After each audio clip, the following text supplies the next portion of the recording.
Good morning, good afternoon, good evening. Welcome to Hatman Strikes Back Daily Boxing News. Shout out to everybody in the live chat. We are moments away from the start of Josh Kelly versus Kevin Ajako. This is for Josh Kelly's 154-pound world title. We're then going to have Hamza Shiraz defending his world title. A very quick turnaround for him. And then top of the bill, Anthony Joshua taking on Albanian Kristian Prenga. Let me know if you can hear me loud and clear in the live chat.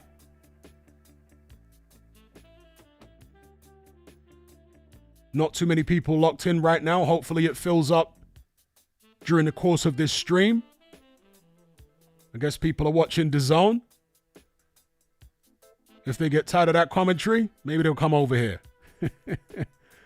So, a small group of us for now. Let me adjust the visuals for you guys. Here we've got the undercard.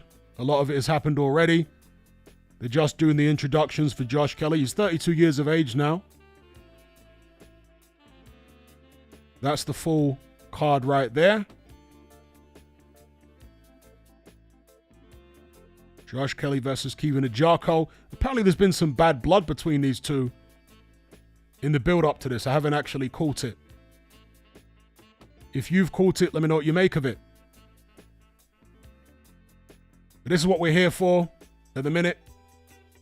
Shout out to everybody in the live chat. Let's see if Josh Kelly can put in a performance. You see Adam Booth in the corner with him there. David Adalai, his stablemate, there with him as well.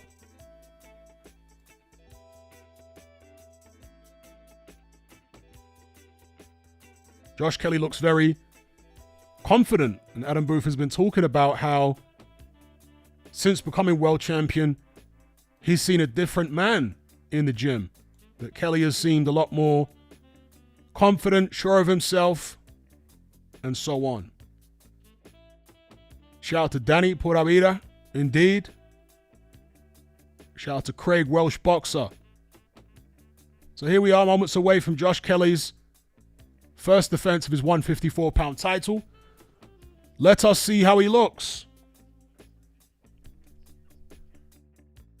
Round number one, here we go. So Ajako on the front foot.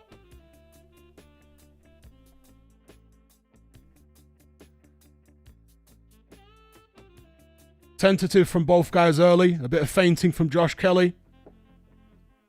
Ajako fighting out of Ireland. Kelly obviously from the northeast of England. Kelly in the white trunks with the tassels. Ajako in black. That's a missed jab attempt there from Kevin Ajako. Shout out to James Clifford for the super chat. He says, saw the Odyssey today. Great film. I decided to pig out on a bacon sandwich after. Have a great live Hatman and the gang. And big up James Clifford every time. Much appreciated for the support. Big up James Clifford. Yep, let's get the likes up, people. There's an attempt of a right hand there from Kevin Ajako. Cagey stuff early on. I think Ajako looks a little tense. Josh Kelly looks relaxed. Josh Kelly, more of the counter puncher. Kevin Ajako, more of a lead puncher. So Kelly is really waiting for Ajako to come at him. Then he'll feed off Ajako's offense. Kelly's showing some physical strength there, shoving Ajako to the ground quite easily.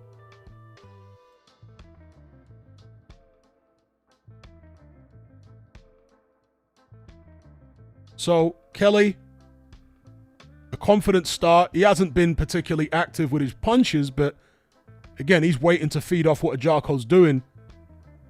Being the champion, he's thinking he doesn't have to force the fight. The challenger has to force the fight. The old cliche that you have to rip the title from the champion. You can't steal it. You can't nick it. Both guys are throwing right hands at the same time here, though. Oh, that's a good jab there from Ajako. But when both guys continuously throw their right hands at the same time, it's only a matter of time before somebody gets caught really clean and maybe hurt. Big swing and a miss by Kevin Ajako with a left. Josh Kelly counters. Josh Kelly fighting with his hands low.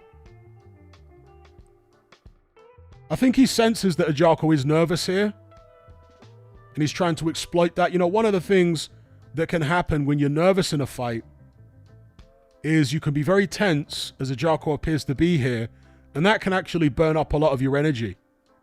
Josh Kelly, even though neither guy's thrown a lot of punches in this first round, I think has used far less energy than Ajako. And in a 12-round fight, that can be crucial. That's the end of the round.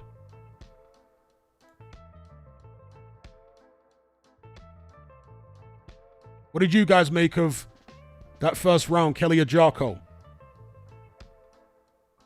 Shout out to John Boy, Paladin Poker. He says, is this the last undercard fight? No, there's Hamza Shiraz to come after this.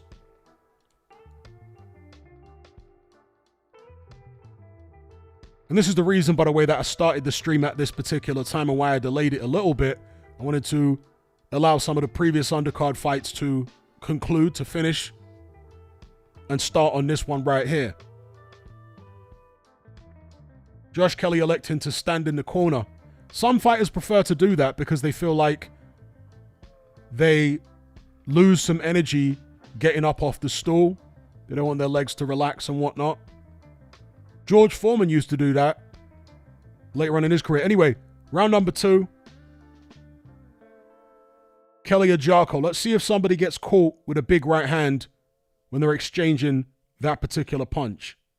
Because it nearly happened in the first round. Kelly really making Ajako go for his feints. Ajako looks very, very tense to me. He's going to need to relax. Right hand from Kelly misses. Ajako gets underneath it. Let's see if Ajako gets more success. That's a nice 1-2 there from Kelly. Let's see if Ajako gets more into the fight if he can relax.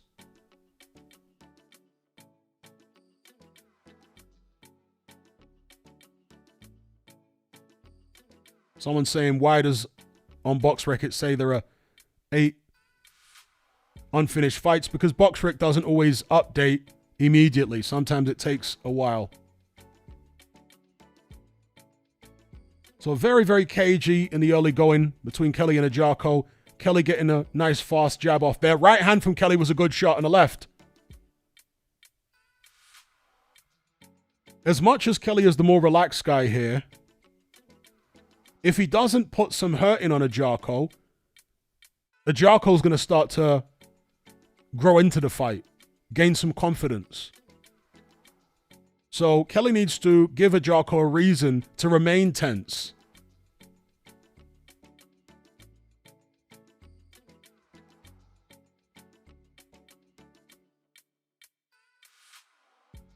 One, two again from Kelly.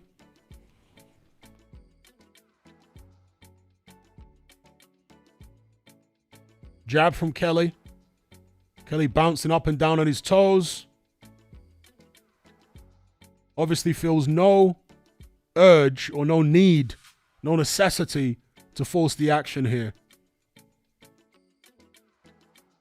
And because of his body language looking more confident and relaxed than Ajako, that'll influence the judges to score these close rounds in his favor. They'll see him as the ring general. Josh Kelly on the front foot here, hands down, shaking his head at Kevin Ajako as if to say, you've got nothing. Good jab there from Josh Kelly. That was a hard shot. Kevin Ajako on the back foot. Kelly stalking his man. Left hook from Kelly. That was nice. Very, very fast punches. Combination from Kelly. Ajako on the defensive.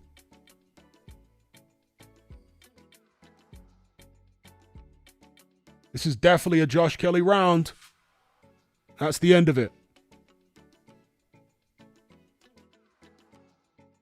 I'm not sure how many of you saw the fight prior to this one with the Japanese guy against the Mexican. But that Japanese guy looked dangerous. I might have seen him before, but forgot about it. But that was a good performance by him. He had that Mexican on ice skates.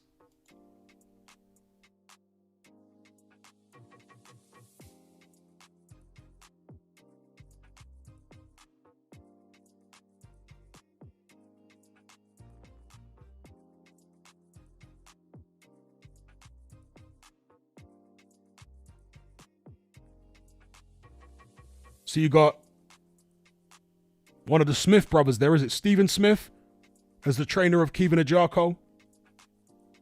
He's not going to be happy with the way the first couple of rounds went, I wouldn't imagine. Here's the start of round 3. Ajako out on the front foot. I'm sure his corner must have been telling him that he needs to relax. Double jab and a combination from Ajako, but Kelly easily evades those punches. Takes the fight back to center ring.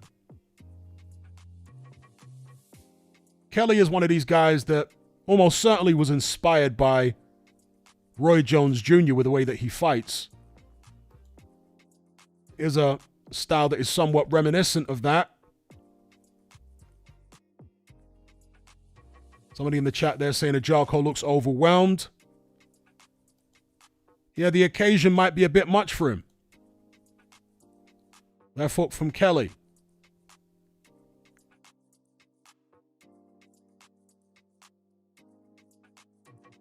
Kelly in center ring. Very relaxed. Ajako hasn't done anything yet to take Josh Kelly out of his comfort zone. And Kelly, when the two guys wrap up, appears to be the physically stronger man. And when he's also got the athleticism advantage and the skill advantage, the problems are mounting for Mr. Ajako.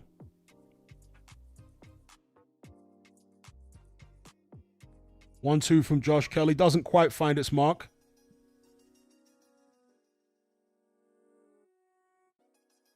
Left hook, right hand from Kelly again. Not the most accurate at the minute, but he's still keeping Ajako on the defensive and therefore controlling the action. Ajako with a tentative jab. Josh Kelly with a left hook. Ajako appears to be a bit intimidated, I think by the occasion, but also by Kelly's speed. Kelly looks like he's enjoying himself at a minute. But if you're a Kelly guy, you would like to see him put a bit more damage on Ajako, if possible. As I said earlier on, if he doesn't, then Ajako might warm into the fight. He has to give Ajako a reason to remain tense. Jab there from Kelly. Right hand from Kelly.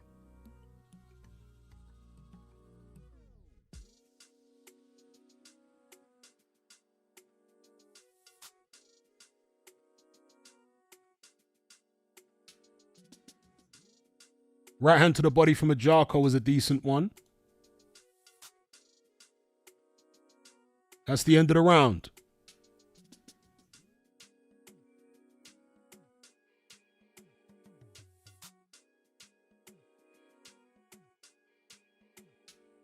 Shout out to everybody in the live chat.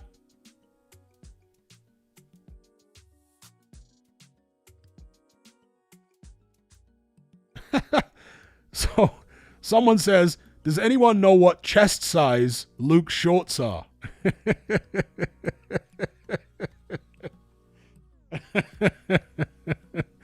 That's a great comment.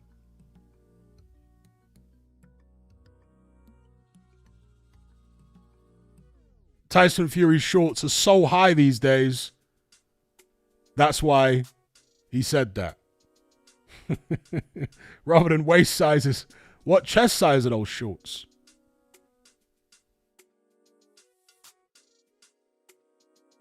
Here we go. Round number 4, Kelly Ajako. IBF 154-pound title. Josh Kelly, for my money, has won the first 3 rounds without having to do that much. Ajako has looked nervous and tense, and he's been ineffective. That's a good jab, though, from Ajako. Kelly comes back with his own. Jab to the chest from Josh Kelly. Followed by a right hand. He's very much in his element. You know, Kelly's one of these guys who is very explosive and episodic. That's his boxing style. Very reminiscent of Roy Jones. Not saying he's anywhere near as good as Roy Jones, obviously, but Roy Jones, David Haye, etc., those episodic guys like to fight at their own pace. They don't like a pace being imposed upon them. And so far, Kelly has been allowed to fight at his own pace here. So he's absolutely in his element. Ajako isn't doing anything at the moment to make Josh Kelly feel uncomfortable.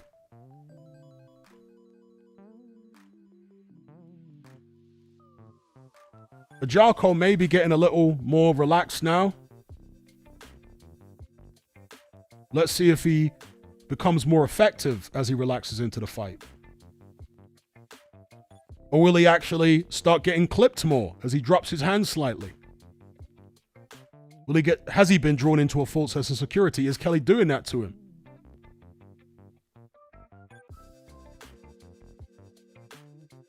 This fight certainly not setting the world alight at the minute. Bit of a soporific affair so far. Kelly getting the jab off. Jab to the body, jab to the head. Changing levels.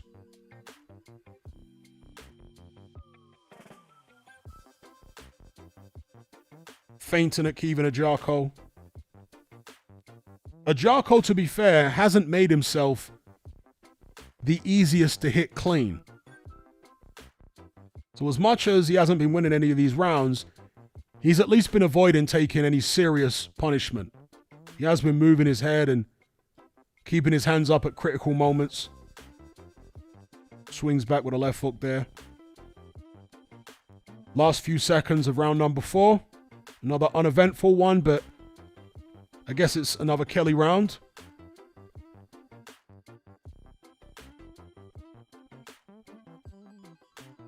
There we go. That's the round.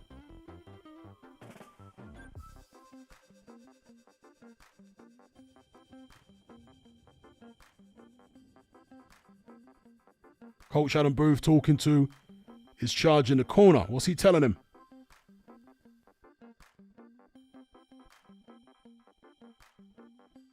Encircled is asking, why don't refs get on top of that? As in very high shorts.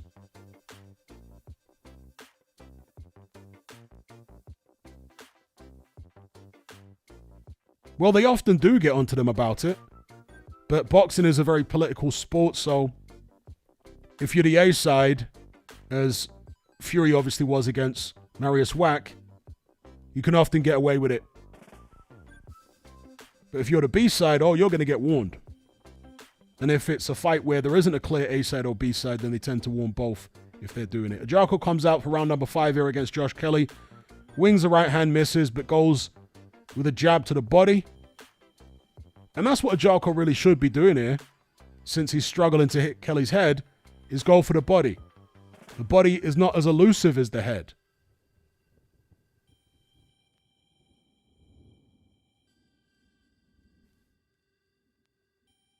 The way this fight is currently going, unless somebody lands a big shot out of the blue, then it's probably going to be a distance job, isn't it? Oh, Kelly opening up on Kevin Ajako suddenly.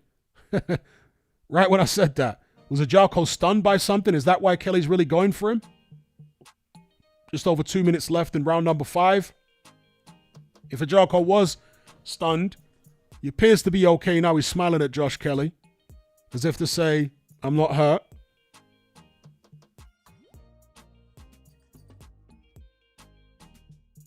Carl Frampton actually gave Kevin Ajako the last round. I'm not sure based on what. Bear in mind, Carl Frampton is from Northern Ireland. Kiva the Jarko based in the Republic of Ireland, as I understand it anyway.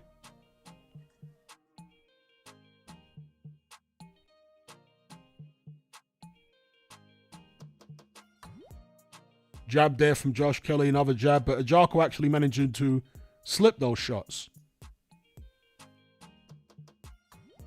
Nice right hand to the body from Josh Kelly. That was a sneaky one. Jarko comes back with a right hand. Because the way that Kelly jabbed there, it's as if he was going to follow up with a right hand to the head, but he went with a right hand to the body. Nice deception, misdirection there from Kelly. Variation. From PBK. Oh, some rabbit punches from Josh Kelly there. That's naughty. The referee giving him a warning. Josh Kelly's actually cut underneath the left eye. Not a big deal because the blood obviously is not going to run into the eye since it's underneath it.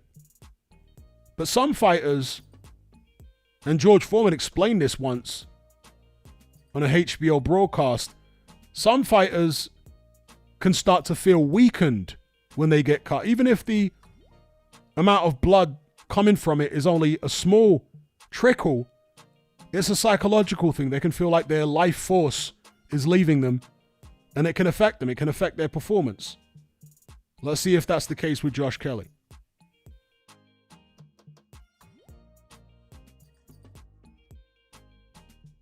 Jarko comes boring in. Has he been encouraged by the sight of blood? That's the end of the round.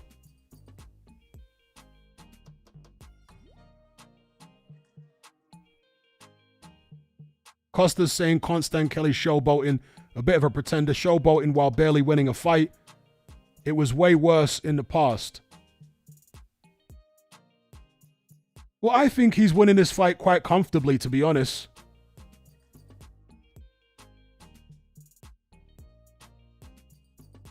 Okay, the rounds are not won by an enormous amount, but in terms of the number of rounds that Kelly's won, I think he's won everything so far.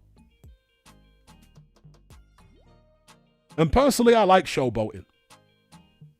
Most of the time. I don't like every fighter showboating, but I do quite like it, especially in a fight like this where there's not much happening.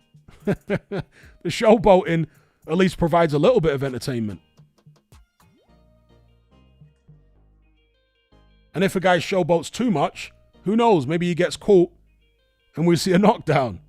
Not that I'm wishing that on Josh Kelly, but, you know, just in general. Anyway, we're on round number 6 now.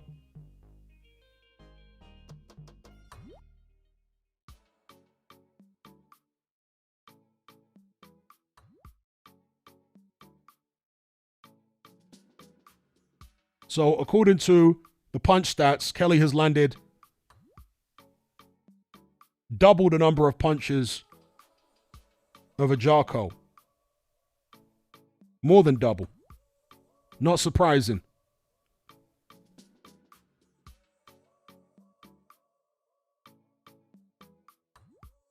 Getting a little scrappy here on the inside between Kelly and a Jarko. Kelly's moving slightly less, and that's causing the guys to bump into each other up close. Kelly still with a very sharp jab, but he's looking to hold his feet a bit more here, Kelly, and maybe do some damage. The Jarko's smiling once again. Just some kidology there. Nice attempt at a combination from Josh Kelly, although I think Jarko was wise to the punches and got out of the way.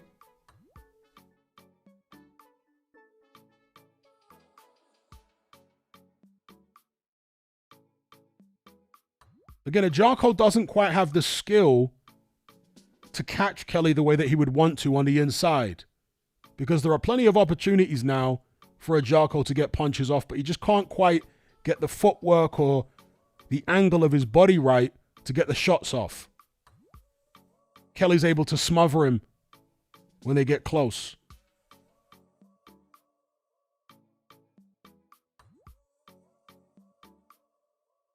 Kelly with a combination there. Kelly, plenty of energy in his body, you can see. He's like a coiled spring. Because, again, he's being allowed to fight at his own pace. Kelly can fight like this all night long.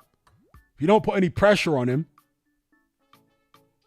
then his tank is not going to deplete. Especially if you're not landing shots. The Jarko has abandoned the body. Okay, rabbit punches again from Kelly. He's getting a warning from the ref. Is the ref going to take a point? Okay, he is taking a point from Josh Kelly for rabbit punching. Yeah, Kelly can be a bit excitable.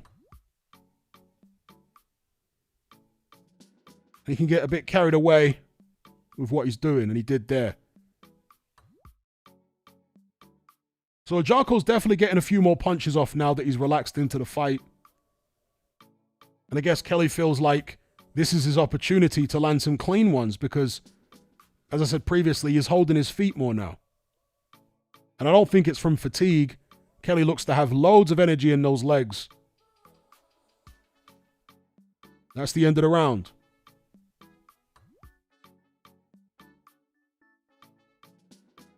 Danny says, this feels like Hutchinson versus Taylor.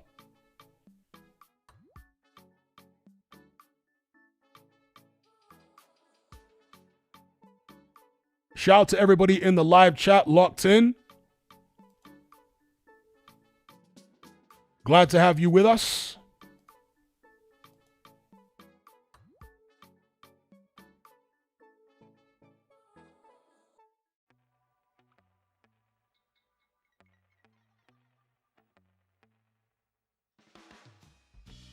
Just seeing some slow-mo replay there. One sec, folks.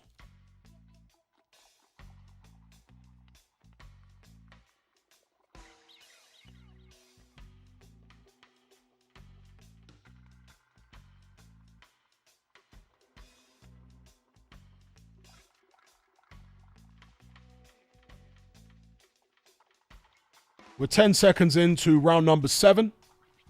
Josh Kelly, Kevin Jarko. An uneventful fight so far. Josh Kelly, the champion, at least on my card, is well up. It's got to the point now where either Jarko's got to win every single round from here on to get a draw, or he's got to score some knockdowns or get a knockout. And he hasn't come close to doing that yet. He hasn't done any perceptible damage other than cutting Kelly under the eye. But that might have been a clash of heads or an elbow. I don't know whether that was caused by a punch. The style's definitely not gelling in this fight.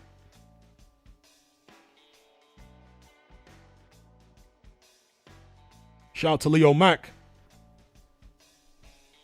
Carl Frampton giving Jarko a lot more rounds than I am, I'll tell you that.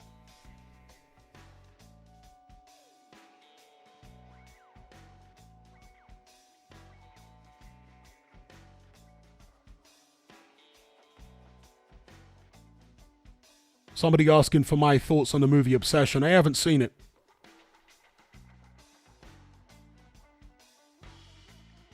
Again, both guys exchanging right hands, but they keep missing. Eventually, surely someone's going to land when they exchange like that. And we might see something dramatic. Sharp jab from Kelly. Still plenty of energy in him.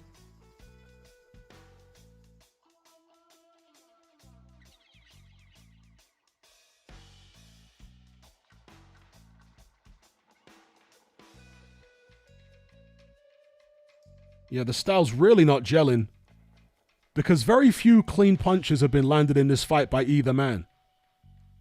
The ones that have been landed, the majority of them have come from Kelly, but even he's been missing a lot. Neither guy will be topping any accuracy tables by the end of this fight. Both missing an awful lot in this fight. Jab there from Josh Kelly. I'm sure that's Kelly's most accurate punch, is the jab. Because the power shots have not been landing clean for the most part. So, for me, this is another Josh Kelly round. I'm sure Carl Frampton's going to give it to Jarko. There's the end of the session.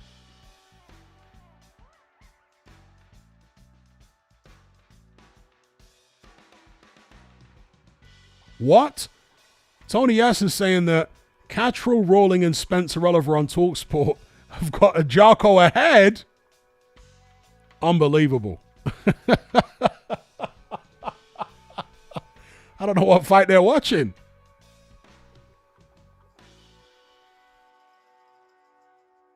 Yes, big up Hands of Steel. If we can all hit the like on this stream.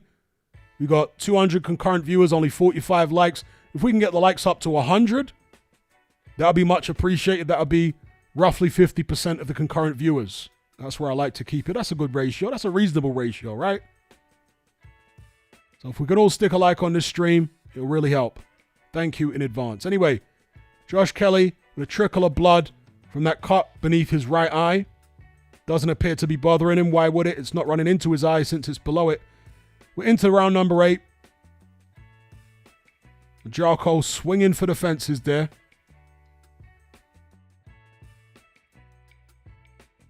Left hand from Kelly. Jab into the body. And, you know, that's what I'd like to see more of from Kelly as well. I've been talking about how a Jarko needs to go to the body. I'd like to see Kelly throw some more jabs to the body to try and set up a right hand to the head or even a left hook to the head. That's a nice left hook to the body from Kelly. Bring the Jarko's hands down because the Jarko hasn't been the easiest guy to hit clean.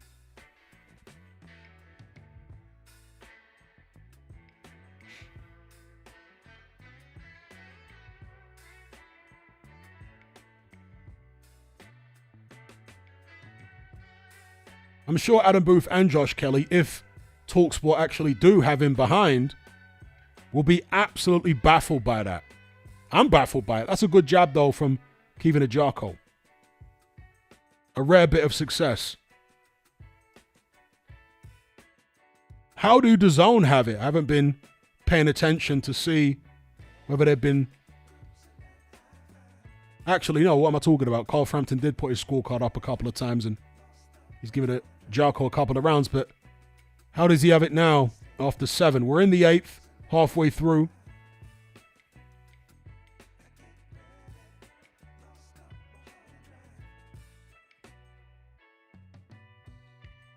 Jab at a 1-2 from Kelly. I think a Jarko managed to block the right hand.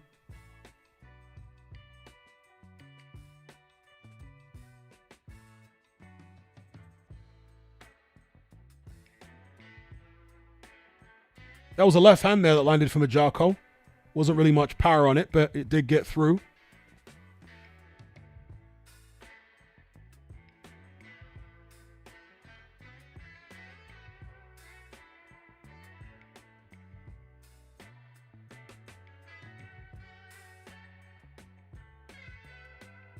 Danny says, AJ looks tremendously nervous, rubbing his chin, pulling on his zip, and his eyes look glazy.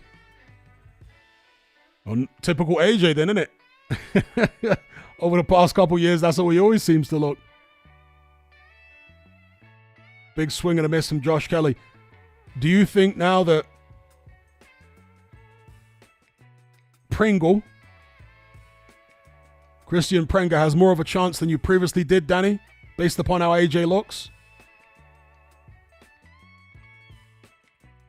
Galaxy Edits disagrees. He says, I think AJ looks relaxed.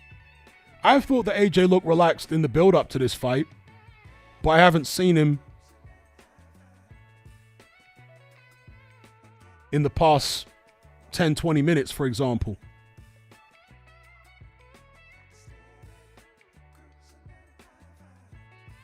There's the left hand from a Jarko. That was a decent shot.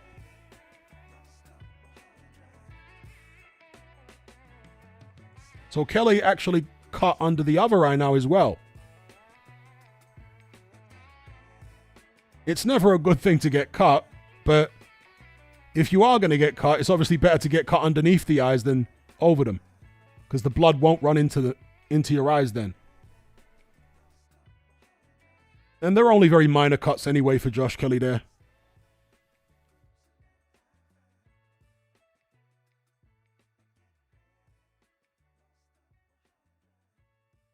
Somebody's saying they gave round 8 to a Jarko. I won't argue with you on that. Here we are, round 9. Personally, I would struggle to give a Jarko any more than 2 rounds in this fight so far. So at best for Ajako, I'd have it 6-2 for Kelly. But it seems some people have it a lot closer than that. And again, the TalkSport team, according to some, at least at one point in the fight, had Ajako up.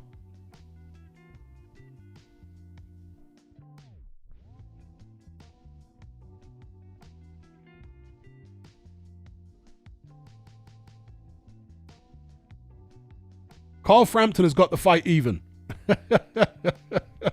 I find that bizarre, but there you go. Boxing is somewhat subjective, but I try to focus on who's actually landing more punches, especially clean, effective punches. And there's just no doubt that Josh Kelly's been landing more punches. Shout out to Glum Coyote, much appreciated for the super chat. He says, how do you fancy the fight between Kelly and Boots going? I see Boots winning. I don't think Kelly is strong enough to stave off Boots. And Boots, of course, is very athletic himself. Very athletic and fast. I want to give Kelly the advantage in speed over Boots. But not by much. Boots is very quick. But yeah, I would have Boots winning the fight. How about you, Glum Coyote? Kevin Ajako complaining, I think, about a low blow there. To be fair, Kelly has had a point deducted, so that does make things a little closer than they would have been otherwise. But even with the point deduction, I'd still have Kelly up by several rounds. But Ajako is definitely coming into the fight a little bit in the second half here. And it's exactly what I mentioned earlier on, is the fact that Kelly didn't give Ajako a reason to remain nervous. Ajako started the fight very, very tense, but Kelly didn't damage him enough to keep him that way. So Ajako, Kelly dabbing his nose. Does he have a nosebleed there? Ajako might have caught him with a shot in close.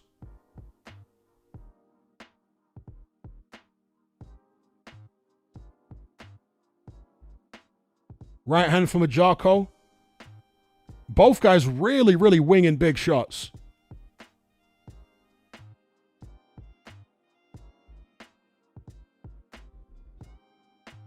I think Kelly might actually be better off keeping things a bit long here, as he was earlier on in the fight, rather than trying to force the issue, because he's really trying to force the issue, and he's starting to come off second best in some of these exchanges. Yeah, he's definitely got damage to the nose there, Josh Kelly. Cut under both eyes, cut on the nose, and this is all because he's really trying to force the issue.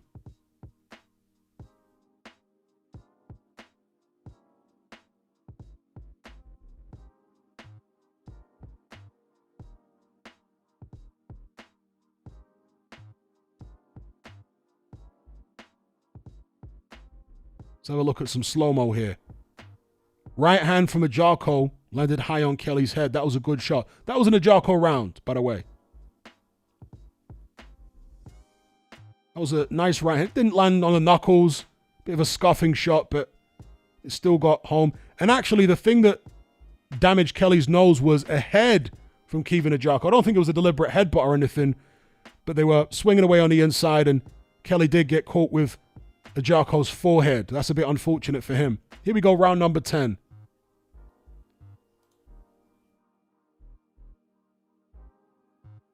Kelly's shaking his head after that as if to say, yeah, you caught me with your head. It wasn't a punch. Complaining about his misfortune.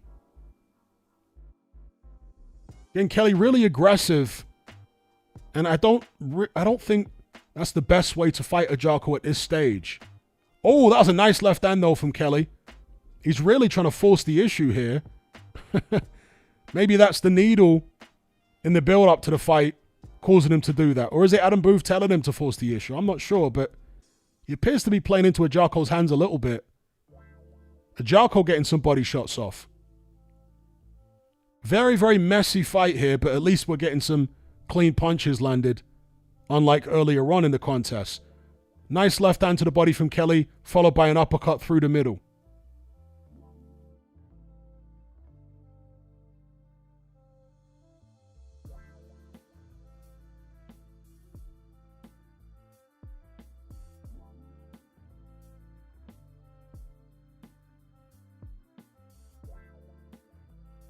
I agree with Galaxy Edits. He should stop, Josh Kelly that is, he should stop Ajako letting him, or pulling him into a fight. But then again, Kelly seems to be doing this voluntarily. I don't know whether Ajako is pulling him in. It seems to be a strategic choice by Kelly. And I don't think it's a good one. Ajako definitely able to win some rounds here in the second half and tighten things up on the scorecards. And this kind of physical mauling is surely going to start draining Josh Kelly a little bit, because he's a guy that likes to keep everything nice and clean. He likes to have space and time to get his punches off. When things become physical, Josh Kelly has shown in the past that he can run out of gas.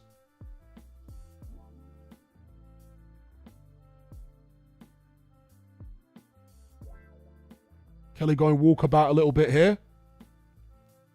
Stumbling slightly in the corner there. That could be a sign of fatigue.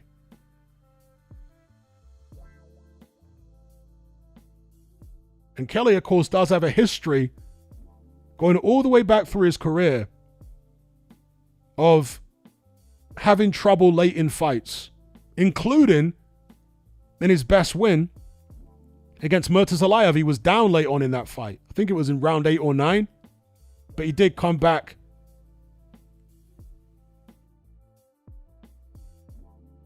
Ajako definitely feels like he won that round.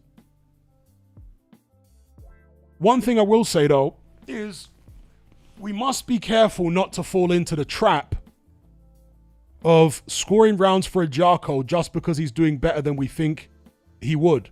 Than we thought he would, excuse me. Because that happens a lot. Kelly didn't look good in that round. It was very scrappy. But did Ajako land more clean, effective punches?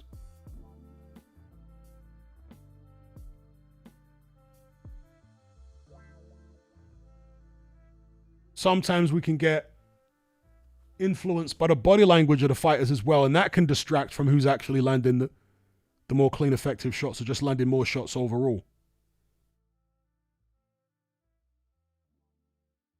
Anyway, here we go, round number 11. The championship rounds. Ajako on the front foot, double jab. Gets caught with a right hand from Kelly. Some good shots there from Kelly. He feels like he must feel like he's stunned Ajako. That's why he's going for him here. Ajako holds on.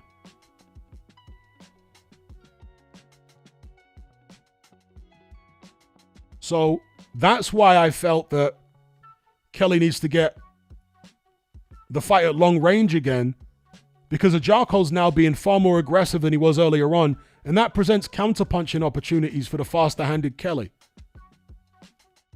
And Kelly showed that there in the opening seconds of this 11th round. Ajako came at him, and Kelly was able to catch him on the way in. He caught him on the way in again there. So this is a better tactical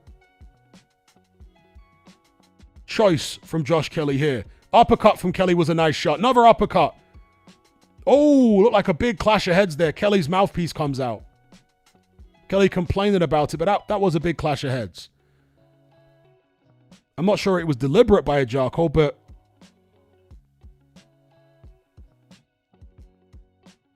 it could just be the fatigue and what have you. But yeah, Kelly not happy about that.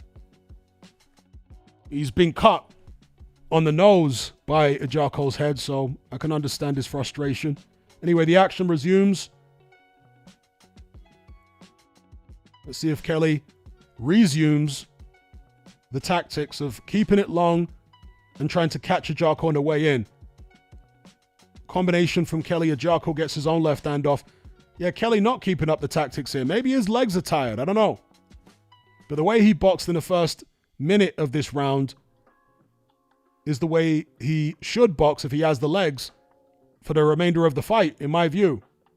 But Kelly bleeding quite badly from that damaged nose bridge, which again was caused by a clash of heads. It was not caused by a punch.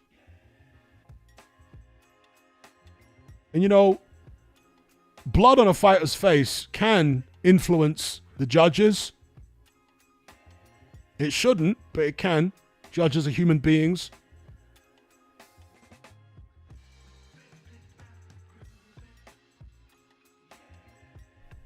Bear with me a second, folks. A little internet connection issue on my end.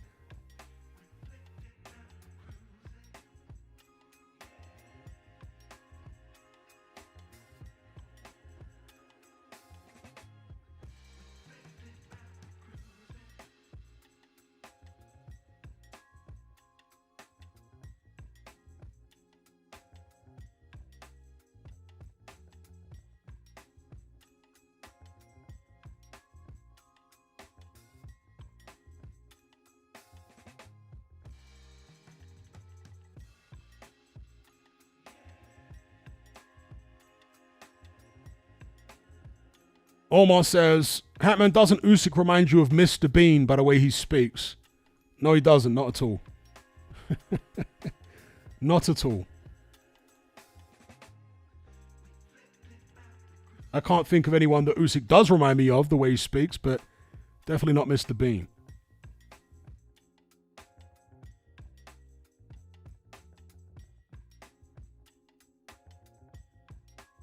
I've lost my stream momentarily. I do apologize, but that's the end of the 11th anyway.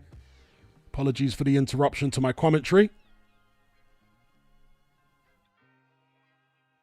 Just seeing some slow-mo replay here. Jarko did land a nice shot there, it looked like.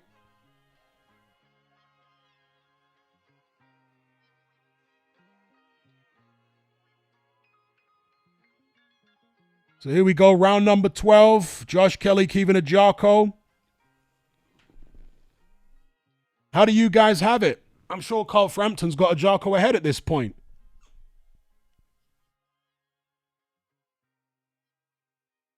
I'm sure this fight has turned out to be more grueling than Josh Kelly wanted it to be, certainly, but actually, Carl Frampton, surprisingly, has got Josh Kelly ahead by a round. Wild swing and a miss there by Josh Kelly with the left. He's actually giving Kelly the last 2 rounds.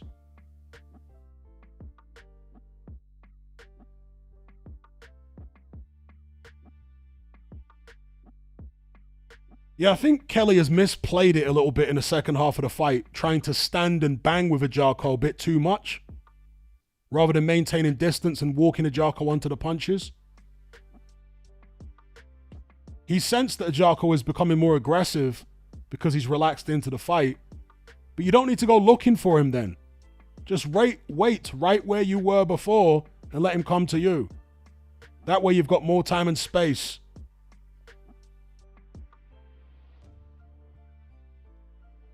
Kelly's face now a mask of blood, particularly from that damaged nose.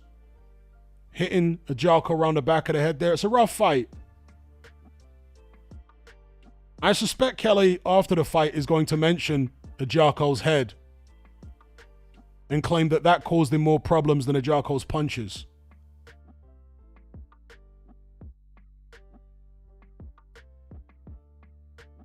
And I'm sure Jarko is going to feel like he won the fight.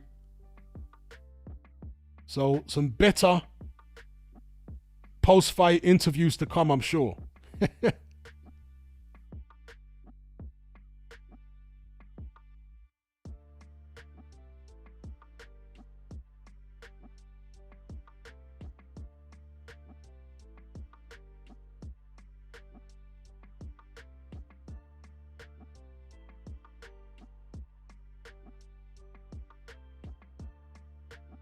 Oh, good shot from Kelly.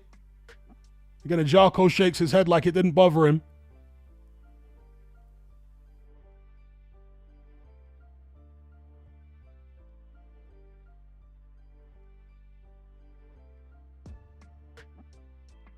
Final seconds of round number 12.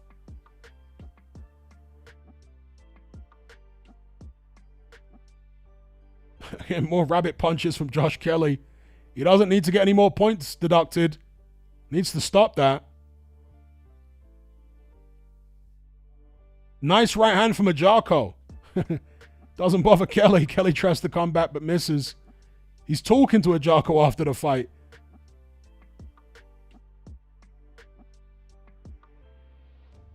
Kelly with a lot of blood from that nose.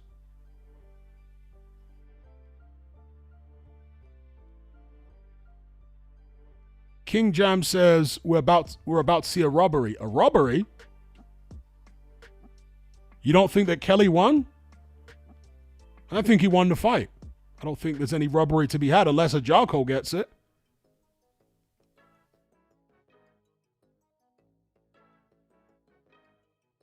Again, don't be distracted by the blood. Don't be distracted by the fact that Ajako lasted the distance and made it rough. Focus on who's actually landing the more punches or the most punches. Focus on that. If you do so, I think it would take a very generous person to give Ajako the victory.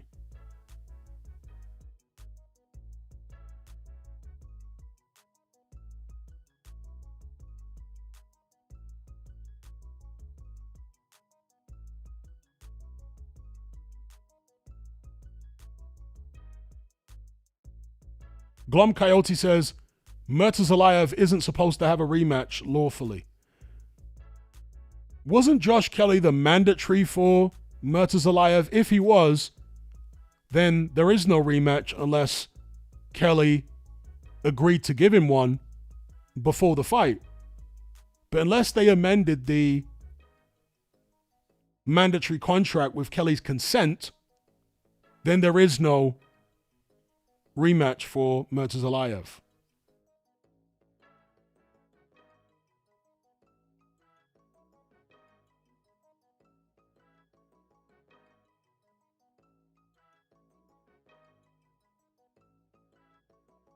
So the punch stats have got it pretty close. Actually, very close. With Kelly winning by just 10 rounds.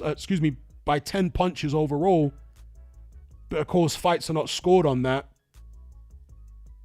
Because you don't know how those punch totals were distributed throughout the fight. You'd have to see the round by round punch totals to get a better idea. So here we go. Here's the decision. Both guys have got their arms raised before the result has even been announced.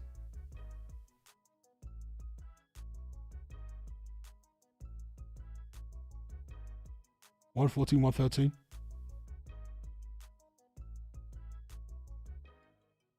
$115, $112.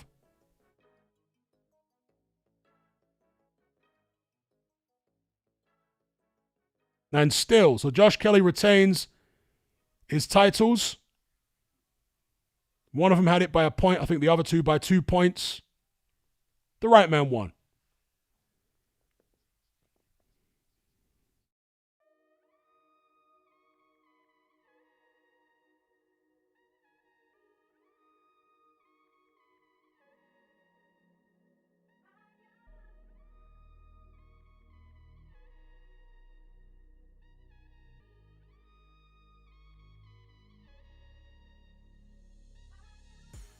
You know, the problem for Ajako is that he was far too nervous in the early going to actually win any rounds. And that allowed Josh Kelly to get off to an early lead. And it's a lead that Ajako couldn't quite claw back. Even with the point deduction, he didn't do enough to claw it back. He obviously won some rounds in the second half of the fight. Yeah, that damage to Kelly's nose looks really bad.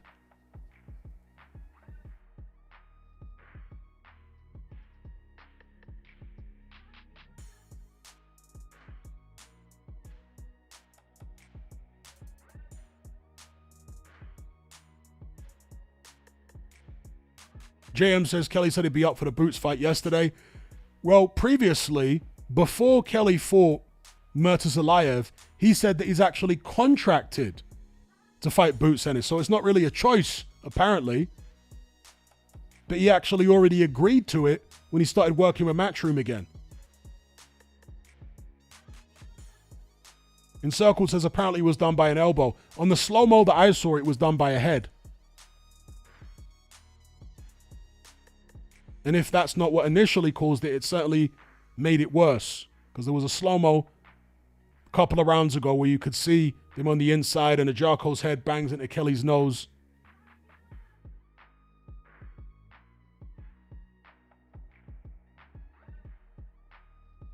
Let's see what Kelly has to say in the post-fight interview.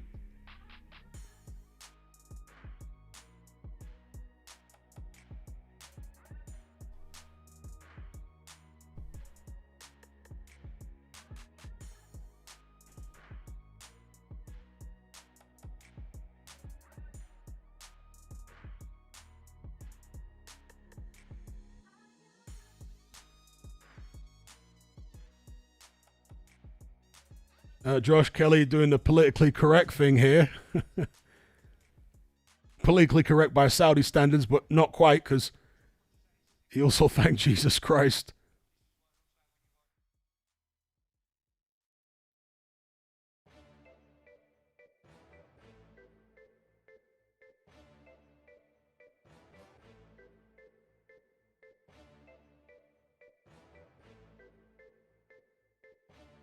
Just listening to Kelly here.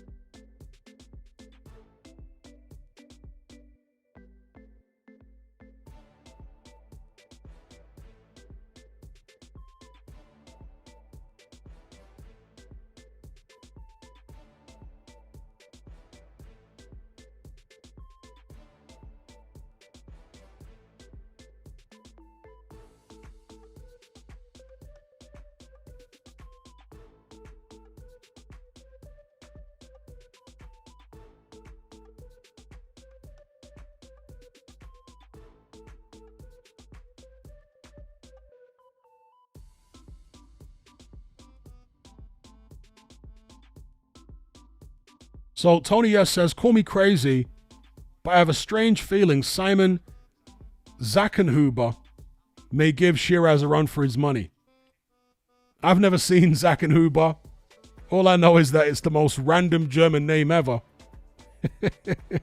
You know, I have this silly little theory that a fighter's name can often be indicative of how far they're going to go in the sport.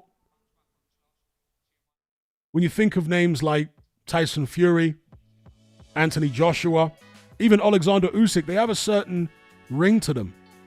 They have a certain weight about them that fits with the success that they've had. But when you hear a name like Simon, what is it? Simon Zackenhuber? That don't sound like somebody that's going to be a world beater to me. But maybe he'll prove me wrong. Maybe he'll be the exception to the rule.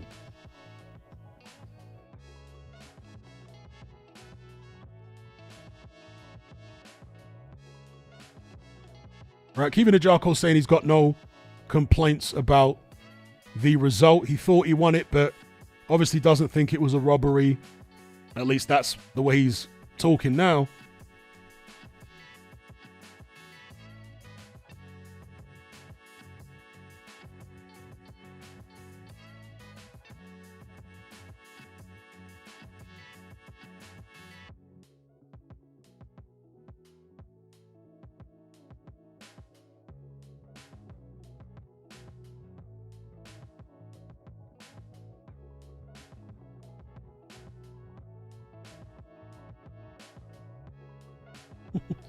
Tony S says, no one is talking about Shiraz versus Zackenhuber. I feel like that is when upsets happen. Simon buzzed his boy band haircut after his last fight and has come in tremendous shape. I'm laughing at the boy band haircut comment. Black Dynamite says, Anthony Joshua's name is a bit random though. Man's got 2 first names as his name. Well, whether he's got 2 first names as a name or not, it just has a ring to it. Anthony Joshua. You know? It has a weight to it. It has a ring to it. It sounds like someone that's going somewhere with a name like that. Same as Tyson Fury.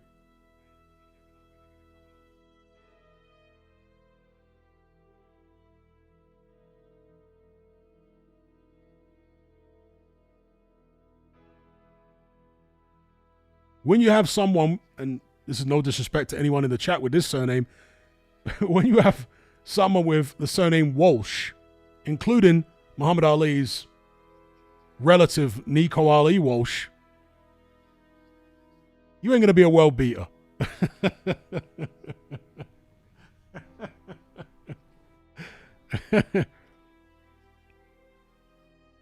WPW says, but Tyson Fury made up his name. Doesn't matter. There have been loads of fighters over the decades, throughout the centuries, that have used ring names. I mean, Moses Itama is not really called Moses. He's called Enrico. But Moses is a much more powerful name, so he's doing well to go with that rather than Enrico.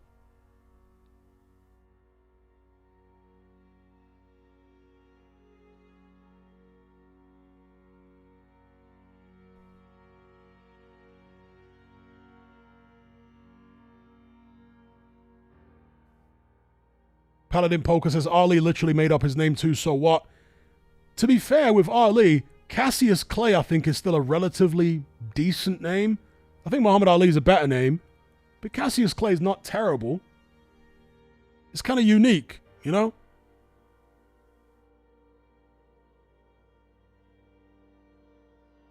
Taylor Blair says, what about Luke Partridge? Well, that's a diabolical name. And if that is Tyson Fury's real name, then he did a fantastic thing by changing it to Tyson Fury. Because it probably wouldn't even get past small hall level with the name Luke Partridge. How do you even market a guy with a name like that? It's crazy. Luke Partridge. It makes me laugh every time I say it.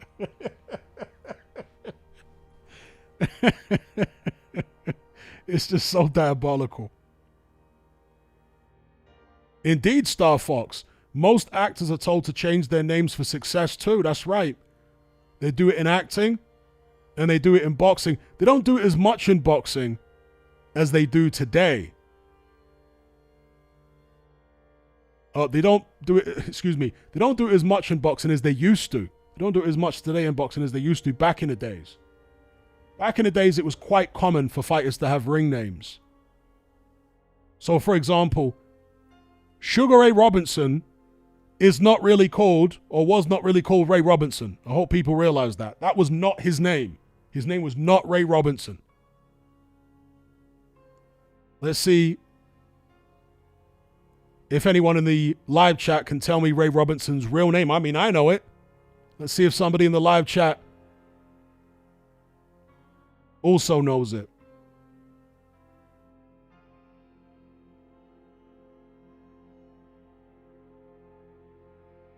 Rocky Marciano obviously was not called Rocky. As in his, I mean, you know, that should go without saying. I don't think his surname was even Marciano. I think that was a middle name.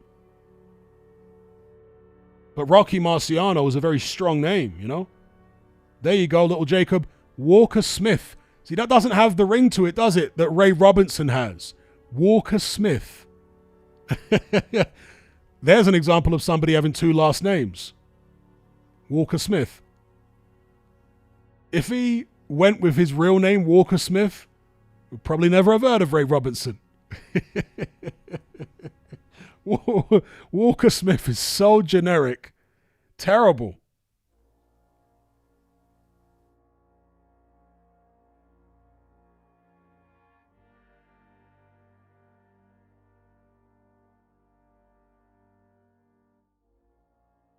Shout out to Perpetual Intellect.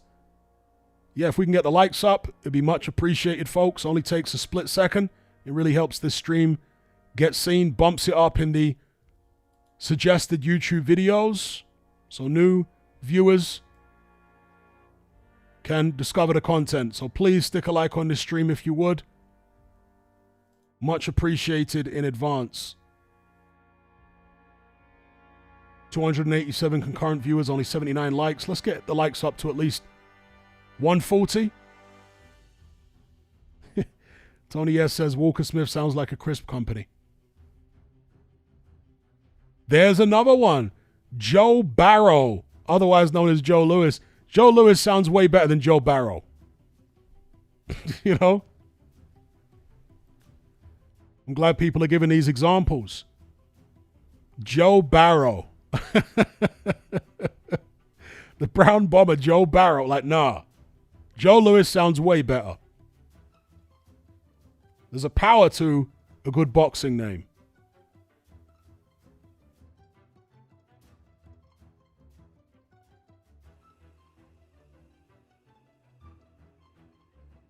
Danny says, I can't think of another last name in boxing with more champions than Smith. Maybe Garcia, that's it. But it's the combination. It's not just the Smith surname. It's the combination with the first name. If you combine Smith with the right first name, it can work. Star Fox says, Joe Wheelbarrow would be kind of crazy. There's another perfect example. Thank you. Archie Moore's real name, Archibald Lee Wright. Archibald Wright doesn't have any kind of ring to it at all, does it? Archie Wright. Nah. Archie Moore sounds way better. We got Matthew Wilson for the super chat. He says David Hay called his son Cassius. Indeed.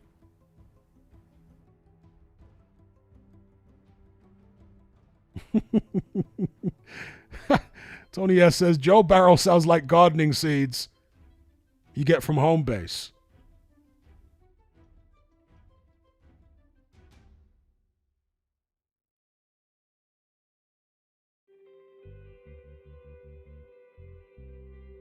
Afro Soul says can't front Tyson Fury is a fire name. Yeah, it is. Tyson Fury is a great boxing name. It's a fantastic boxing name.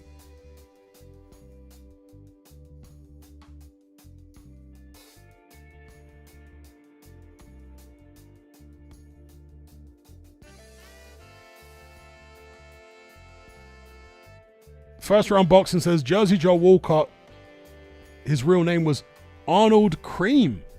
See, I didn't even know that, but that's a crazy name. You got to put a pause on that one. Arnold Cream? Pause. Also says Jack Dempsey, Will Harrison. William Harrison. Or William Harrison Dempsey. Jack Dempsey definitely sounds better.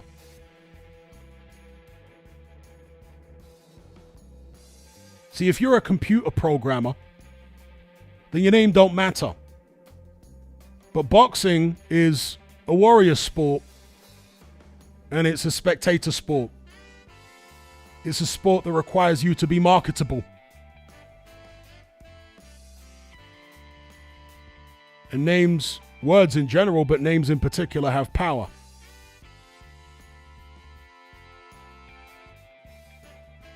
Little Jacob said, I heard Mike Tyson was originally called Michael Tyson, then he changed it to Mike. I'm pretty sure he's still called Michael, but Mike is a very common abbreviation of Michael. What I can tell you is that Mike Tyson isn't 100% sure who his real dad was. His mom told him that it was a guy called, I think Jimmy, might have been his first name, but the surname was definitely Kirkpatrick. Can you imagine if he was called Mike Kirkpatrick? Doesn't have the same ring to it as Mike Tyson, does it?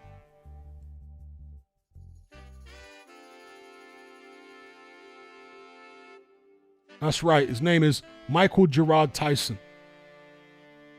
Somebody saying, yeah, it is Jimmy Kirkpatrick.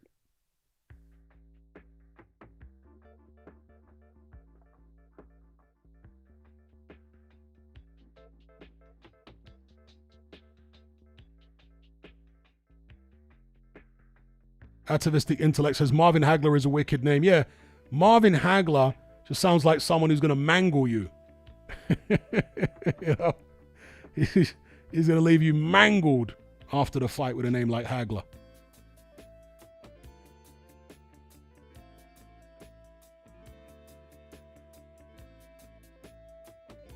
Omar says Kirkpatrick sounds worse than Partridge.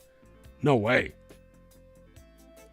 Partridge is just a crazy, crazy surname. Kirkpatrick is not that bad. It's an Irish name. It doesn't have a ring to it. But it's nowhere near as bad as Partridge, bro. Partridge is just diabolical.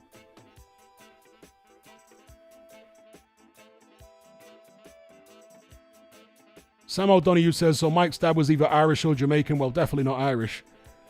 Irish. Either Irish ancestors or an Irish family that owned his ancestors during the slavery years.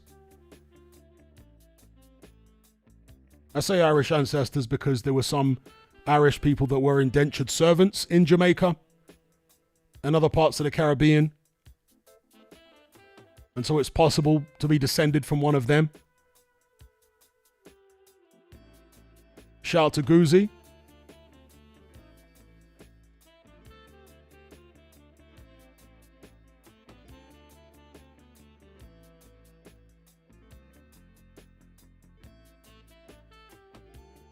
Indeed. Richard says a good nickname helps. James Smith is rubbish. James Bone Crusher Smith sounds good.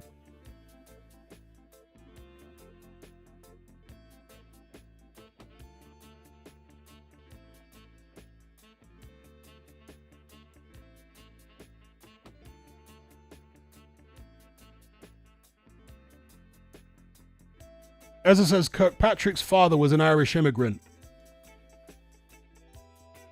I mean, there's such little known about Mike Tyson's dad. I wouldn't necessarily take that to the bank as fact, because Mike Tyson could barely tell you anything about him. There's just rumors and hearsay, and there's a picture of him which he's not even sure is actually his dad. It's just what his mum told him. And Mike Tyson's mum, by Tyson's own admission, was a very promiscuous woman. Hence, he's unsure for certain that his dad is actually even Kirkpatrick.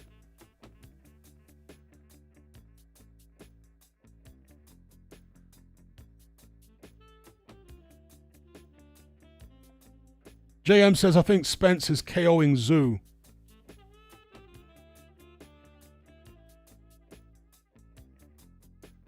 Where's Carlos says, doesn't Mayweather have Caribbean heritage? I think he does. Isn't his middle name Sinclair? Sinclair is a Scottish name, obviously, which originates prior to arriving in Scotland. It originated in France. It's a name that is associated with Scottish nobility, Sinclair. And you do find a lot of Caribbeans, particularly Jamaicans, with the name Sinclair.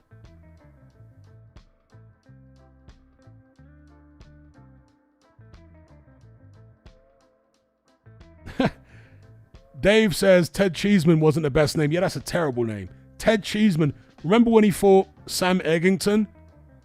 Egg versus cheese. That was like a battle between two of the worst names in boxing history. Ted Cheeseman versus Sam Eggington. Crazy.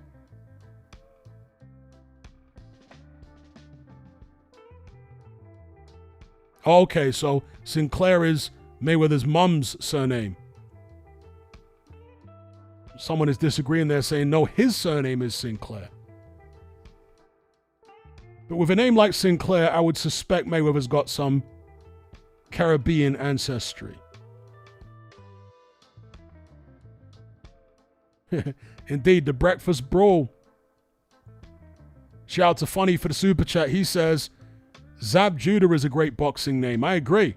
That is a good name.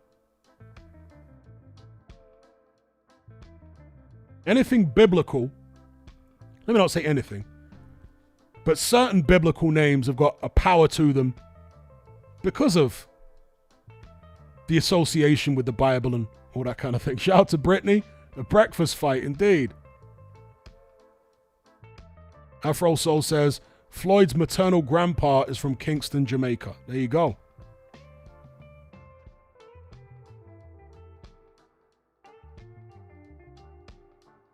Someone's saying it. AJ says Andy Lee looks ancient. I tell you who looks in very good shape and very well for their age. Adam Booth. I trained at Adam Booth's gym for might have been a year or so during lockdown. And I saw Adam Booth several times in there. And what struck me seeing him up close is the fact that the guy's absolutely ripped to shreds. Adam Booth, this was a couple years ago. Adam Booth is ripped to shreds, bro. And he trains. Because he wasn't just in there training fighters. He also would train himself. And Adam Booth is 58 years old. I tell you what, he's in very good nick for a 58-year-old. And doesn't look his age, in my view. Especially when you take his physical condition into account. Man's nearly 60.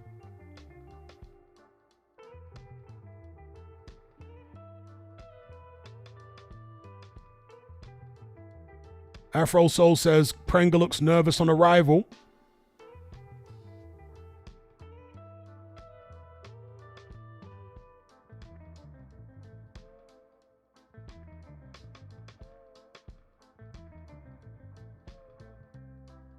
So Hamza Shiraz ready to defend his belt against Zackenhuber. The most random German name ever.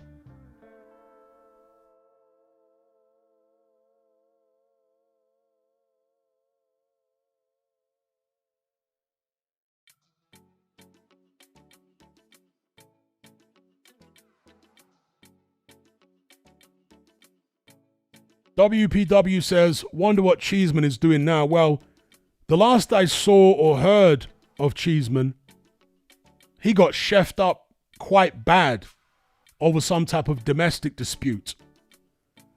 I'm not going to say what he was accused of, but let's just say there was some kind of domestic dispute and somebody that he was allegedly in a dispute with, or a family member of somebody that Cheeseman was allegedly in a dispute with, basically tried to take Cheeseman's life. And there were pictures circulating of the aftermath of what happened to Cheeseman with that altercation. And it was grisly stuff. He did survive, but by the skin of his teeth, by the looks of it.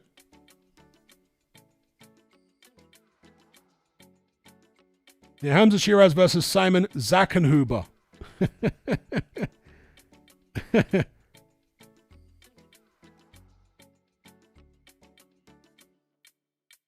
Let's switch up the visuals here.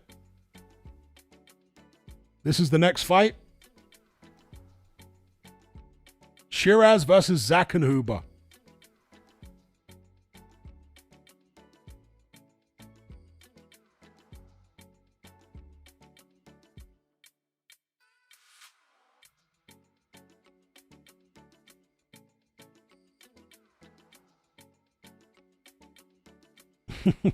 Yeah, I do remember that.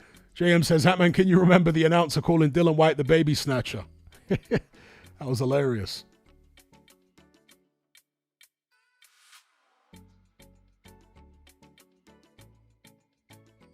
So, Zackenhuber on the way to the ring. Coming out in front of that massive screen. He's doing a little dance there.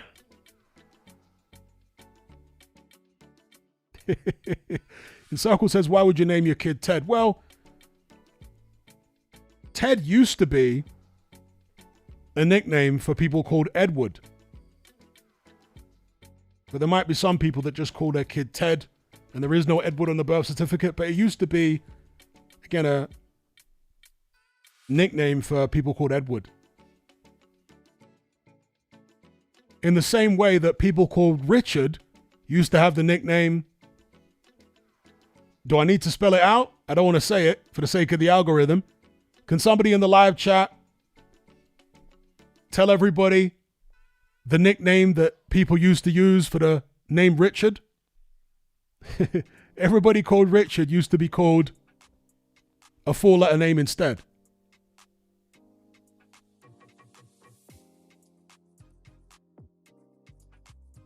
JM says, Theodore, I thought, well, for example, the former British Prime Minister Edward Heath was more commonly known as Ted Heath. His name's Edward. Do I remember Super Ted? Yes, I do.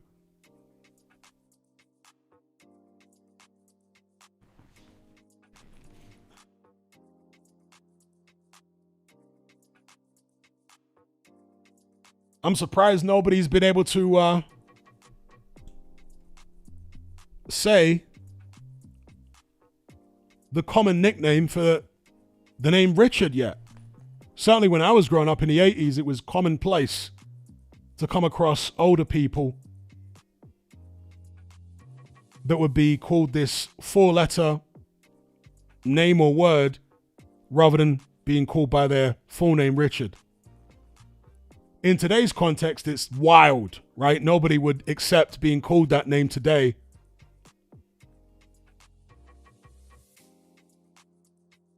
Since nobody's got it, and I can assure you, you can go look this up, go Google it. People called Richard used to commonly be called D-I-C-K for short. Why that was ever a thing, I've got no idea. No, not Rick, not Rick. D-I-C-K. That was a common nickname for people called Richard. Look it up, Google it.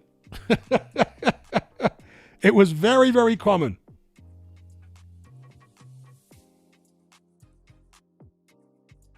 Shout out to Stephen Bell for the super chat. Much appreciated, sir. He says, Hatman, I just finished my 6th marathon of July. I can bring myself to call them Snickers. Shout out to Stephen Bell.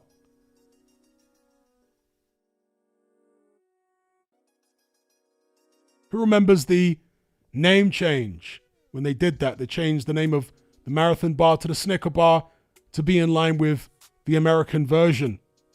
They did the same with Opal Fruits. They used to be called Opal Fruits. They're now called Starburst. Because that's what they were called in America, Starburst.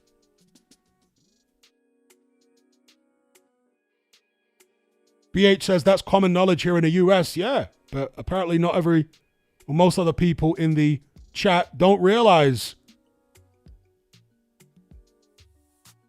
that a very common nickname, pretty much the standard nickname for people called Richard back in the days, was D-I-C-K. I want to say it was more common than people being called Rick as a shorthand for Richard. People were just called, well, substitute the R for a D.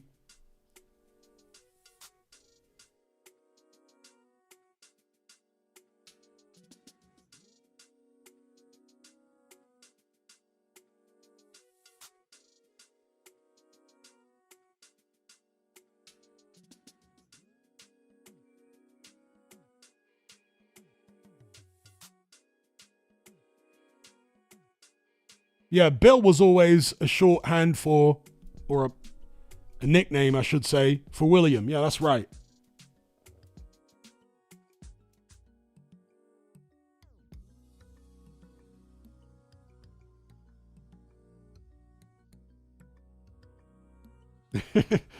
JM says, apparently Margaret was Peggy. WTF. Yeah, a lot of this stuff don't make sense, but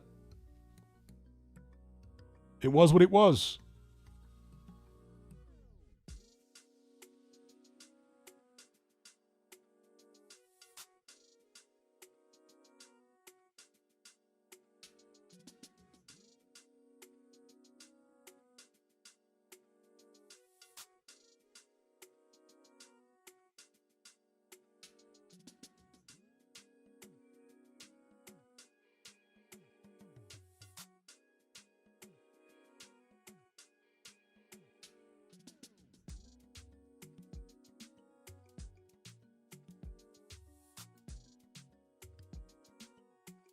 All right, so we're just a couple of minutes away for the start of Shiraz versus the obscure German opponent. And look what Hamza Shiraz is wearing. Folks, look at the trunks. He's wearing Kronk trunks. You don't often see those in boxing today. The famous Kronk colors. Will he do those Kronk colors justice in this fight? It's the first time I've seen Hamza Shiraz wear the Kronk colors. Was it his idea or Andy Lee's? I do like to see the old Kronk shorts. Makes me feel all warm and fuzzy with nostalgia. Simon Zackenhuber. 28-year-old out of Germany. 29-1. 18 KOs.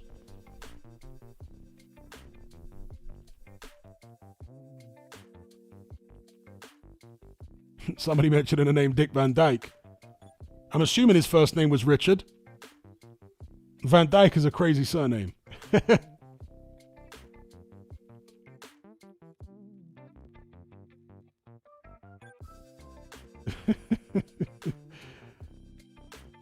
People pointing out that Zackenhuber is a southpaw. Has Shiraz ever faced one before? Tony S is predicting that Shiraz might have a difficult time here and possibly be upset. Could the southpaw position of the opponent be an indicator of that?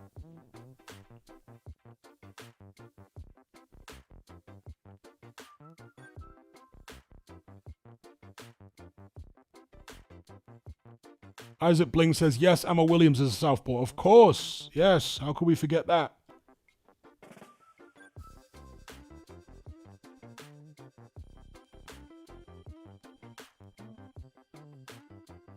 What are they calling Hamza Shiraz now? The Quiet Storm. Did I hear that right? Like the Mobb Deep song? Quiet Storm? Is that what they're calling Hamza Shiraz?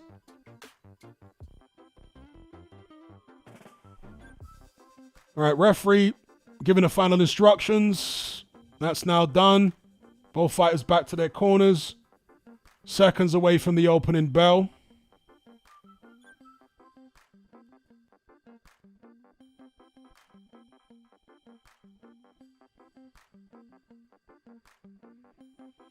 "60 Days says, do you remember Ben Hamer from your old Facebook group? Yeah, he was a massive Tyson Fury fanboy. Here we go. Round number 1. Shiraz out in the front foot against Zackenhuber. Shiraz looking very energetic here. This is interesting. Shiraz doesn't normally come out bouncing on his toes like this. Nor extending his left hand out like that. This is a little more reminiscent of a Kronk fighter than we're used to seeing from Shiraz. A bit of a style change up in the early going. Shiraz normally boxes hands close to his head, hands up, a little upright. But here there's a little bend in the knees, and he's maybe trying to live up to those Kronk shorts a little bit in the early going. Let's see if he can drop a right hand Kronk style.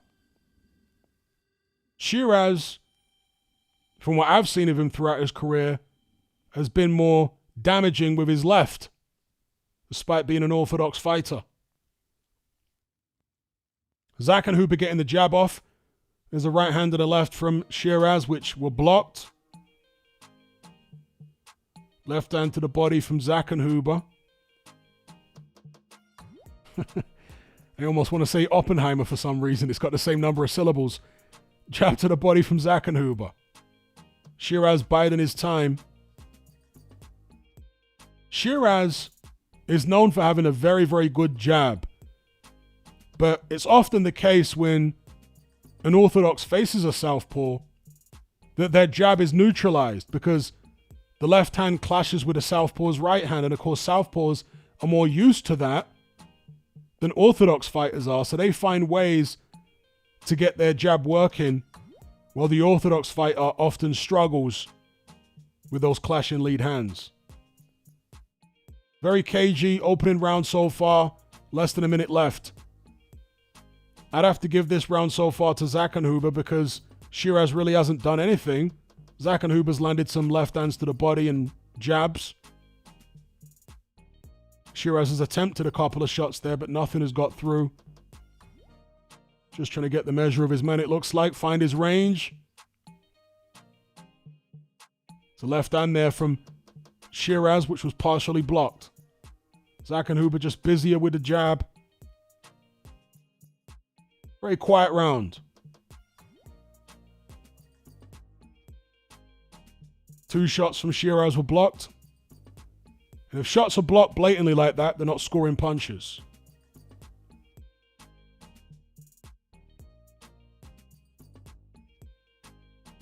Left hand to the body from Zackenhuber. Another left hand to the body from him. There's the end of the first round.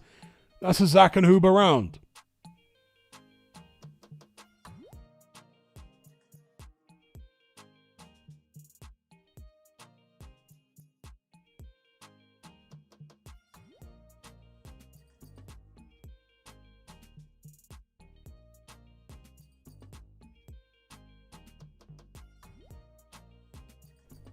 Shout out to Chili Beef. He says, why is Fish Eyes not at this fight? It's supposed to be one of his best fighters. Good question. Is it health issues? He's way up there in age now, isn't he, Fish Eyes? What is he, 75?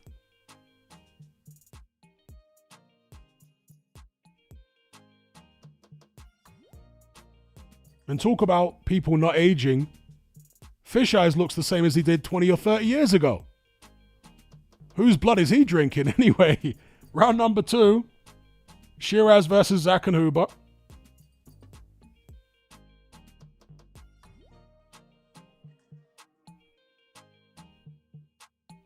I make the Frank Warren comment facetiously, obviously, Frank.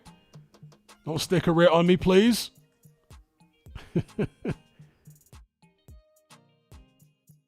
Nice left hand to the body from Shiraz there.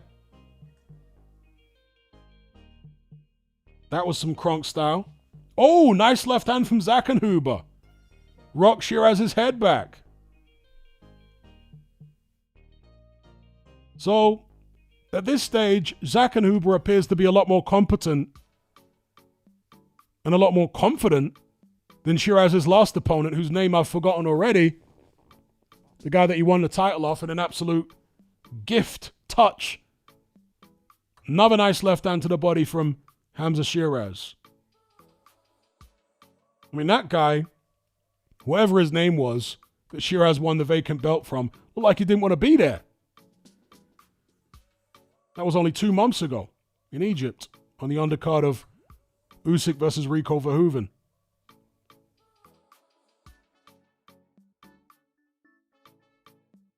Chili Beef says, I have a feeling he isn't a Queensbury fighter, but a Turkey fighter. That would make sense.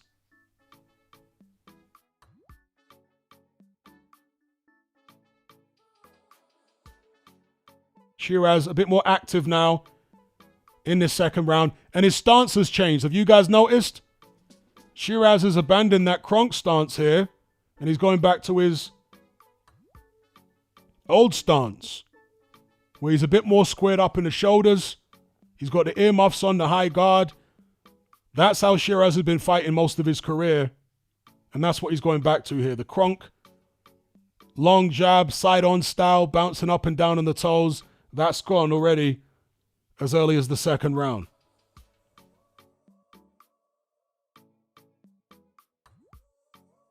Shiraz trying to apply pressure. Zackenhuber does get through the left hand again, though.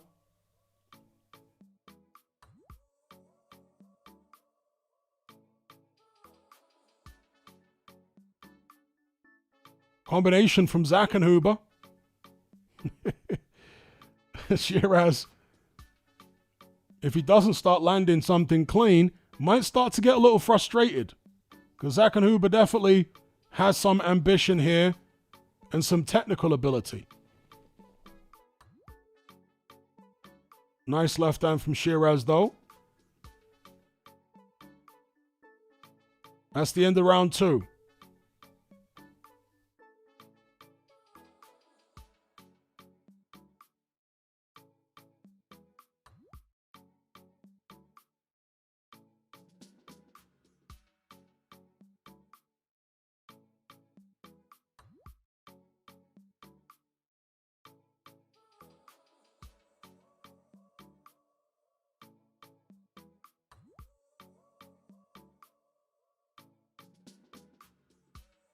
Cash Machine said Zach won that round.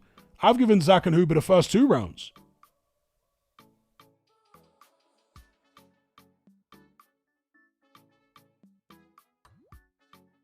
Isaac says I have Shiraz 2-0, though.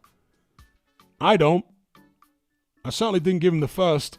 Okay, he landed a couple of left hands to the body in the second, but Zach and Huber was landing left hands up top. Anyway, here we go, round number 3. And Shiraz is historically a bit of a slow starter. He tends to not really get going until maybe round 3 or 4.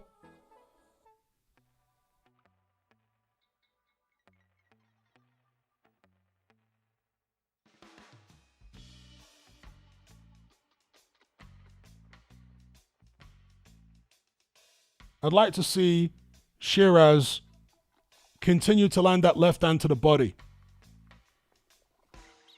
because Zach and Huber's moving a lot, and you obviously want to take that movement away. So touch that body up, and that's how you achieve it. Obviously, you need to be careful with counters over the top, but Zach and Huber hasn't yet shown that he's prolific with a right hook from the southpaw position.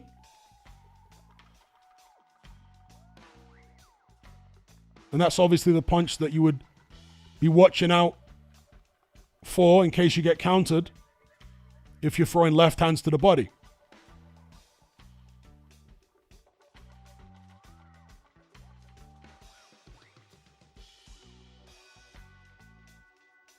Just bear with me a second, folks. My stream is playing up slightly. Just trying to get it back online. Here we go.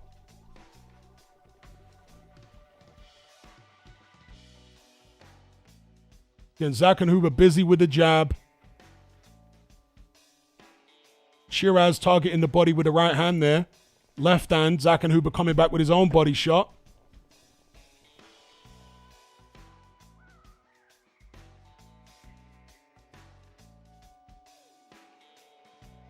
Shout out to everybody in the live chat locked in. Glad to have you with us.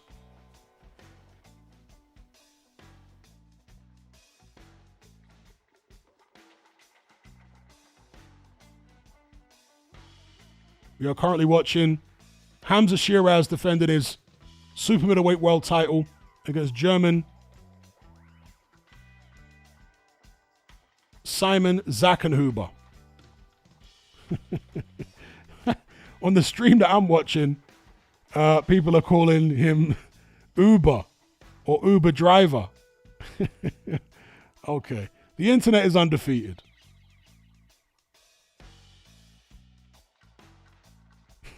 Simon Uber driver rather than Simon Zackenhuber. Banter.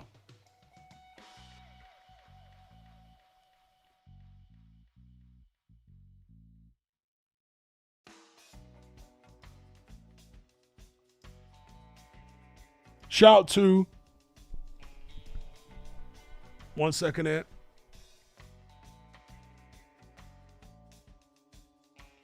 Funny Jupiter for the super chat, much appreciated. He says, southpaws can be tricky. Perhaps the angles are throwing Shiraz off a little bit here. Yes, I think so. I think they are throwing him off a bit. And also the movement of Zackenhuber. He's moving quite a lot.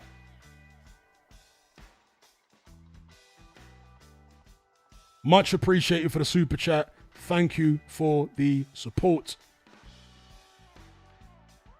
Where's Tony S at? Is he feeling even more confident now in his prediction that there could be an upset in this fight? I think what we've seen from Shiraz in the past is that slickness does bother him a bit.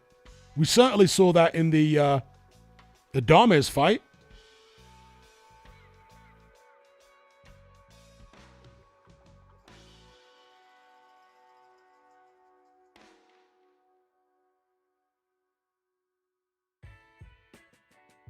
That's a good point encircled. Shiraz being left-hand dominant won't help.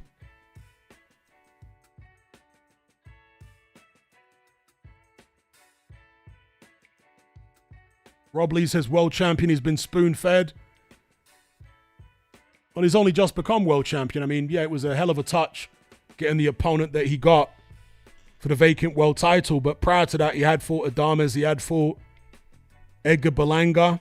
You know, he fought some decent guys, particularly Adames. I wouldn't call that spoon-fed.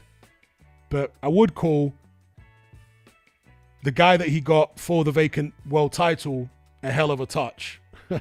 I mean, I've never heard of that guy before. I doubt we'll hear of him again.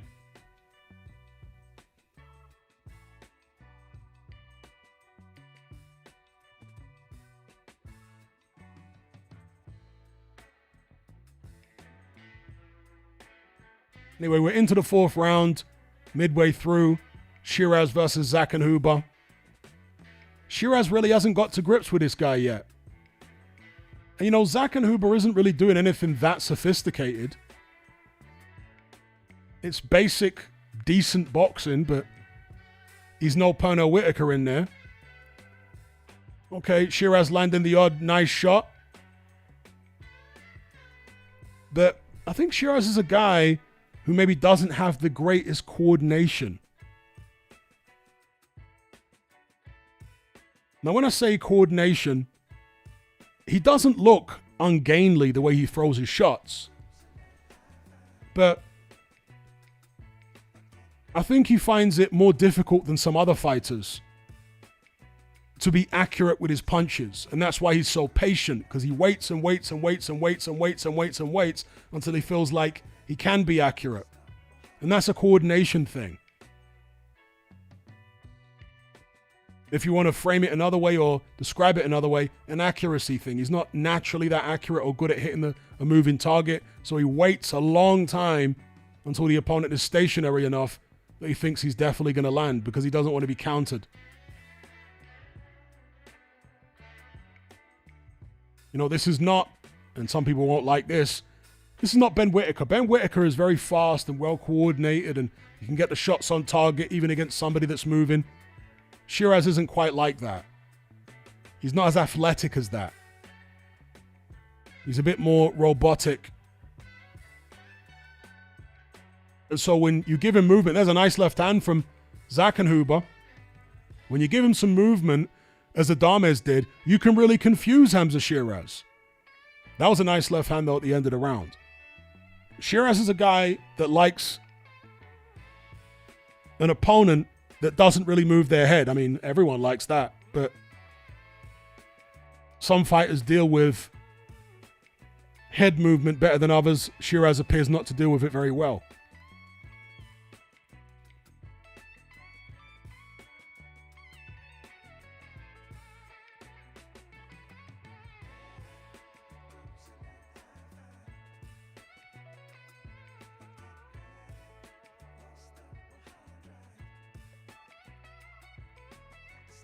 So one of the streams I was using has apparently been completely shut down. Did Turkey get to him? What happened here? Did Blavatnik get to them? That was a good stream as well. I'm having to use a different one. Anyway, here we are, round number 5. Shiraz Zackenhuber. And Shiraz really needs to find a solution here, because Zackenhuber is doing some good boxing.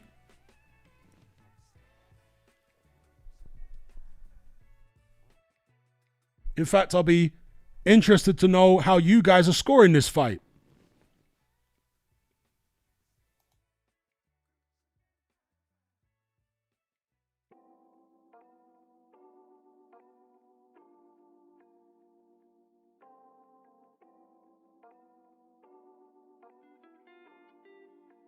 Tony S says Rawlings and Spencer Oliver have it 5-0 for Shiraz.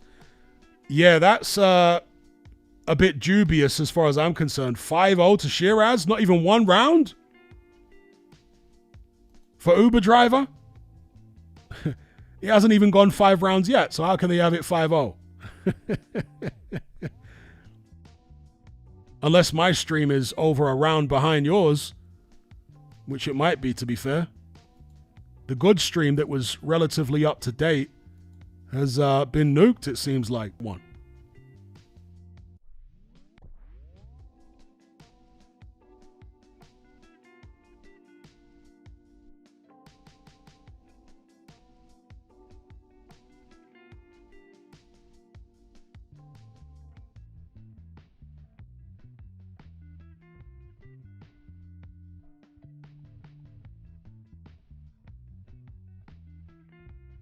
Askip says Simon could win every round and still not get the decision.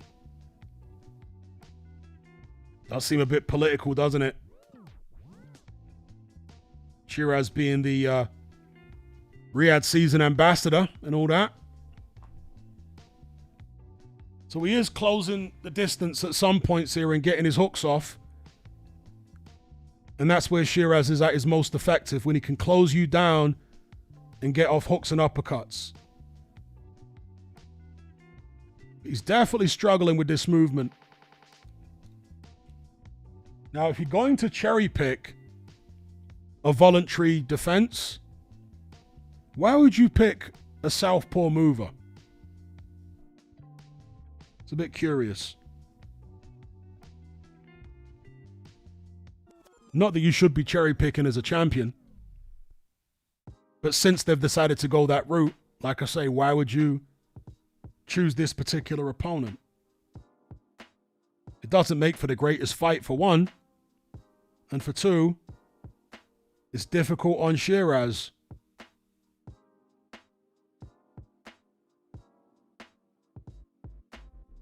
Perpetual Intellectual says, my stream wouldn't last more than 10 seconds, so I've just signed up. I'd probably do the same, to be fair, but DAZN is not available in my location. Even with a VPN, it doesn't work.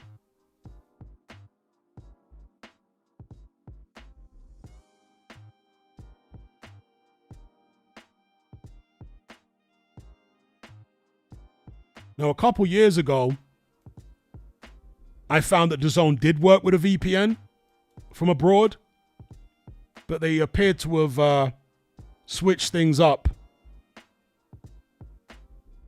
And now it just won't work.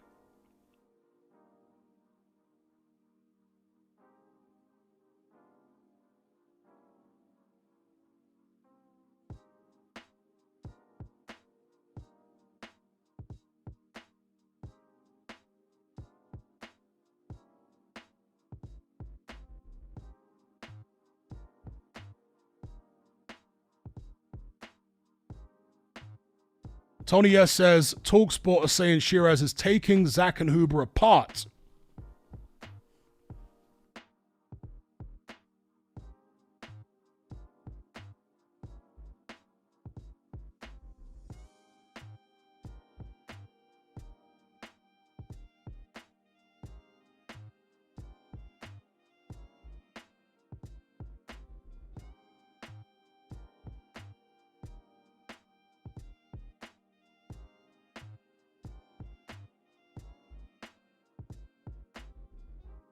Anyway, we're into round number 6. About halfway through, at least on my stream.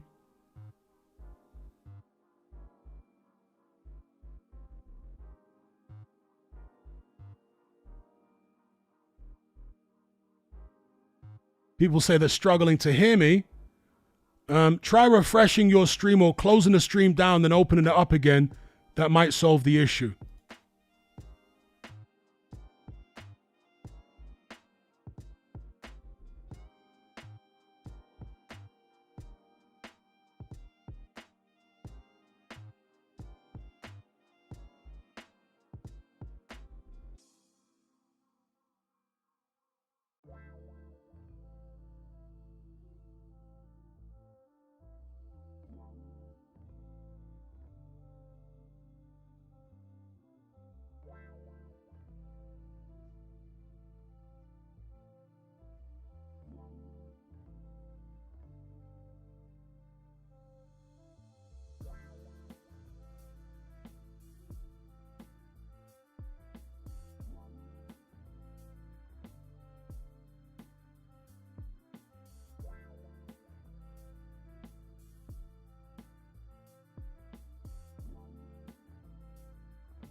Kieran Malcolm says he can hear me loud and clear.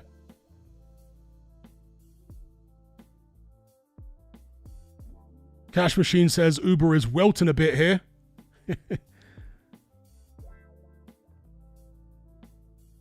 Uppercut there from Shiraz. I'm sorry that my commentary has been a little sparse for these past couple rounds. It's just that my streams have been bugging out. I'm switching between streams and trying to find one that's actually reliable rather than buffering every 2 seconds. Well, my stream right here, it's coming towards the end of the round. Zackenhuber does appear to be tiring a bit. Will he tire enough for Shiraz to be able to really do some serious damage and stamp his authority on the fight in a big way on the scorecards, or even get the stoppage?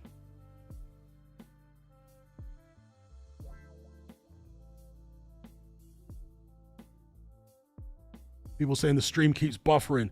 Let me try and switch the connection and see if that helps. 1 second, guys. I hope this does help. I'm going to try and switch the internet connection. Hamza Shiraz every single round so far, which I think is quite generous.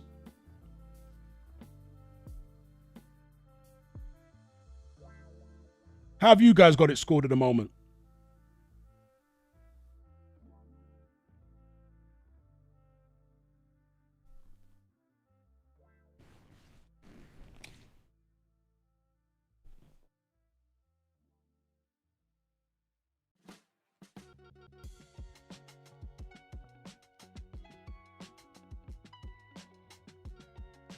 Oh, people are saying the official DAZN stream was down in some countries. I see. So it's not my stream people are saying is buffering, but the DAZN stream. Okay. Maybe that's why I'm having issues on my stream as well, as far as the stream I'm watching.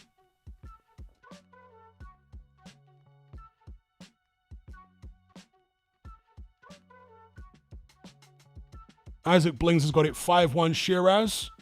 Okay.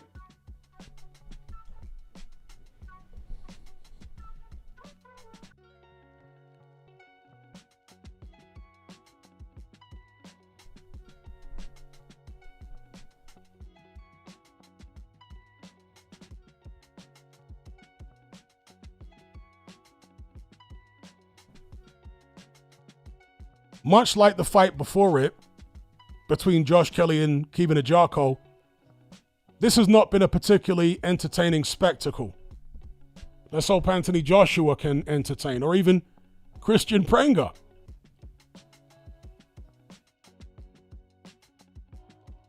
There were rumors flying around that Tyson Fury was actually going to be in attendance, and I'm talking about in the past couple of hours, there were some people at the fight saying that Fury's going to turn up. But maybe that's just shenanigans by Fury's team putting the fake rumors out there. Because they all do it.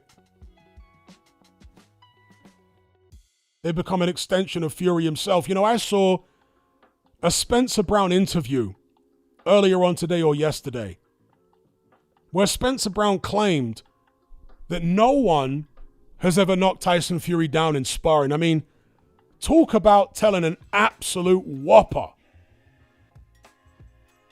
So a man that's been down, 7 or 8 times in pro fights has never been down in all those thousands of rounds in sparring? What a load of absolute nonsense.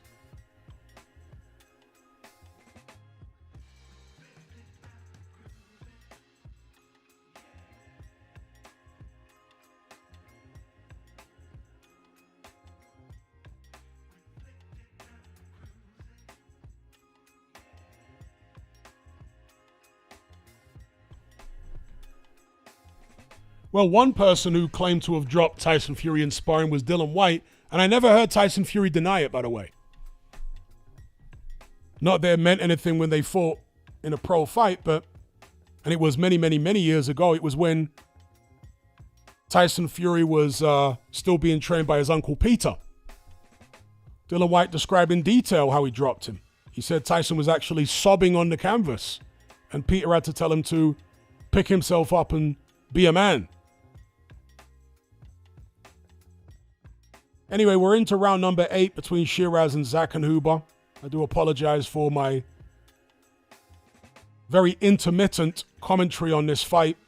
It's because my stream has been cutting out constantly, so I'm not getting to see what's going on. But to be fair, there's not much going on in this fight. The general consensus is that Shiraz is well ahead on the scorecards. Big up James Clifford for the super chat. He says, testing 1, 2, 3, get the likes up. Yeah, let's get them likes up, folks.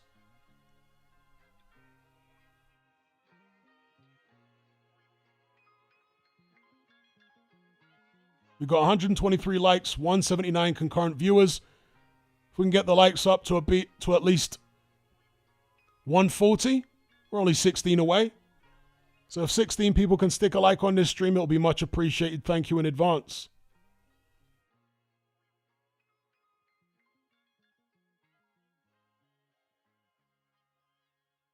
This definitely hasn't been a scintillating performance by Hamza Shiraz. Even if you do have him ahead, he hasn't exactly been lighting up the canvas here. Shout out to Matt Borgerson for the super chat. He says, the commentary is peeing me off majorly on DAZN.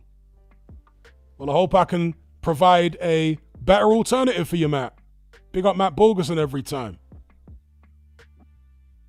Are you still saying that Kristian Prenga is going to get the upset, Matt? Matt is never afraid to make bold predictions. That's what I like about the guy.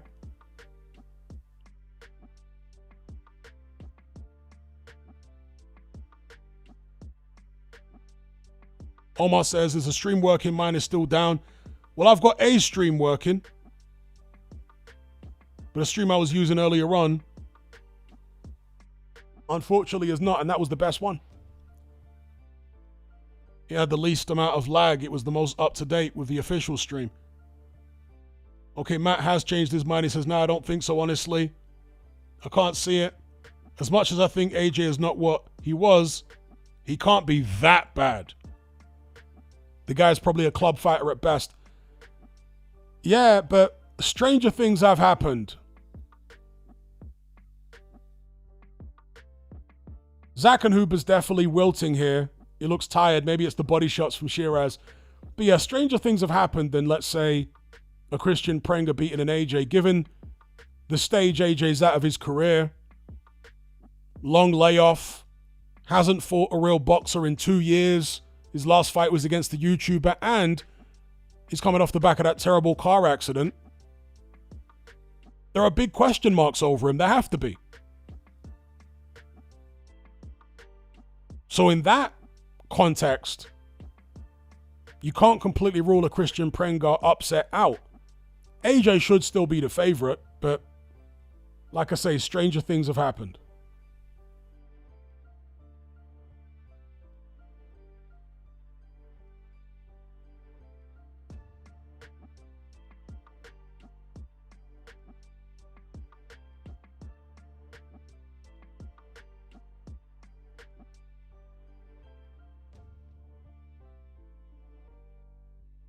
I mean, Shiraz and Andy Lee look fairly relaxed there in the corner, so they must feel they're comfortably ahead. Here we go, round number 9.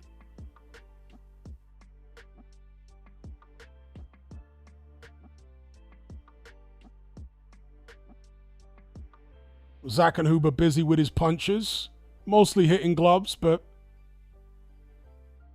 he's at least active. Shiraz throwing far fewer. That was a nice left hand to the body from Shiraz.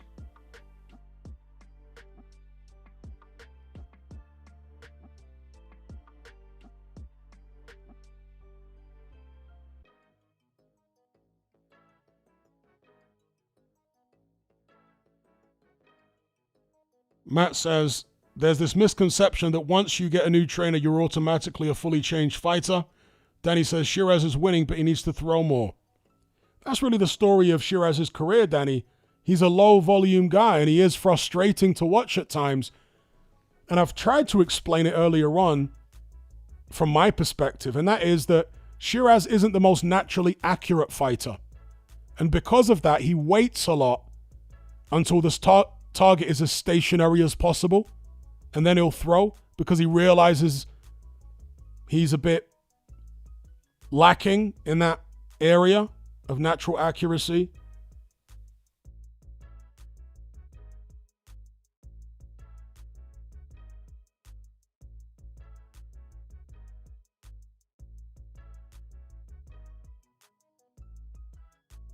Shiraz may be stuck between styles a little bit in this round.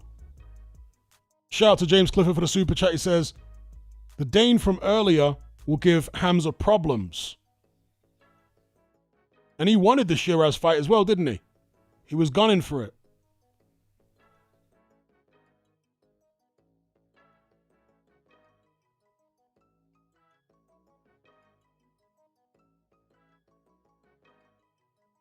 This hasn't been a particularly entertaining undercard, it has to be said, especially the last couple of fights.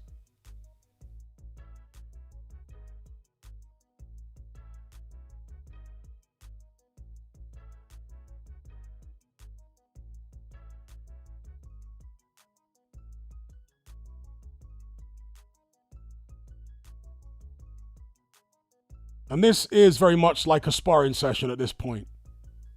The last fight between Kelly and Ajako wasn't a great fight, but both guys were fighting with some needle. But here there seems to be a lack of needle.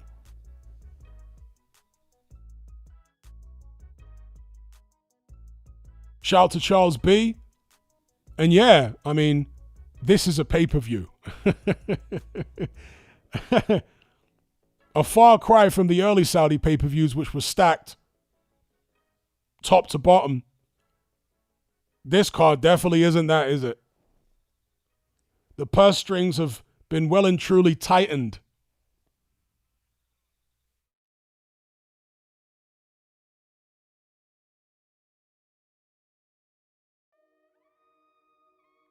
Shiraz did land a couple nice shots in that round, to be fair. Very low volume, but he landed the eye-catching shots in the round.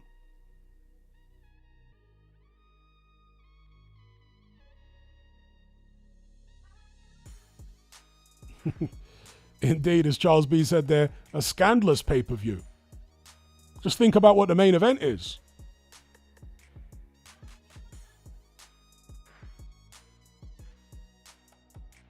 Matt Borgerson playing devil's advocate. He says maybe he's just using this fight to work on things, though. This could be intentional. That's a fair point. Because here, again, he's fighting more Kronk style. He's got the Kronk stance. But in the majority of the fight, he's been fighting in his traditional stance.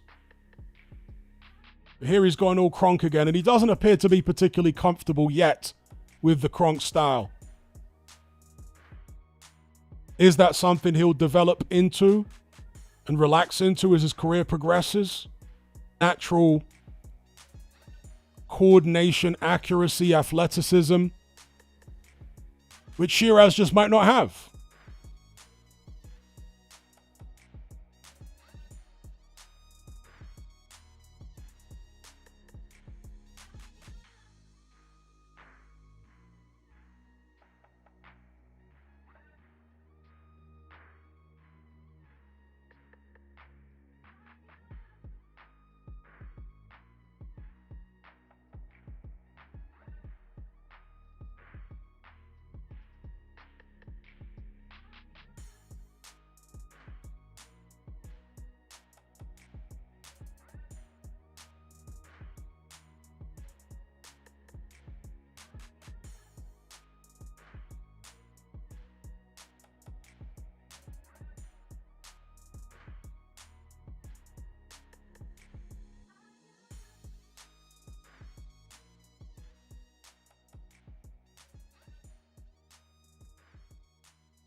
People saying he's not throwing the right, but as was pointed out by somebody earlier on in the stream, Shiraz is apparently naturally left-handed.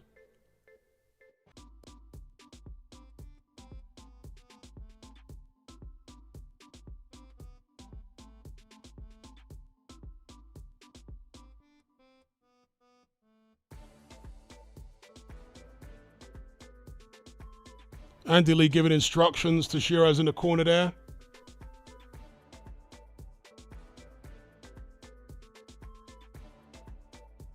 How are you guys feeling about this fight? Disappointing from Shiraz? Or is he just trying things out like a glorified spar? We're into round number 11.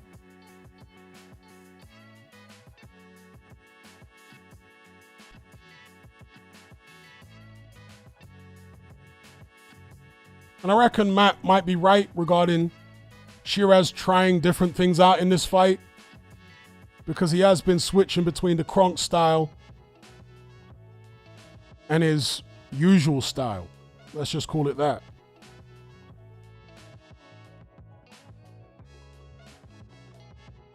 That's a nice left hand through the middle from Zackenhuber. So he's still got some gas left in the tank.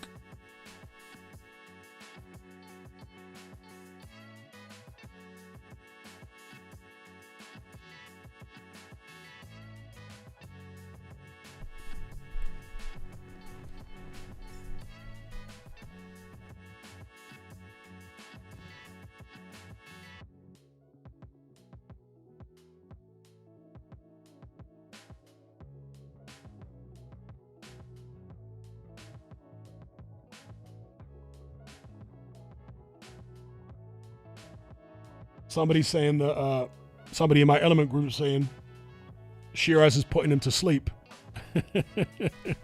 He's half putting me to sleep as well, and I'm not even tired. It has not been an entertaining fight.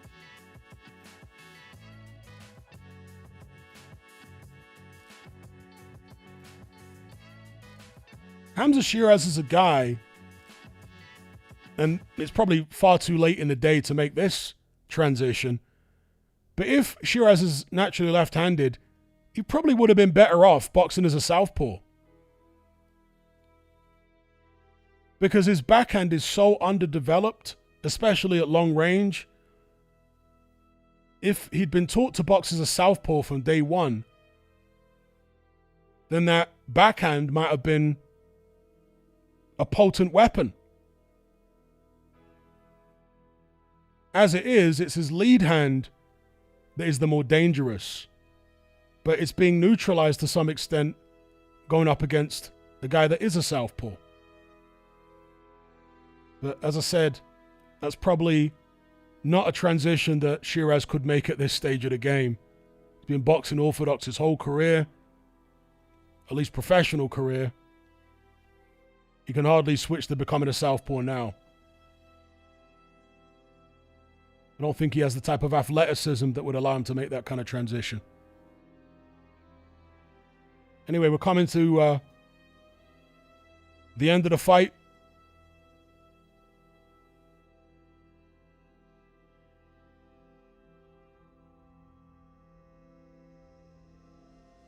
Andrew says, for a guy that trains Kronk, he has no jab. No, Shiraz does have a jab, a very good jab. It's just that he's up against the southpaw. And this is a common thing that happens with orthodox fighters when they face southpaws. Because the lead hands clash, the southpaw's right and the orthodox's left, the orthodox fighter usually will struggle to land their jab. Whereas the southpaw will be able to land their jab because they're more used to dealing with the clashing leading hands, because most fighters that southpaws face are orthodox fighters. So it's a common thing to see for an orthodox fighter to not be able to land their jab against a southpaw. It's very common. So what orthodox fighters tend to do against southpaws is focus on landing straight right hands down the middle. That's what they tend to focus on. Bernard Hopkins, for example, was very good against southpaws, and he would land very few jabs. He'd just go the whole fight landing straight right hands down the middle. That's what he did against Antonio Tarver. It was a straight right hand fest from Bernard Hopkins in that fight. But against an orthodox fighter, Hamza Shiraz usually is very prolific with his jab. Shout out to Funny Jupiter for the super chat. He says, I think it can be a mix, perhaps trying something new, but he can also do a lot more and force the issue more than he has been doing in this fight. I agree with you. Because you don't want to get into bad habits. You know, one of the things that people rightly criticize Shiraz for against the Dames is not forcing the issue when, in the eyes of most people, he appeared to be well behind. Now he claims, and Frank Warren also claimed, that he had a hand injury, and there were other people saying he was drained at the weight, and so on. Look, lots of fighters have been in that position, but they still force the issue in a world title fight, especially in their first world title fight. Hamza Shiraz didn't. And that was a little disturbing to me. You want to know that a guy has it in him if he's behind on the cards to bite down on his gum shield and fight through everything. Andy Lee at ringside there looks a little frustrated with Shiraz. I'm sure Lee still sees Shiraz as a work in progress. What is Shiraz now, 28? They better speed that progress up if he wants to keep hold of this belt. Because this Zackenhuber guy isn't exactly elite. I mean, he's a competent boxer, but he's not going to be dominating the super middleweight division, is he?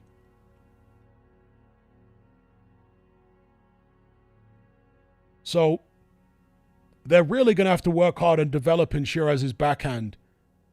And I'm not sure whether it's even doable. I'm not sure whether he has the athleticism to develop that backhand into something potent. When it's his offhand, it's not his natural hand. It's, you know, according to people in the chat, he's naturally left-handed, and it certainly looks that way throughout his career.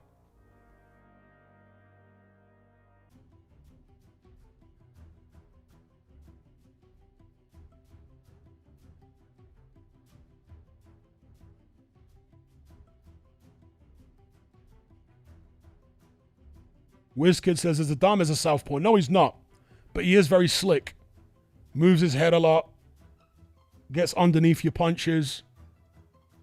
And Shiraz doesn't cope well with movement, particularly head movement.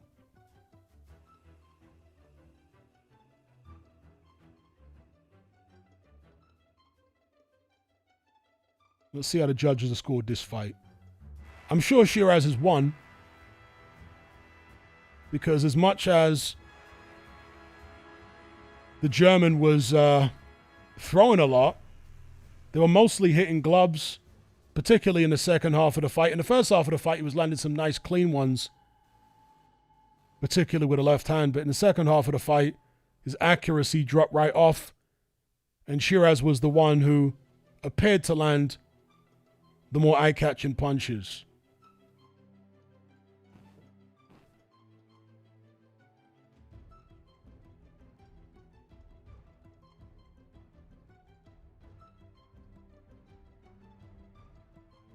Funny Jupiter says, I am not writing Shiraz off. He is good, but this has not been a good performance from Shiraz. I think it's a stylistic thing. I think fighters that don't move their head much and stand right in front of him are going to find themselves in trouble. Like Edgar Berlanga. Very little head movement. Stood in front of Shiraz and tried to bang it out. And got knocked out for his trouble. Whereas a guy that has some movement about them, particularly head movement, but also foot movement, Shiraz finds it very difficult.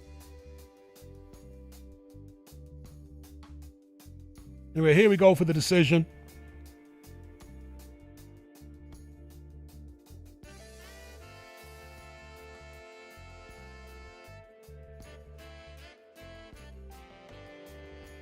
Oh, wow. The first judge has got it a draw.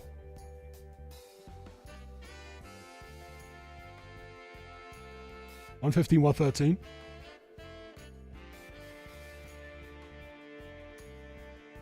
$116, 112.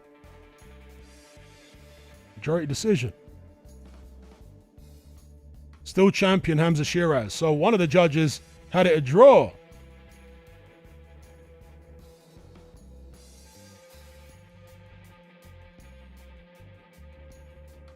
Matt says, I see it.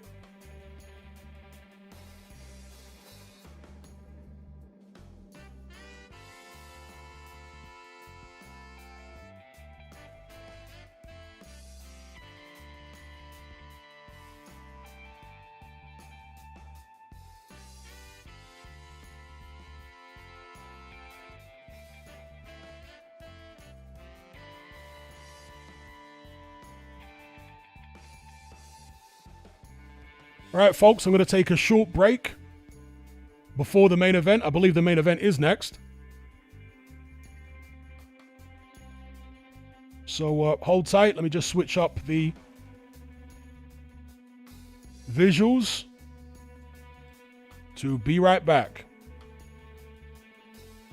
All right, catch you in a couple of minutes, folks. Don't go anywhere.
And I'm back. Did you miss me? Shout out to everybody locked in. Shout out to Eldon Joe.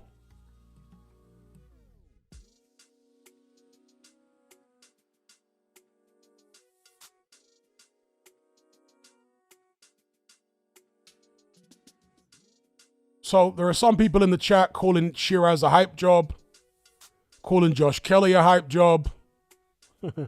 These are terms that I don't like to use because it tends to speak to a very dichotomous black and white way of looking at boxing, when really, more accurately, it's shades of gray. But certain boxing fans like to put fighters in only one of two categories. Either you're a hype job or you're the real deal. There's nothing in between, apparently. So, yeah, I don't tend to use the term hype job. I might use it, but very rarely. I certainly, by my definition, wouldn't class Josh Kelly or Hamza Shiraz as a hype job.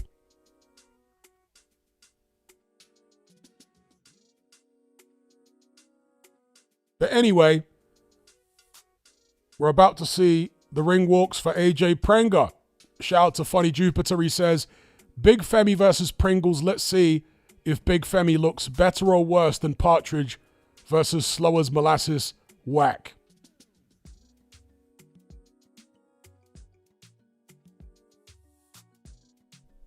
Connor Gray says, I have a bit of a bad feeling for AJ, lads. The frailty is just so bad now. But if he lands a big shot, then obviously it could be over. AJ had never had good enough defense to not get hit.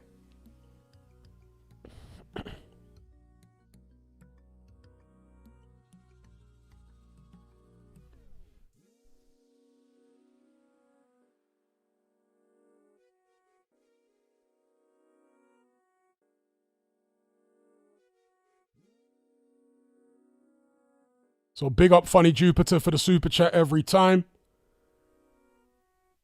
You know, the funny feelings, I think, occur before most AJ fights these days, but they're going to occur after, before every AJ fight from here on in, because of what happened to him against Daniel Dubois. He was so thoroughly destroyed.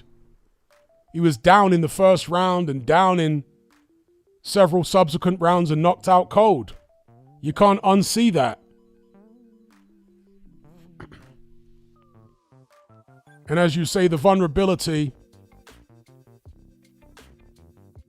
the frailty, as you said, rather, is so bad now that you can't write anybody off against AJ at this stage. And that's why I made the video. I'm not sure how many of you guys have seen it, but there's a video they uploaded a few hours ago where I asked the question, is this the worst bit of matchmaking in boxing history? Now, obviously, it's a question rather than a statement because it all depends on what happens in the fight, but it's potentially the worst bit of matchmaking in boxing history. What I can tell you is there are lots of heavyweights out there that could have given AJ a few rounds, but didn't have a 100% knockout ratio. And some of those heavyweights are people that we've actually heard of before.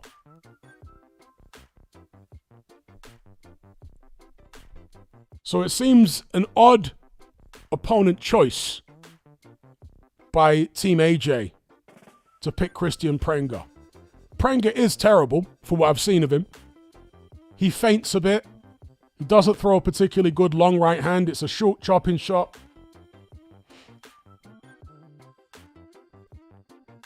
As Danny said there, Prenga hasn't KO'd anyone of any real skill. I've only ever seen Prenga KO massively undersized heavyweights or fat journeymen of the absolute lowest and weakest and least capable variety. And again, as I said in that video, Prenga is 35 years of age. He's had 21 fights. if he had any ability whatsoever, and bear in mind he's based in the United States, he fights out of New Jersey. If he had any ability whatsoever, then he would have been signed up by a major promoter by now. Because heavyweight boxing is big business. They could have signed him up as an opponent for somebody. The fact that nobody has in 21 fights and being based in New Jersey, I think says it all about his quality or lack thereof. Danny says his 100% KO ratio is not worth noting. Well, not generally, but against a guy like Anthony Joshua, who is at the back end of his career, who's very chinny, I think you have to make note of it. If he lands something big on Anthony Joshua, who's going to be surprised to see AJ hurt? Yeah, I won't be.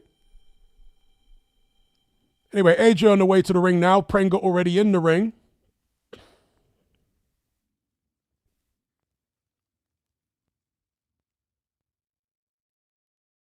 Corner says, 100% Eddie should have chosen a low-level guy with a low KO percentage. Eddie sometimes matches AJ so badly. For example, Ruiz.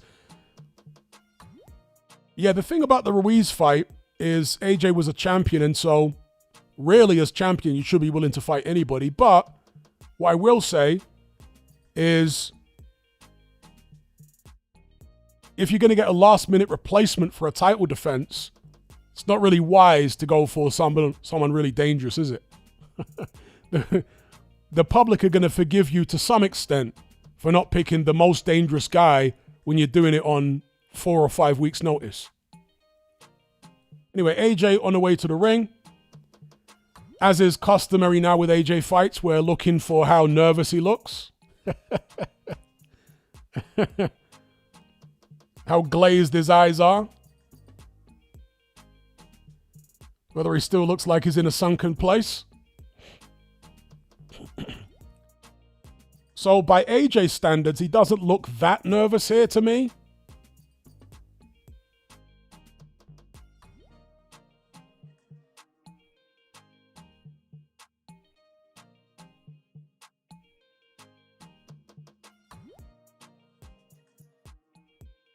You know, there was a shot there of AJ warming up backstage a few minutes ago.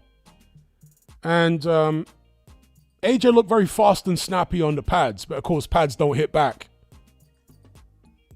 And he looked mobile on the pads, as in he was bouncing and then punching off his bounce. Is that the Usyk influence? Usyk's there at ringside, of course.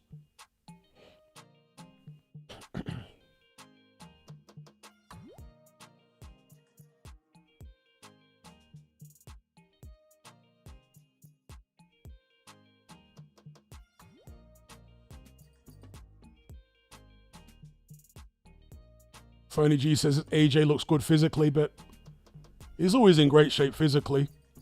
That's one thing about AJ that can be relied upon, is aesthetically he always looks in good shape. I'm not sure if this guy's ever been fat in his entire life.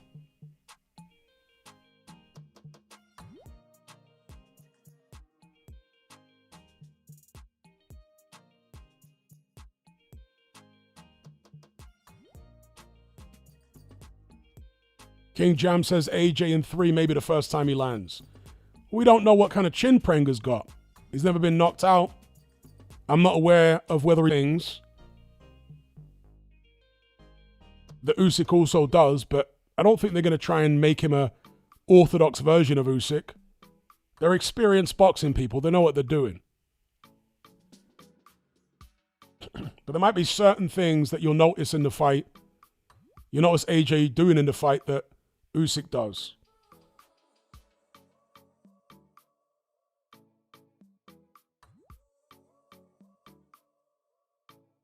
Okay, that's interesting.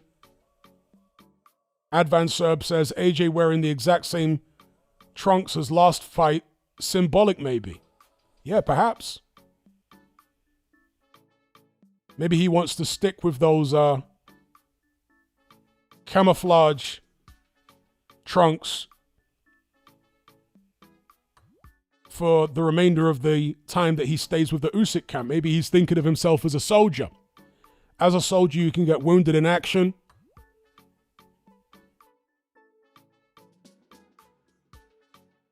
Ups, downs, highs and lows. Maybe that's the way AJ's trying to reconcile what has happened to him in his career so far. He's a soldier. You win some, you lose some.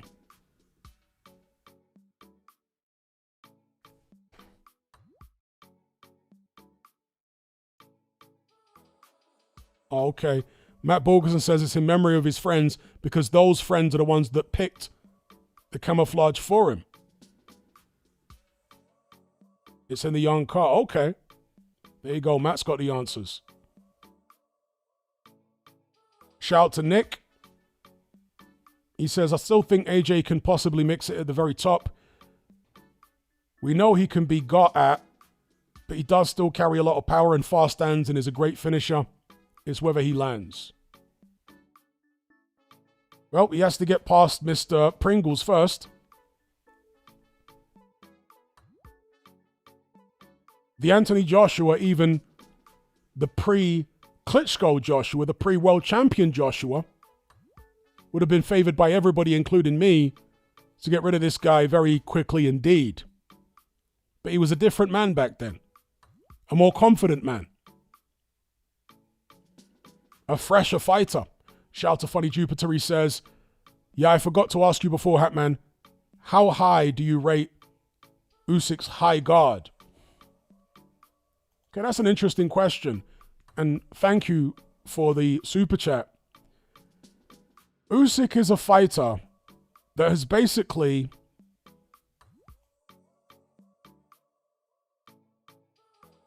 how can I even describe it? Usyk is a fighter that does everything correct from a technical perspective. He keeps his hands up. He moves in the correct way depending on the stance of the opponent. He positions his hands correctly. He tucks his elbows in. All of the boxing fundamentals are checked with Alexander Usyk.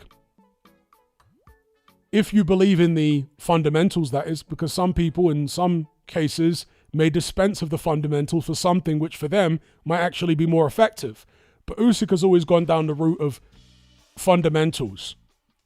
And therefore, given the fact that this guy's never been dropped in a fight, some people say the Dubois knockdown was a legitimate knockdown. I disagree, but for the sake of argument, let's just say he's never been dropped with a headshot before in his life.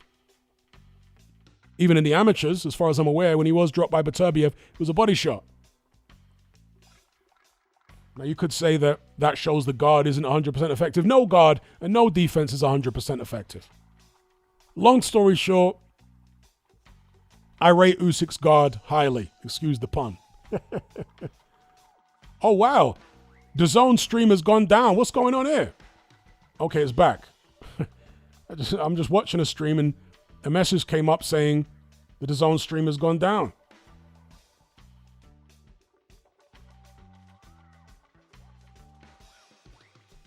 Usyk does it all. I mean, he keeps his guard up and he moves his head as well.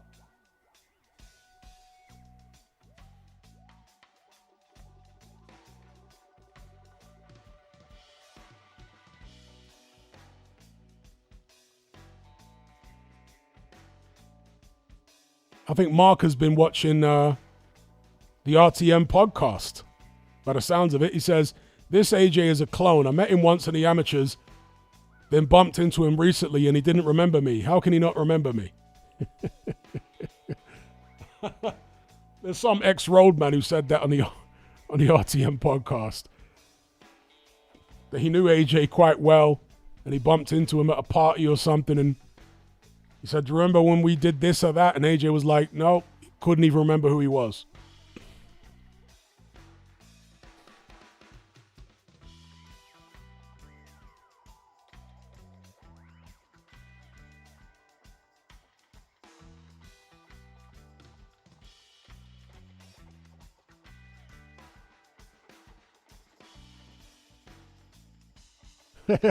Ocean Blue says, I saw the RTM podcast for the first time last week. Wish I never had. Yeah, it's brain rot stuff, isn't it? Anyway, fight about to start, guys. Anthony Joshua, Kristian, Prenga. Will it be a straightforward affair, or will AJ get knocked out by a tube of Pringles? AJ looking a bit nervous in the eyes, but, you know, doesn't he always? Let us see where this goes. Will there be any residual issues? Round one, ding, ding, here we go. Will there be any residual issues from the crash? AJ sticking a jab out. Kristian Prenga doesn't look overawed. He looks pretty relaxed in there. Big swing and a miss from Prenga. Oh, uppercut. Down goes AJ. AJ down. AJ down from a Prenga uppercut. Looks in serious trouble. Looks in serious trouble. That was a heavy knockdown. AJ could be about to lose this fight. It may turn out, like I said before the fight, to be the worst bit of matchmaking in boxing history. Oh dear. AJ down within seconds of the opening bell. Prenga getting on him, looking for the uppercut again. Absolutely shocking stuff. Eddie Hearn, what have you done? Away from the punches, and Prenga is slow as molasses. AJ trying to hold on. Wobbly legged. Big left hook from Prenga misses. AJ trying to get his jab going, but he just looks, and he's thrown to the ground by Kristian Prenga. AJ's legs all over the place. AJ smiling, but hey, there's nothing to smile about.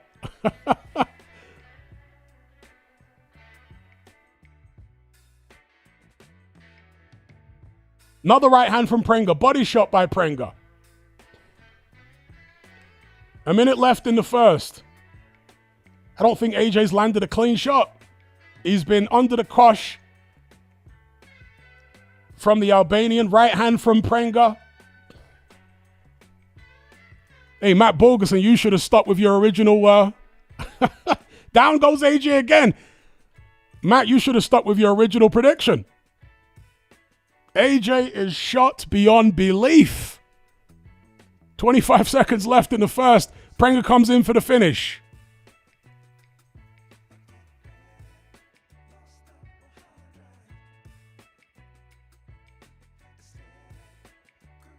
You know, I did say in the video I uploaded earlier on today about the Fury-Wack fight that people shouldn't jump the gun just assuming that based on the way Fury performed against Wack, that AJ will destroy him.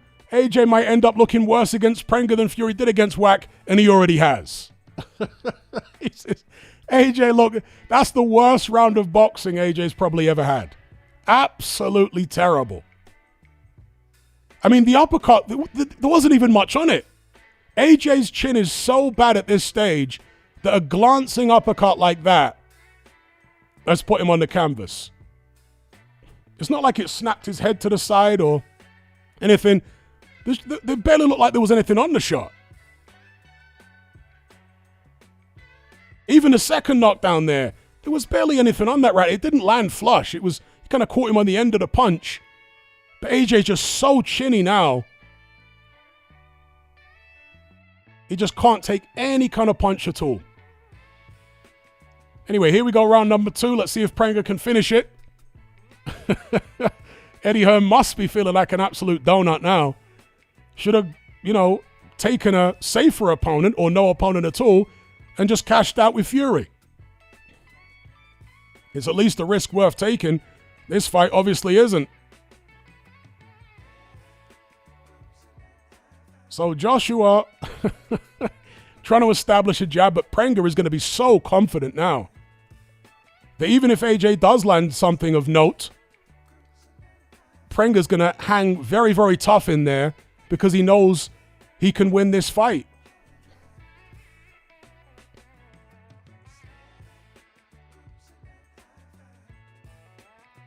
AJ trying to, again, establish a jab. Nearly gets caught with a left hook there.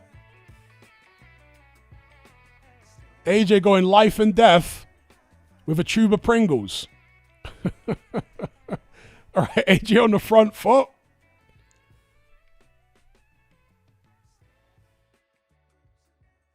Right hand from AJ. Body shots from AJ. Prenga's punch output has dropped right off here. Is he biding his time, or is there something sinister going on? I'm sure if AJ wins this fight and Prenga doesn't press home his advantage, I'm sure there will be some people thinking that somebody whispered in Prenga's ear and told him, "You're not supposed to win."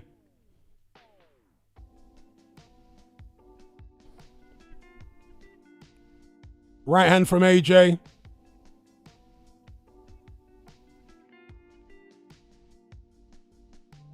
I mean, you can see, obviously, as you would expect, the difference in technique here favoring AJ, but he's so chinless at this point of his career that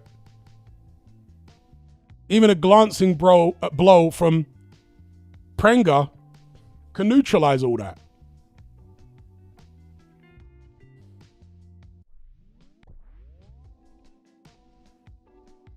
For the past couple of years, I've been saying that Tyson Fury beats Anthony Joshua. And I'm telling you now, there's nothing I've seen this weekend that would convince me otherwise. So AJ getting through some shots. Down goes Prenga. Is the fight over, or are they going to finish the count? Prenga seems to be hurt there. They've waved it off. So AJ gets a second round KO over Kristian Prenga after climbing up off the canvas.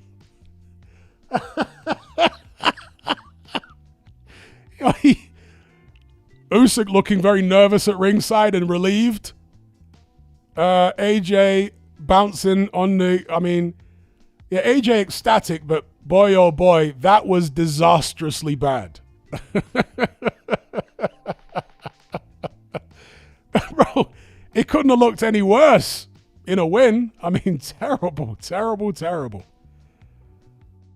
A big up Matty Bryant for the super chat. He says, some of my winnings tonight, Hatman. A big up. And congratulations. Yeah, it's actually worse for AJ than I thought. I was thinking that Fury would beat him, maybe on points. If he stopped him, it'd be late. Based on this, Fury's going to knock him out early. Like, AJ is so washed. Yeah, Fury's going to do him early.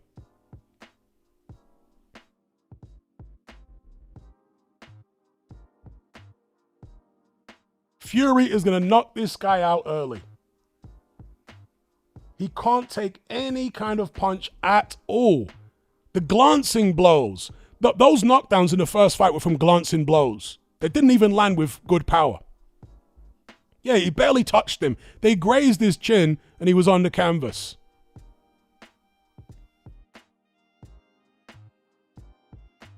No chin at all.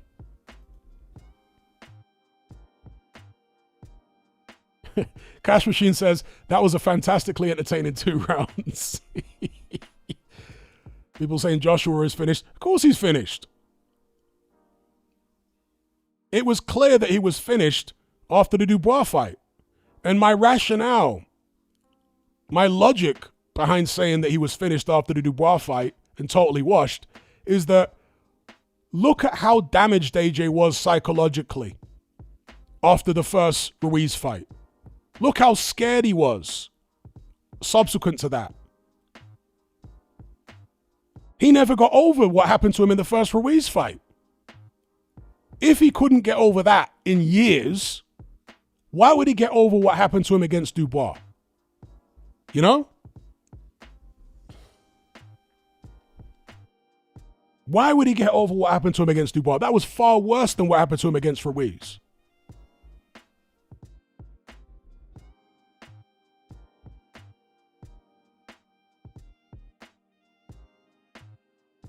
Let's have a look at the finish here. So AJ lands a solid jab, a right hand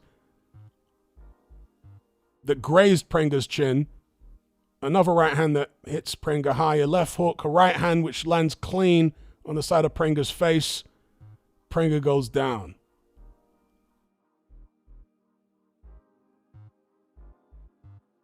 But as people rightly pointed out, Prenga did, strangely, in the second round, stop punching. So I'm sure there are going to be lots of theories circulating as to why that happened. Did somebody whisper in his ear? You're not supposed to win.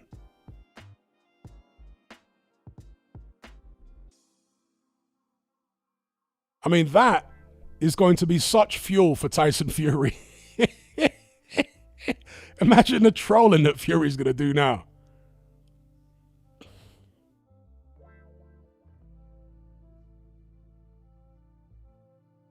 You know, whenever I've said over the past couple years since the Dubois fight that Anthony Joshua is totally finished and totally washed, I have got some pushback. But I think I'll get far less pushback after that. Because, come on, folks, isn't it clear to see? He's done. Completely cooked.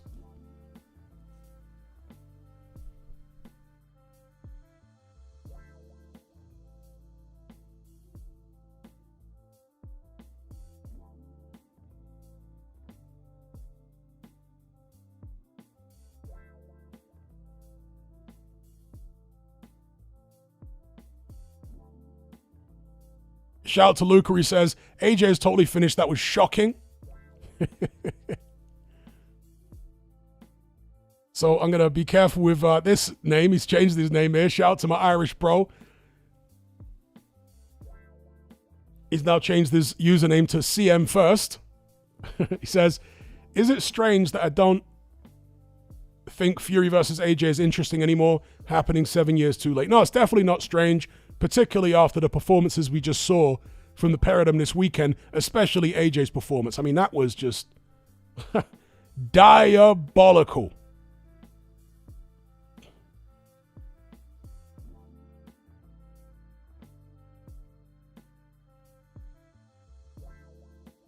Danny says that was all psychological, nothing physical.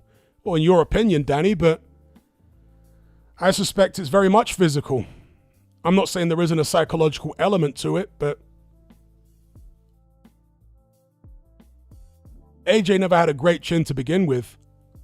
But now that he's been knocked out several times and taken beatings, he took a beating against Ruiz. He took punishment against Klitschko. Obviously, he was down in that fight.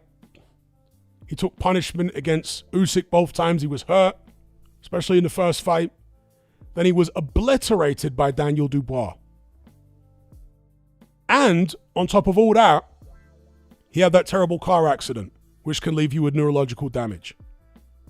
With all that combined, that is how you can easily end up like that, where literally a light breeze will have you on wobbly legs. Indeed, Fernie G, the Dubois fight was the final straw. That was it. AJ's chin is cooked. And it weren't just AJ's chin. His coordination seemed off to me. Did nobody else see that? AJ's coordination seemed off even before he got dropped. His coordination was off. Danny says that was a psychological knockdown. It wasn't from power. Again, I totally disagree. Some fighters, when their chins are that bad, they barely get grazed and they're on the floor. I mean, look at, for example, Herbie Hyde when he got knocked out by Vitaly Klitschko. A lot of people thought it was a phantom punch because the right hand that preceded the knockdown actually skimmed past Herbie Hyde's face. What they didn't catch was that it wasn't the right hand that knocked him out. It was the jab. Vitaly hits him with a jab. Hyde is essentially knocked out already. The right hand that grazes his face is just perfunctory.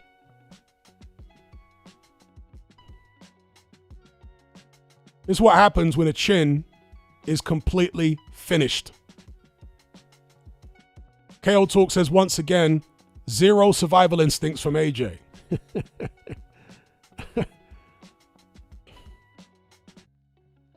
Yeah, I agree with feared audacity.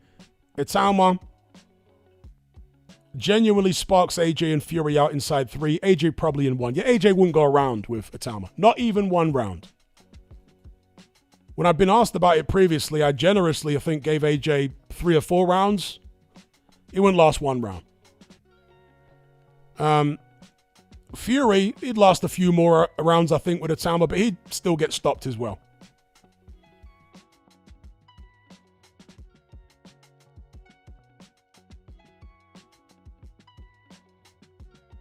Who's that kid that AJ's with? Is that his son?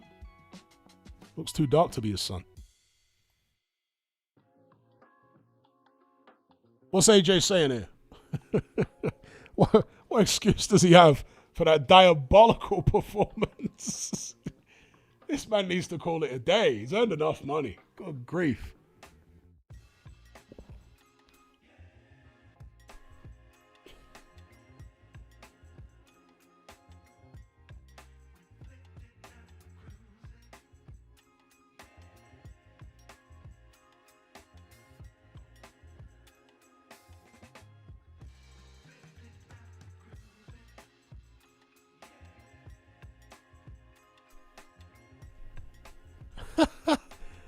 Unbelievable. That was just...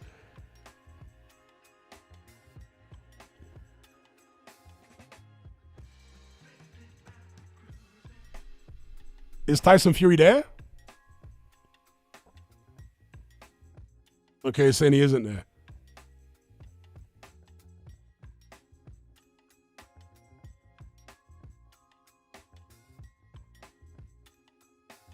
It's interesting and also bizarre that AJ's in such a good mood after that.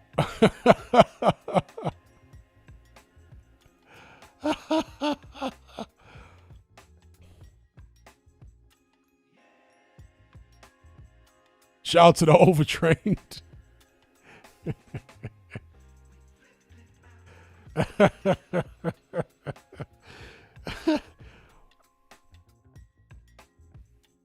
Encircled says AJ needs to stop wearing Amir Khan's chin. Project says AJ did a Lennox and didn't take this seriously. I totally disagree.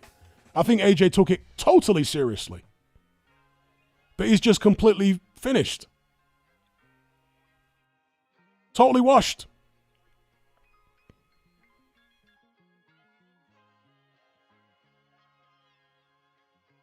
And this, as somebody just said there in the live chat, is exactly why I said, or I asked the question, is this the worst bit of matchmaking in boxing history? Well, it very nearly was.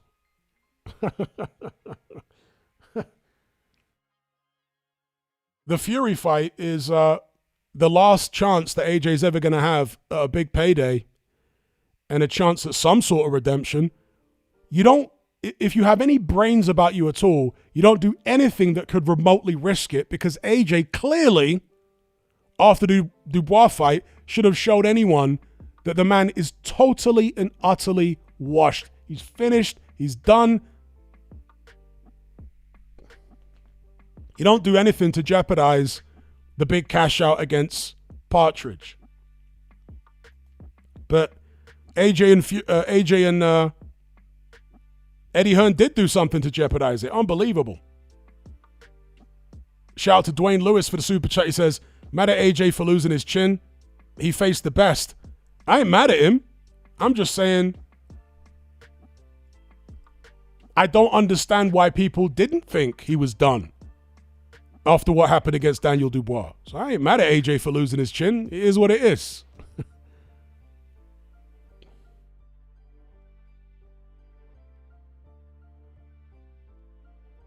But big up for the super chat. Fanny G says AJ was probably getting chinned in sparring. I'd be amazed if he wasn't. You know, in that video, which Usyk has now taken down on his YouTube channel, where he was talking to AJ and they showed a lot of training footage and whatnot. In that video, there was footage of AJ sparring Marius Wack. And the look on AJ's face when he was sparring Marius Wack, it's like he was in there against a killer or something. not a 45-year-old plodder who quits in half of his losses. Shout out to D-Man. He says, I can't believe how close this was.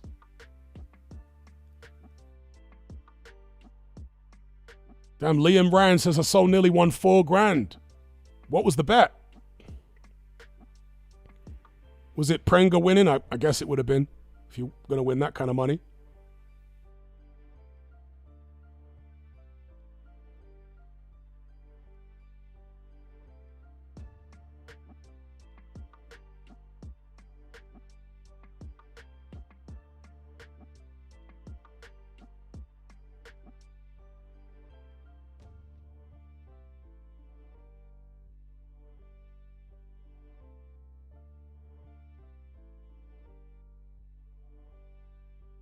Nabil says, I mean, everyone who's hurt him has been a big puncher.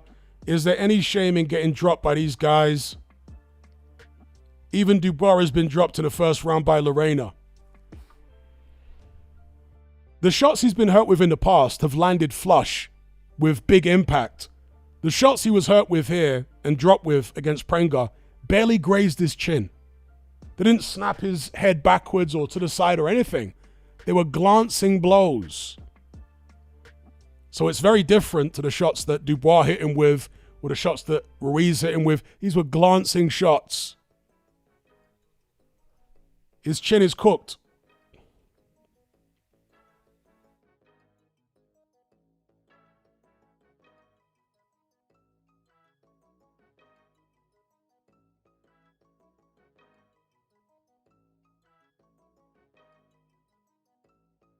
D-Dub says, Tyson's uppercut flattens him. I agree. See, prior to this, I was saying Fury beats AJ maybe on points. If he's going to stop him, it will be late. Now I think Fury stops him early.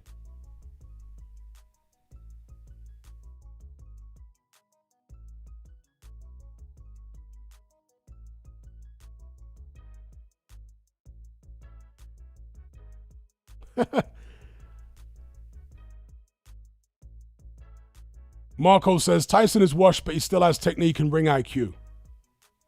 And he still has some level of chin, you know? He can still recover from a shot. I mean, if AJ had been hit by the right hands that Marius Wack caught Fury with, he'd probably still be unconscious now. Like, seriously.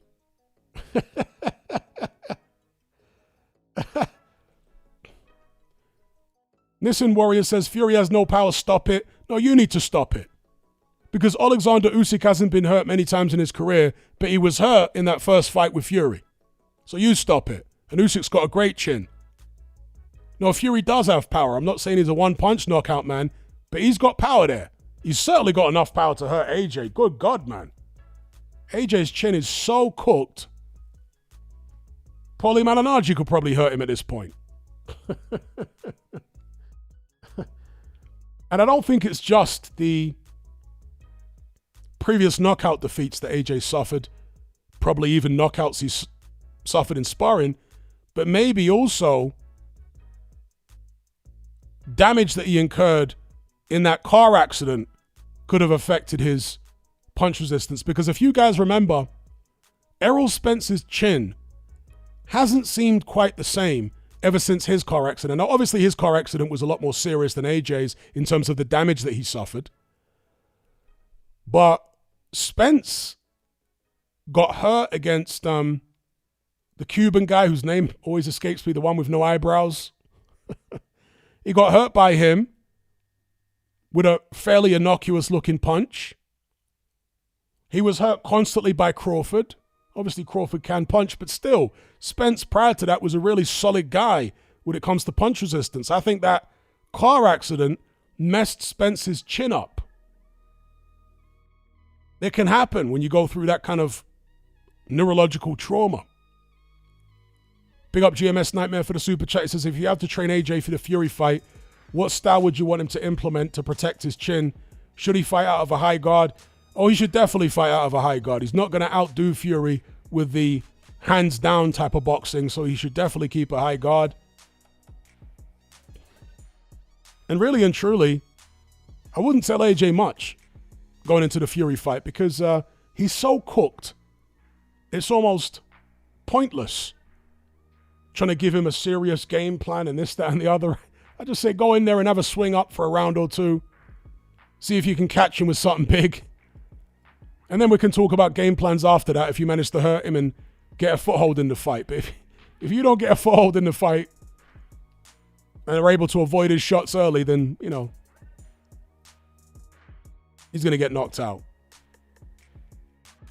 So shout out to GMS Nightmare. Big up 1-1 for the super chat. Long time no see, my guy. Big up Ibrahim. He says, AJ, unfortunately, is one of the most destructive glass cannons of all time.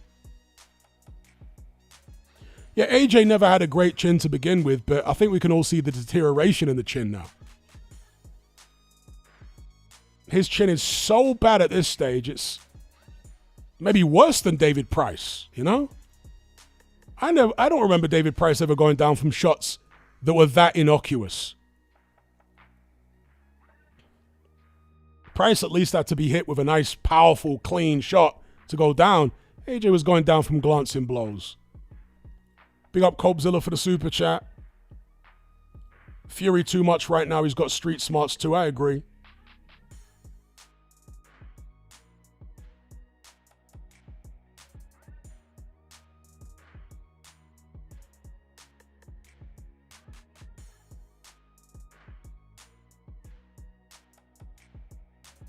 Belly, you talking about the performance now? Is he going to be real or is he going to be corporate?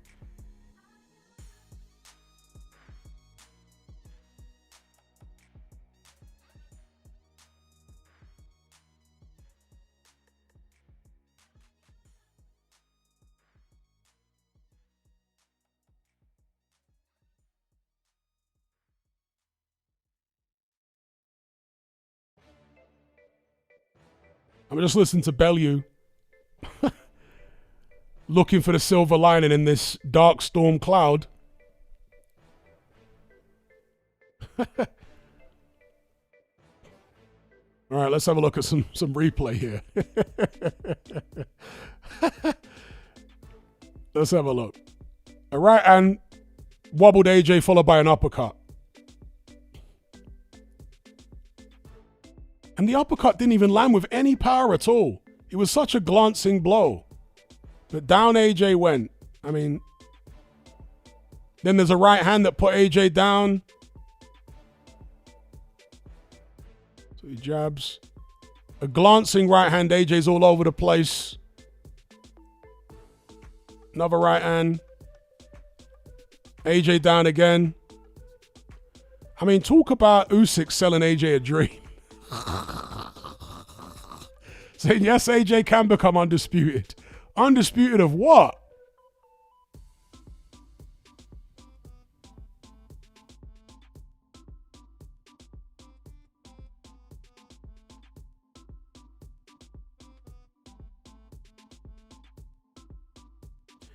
Shout out to Copzilla, says, I'm glad AJ had a bad performance. Fury will fight him now.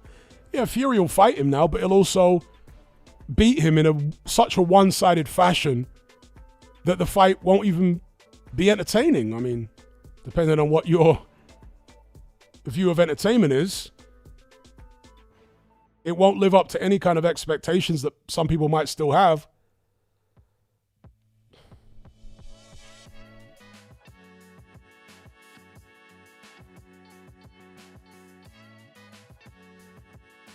Mr. Grandy says, Prenga is a puncher though. Those shots might look glancing, but you're not the one getting hit. I've been hit plenty of times, and I've sparred people far better than Kristian Prenga and fought people better than him. I've been watching boxing since the 80s. I'd like to think I know a little bit of what I'm looking at by now. And what I saw was a guy whose punch resistance is completely finished. Kind of like Roy Jones Jr. post Tava 2. His chin was totally cooked. And that's what I'm seeing now. I've seen it happen to many fighters over the years. Those were nothing like the punches that AJ was hit with against Daniel Dubois, Klitschko, Dylan White, Andy Ruiz, even Usyk.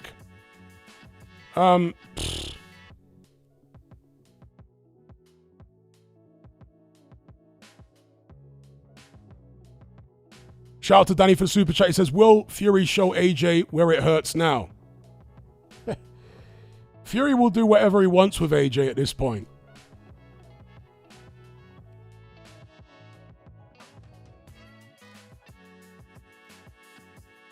Cobzilla says AJ is taking even more damage now. Indeed, it all accumulates. Silver the reviewer says, Joshua has been on the canvas more than Vincent van Gogh.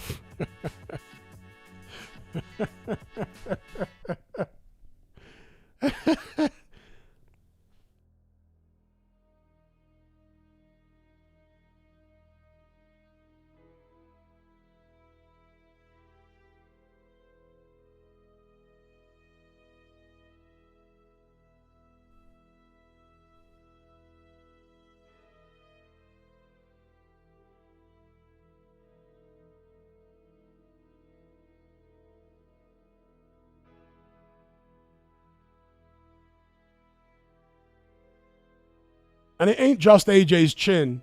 Again, for me, AJ's coordination looked totally off. The coordination was off. The timing was off. I mean, this is one of the reasons that I said AJ's totally washed and finished after the Dubois fight. It wasn't just the fact that he got dropped and knocked out by Dubois. It's the fact that he didn't have the timing to land any shots other than in the 5th round where he landed one. He just couldn't time anything. And that's one thing that goes as you age as a fighter. Your reflexes, your timing goes. And AJ's timing, based on that Dubois fight, was deteriorated. And even more so now, having watched him against Kristian Prenga. The timing isn't there. His coordination looks off. Even before he got dropped. He just didn't look right to me.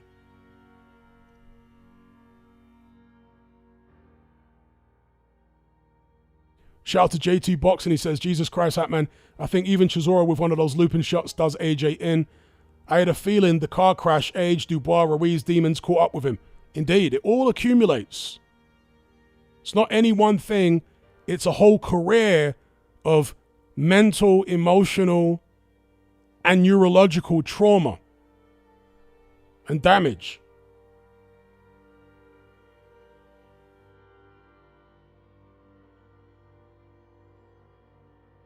So big up JT Boxing for the super chat. That Kidding says, please correct me if I'm wrong, but is that the first time AJ has been down in a fight and gone on to win since Klitschko? If so, in a strange way, does he actually gain confidence from that? It is the first time that's happened since Klitschko. Does he gain confidence from it? I mean, he might. But it's not going to help, is it? When you got a chin like that, you're better off not being confident. You're better off running for your life from the opening bell. Billionaire says, Hatman, do you think AJ should retire? Again, I made a video after the Dubois fight saying AJ should retire. Nothing that has happened since has made me change my mind about that. So yes, I think he should retire. I think he should have retired after the Dubois fight. But since he insists on continuing, we're not going to stop him from continuing. The only thing he should do is fight Tyson Fury, cash out, and then call it a day. That's it. Don't try and fight anyone like Dubois or Wardley or whoever else. Don't even think about that. If he insists on continuing, just fight Tyson Fury and call it a day.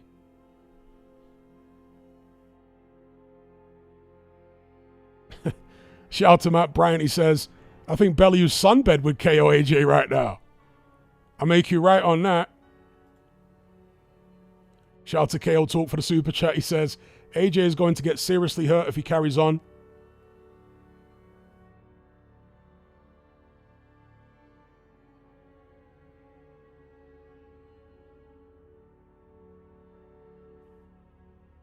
So we got another person saying, chin doesn't matter with Fury because he can't punch. Where does this notion come from that Fury can't punch? So did you not see the second and third Wilder fights? Did you not see the first fight with Usyk where he clearly hurt Usyk with an uppercut? What are you talking about? Of course Fury can punch. He's not some big one-punch knockout man, but he can punch. Did you not see him knock out Dillian Whyte with an uppercut? Another guy whose chin is cooked. What are you talking about? Fury has definitely got enough power to hurt Anthony Joshua. More than enough. Where does this notion come from that Fury can't punch? I'm sounding like a Fury fanboy now rather than being accused of being a Fury hater 24/7. My allegiance is to the truth, not to any one fighter, and to what's best for boxing. But just being real, where on earth are people getting this notion from that Fury can't punch? Very strange. Big up Cam for the super chat. He says, after today and yesterday, Moses must be licking his chops right now. 100%. Moses Itama would go through Anthony Joshua maybe in a minute, and he would stop Tyson Fury as well. It would take him a bit longer to stop Fury, though. Maybe 7 or 8 rounds, but AJ, I mean, just that would be a total demolition job very early. Big up Cam for the super chat. Big up Funny Jupiter for the super chat. He says, yeah, I had a bad feeling and doubts after AJ's car crash, and this has just confirmed it, but I got to go. Big up Hatman, see you around. And big up yourself, sir. Thank you for the super chats. You are appreciated. Much respect. Big up William Sherman. He says, has anyone managed to get their chin back in boxing? Let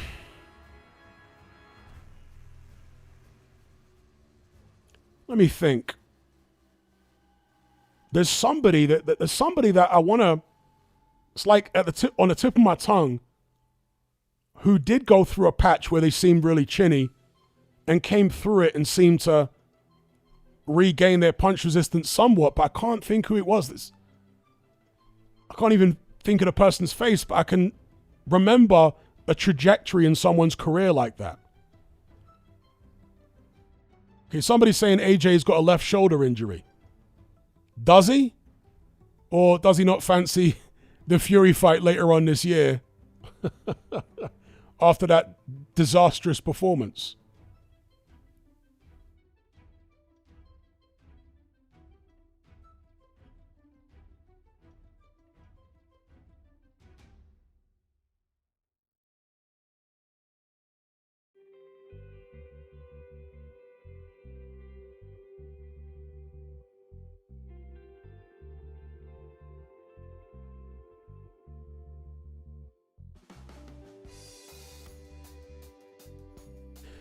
Yeah, you know what?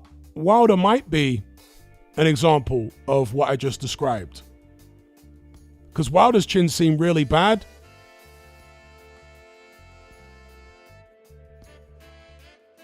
But then again,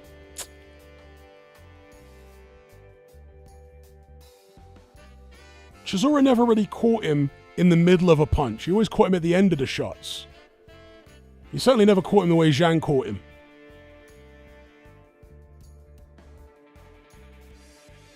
This is another thing that I don't understand. Over the past couple years, people have been acting like AJ washes Deontay Wilder. Like, how? AJ's totally washed. Like, there have been some people acting like that's a safe fight for Anthony Joshua, and Wilder's way more washed. No, he's not. And they're saying that off the back of Wilder getting knocked out by Zhang. Well, hang on. What happened to AJ against Dubois?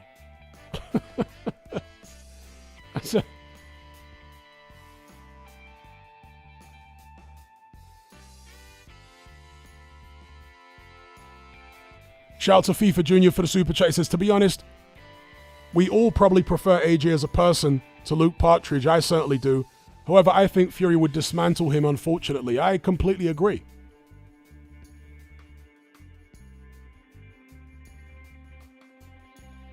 And what I've seen tonight has only made me think that he'll do it early rather than late, because prior to this fight, I was thinking and saying that Fury beats AJ probably on points, or if he's going to stop him, it will be late.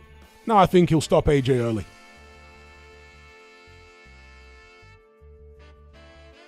Shout out to Rip Van Gogh. He says, is it possible that Prenga took a dive? It was curious that Prenga appeared to stop punching after dropping AJ twice. It was a little reminiscent of... God, I've forgotten the South African guy's name now. Kevin Lorena, excuse me. Kevin Lorena in the Dubois fight. So he drops Dubois a couple times early, and then he stops punching and backs off. It was very, very odd. A similar thing here with Kristian Prenga. Drops AJ early, is on the brink of the biggest win of his life, and he backs off. Strange.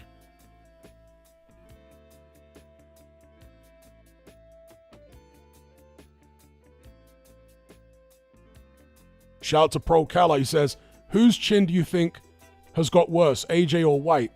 I actually think AJ's chin is even worse than White's now.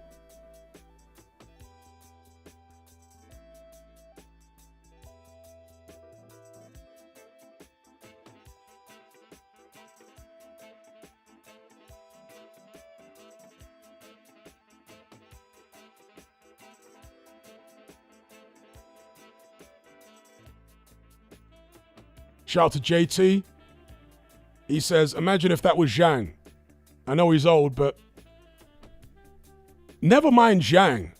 If AJ was caught with the shots that Tyson Fury was caught with last night by Marius Wack, AJ would still be unconscious now. That's how cooked his chin is.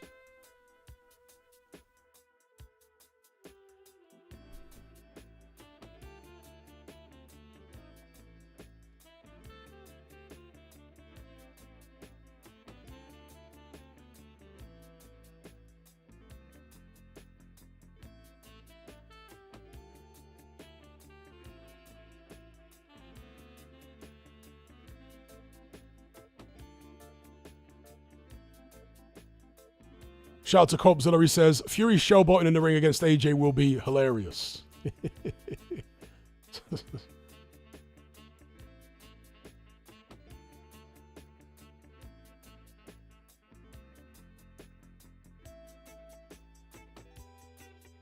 Tony Bellew really trying to play damage control here.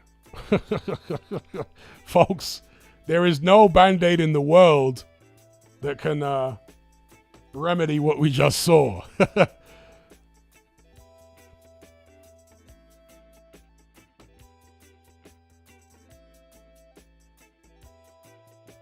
Becoming Uncommon says, you are over-exaggerating with the chin talk, man. Give it a rest. Denial is not a river in Egypt, mate. It's not going to help you. Denial is not a river in Egypt. Big up Rip Van Gogh for the super chat. He says, shout out from Kenya. Big up the Kenyan crew. Where you at? Nairobi, Mombasa? I know there are many other places in Kenya, but I'm just taking a ballpark guess.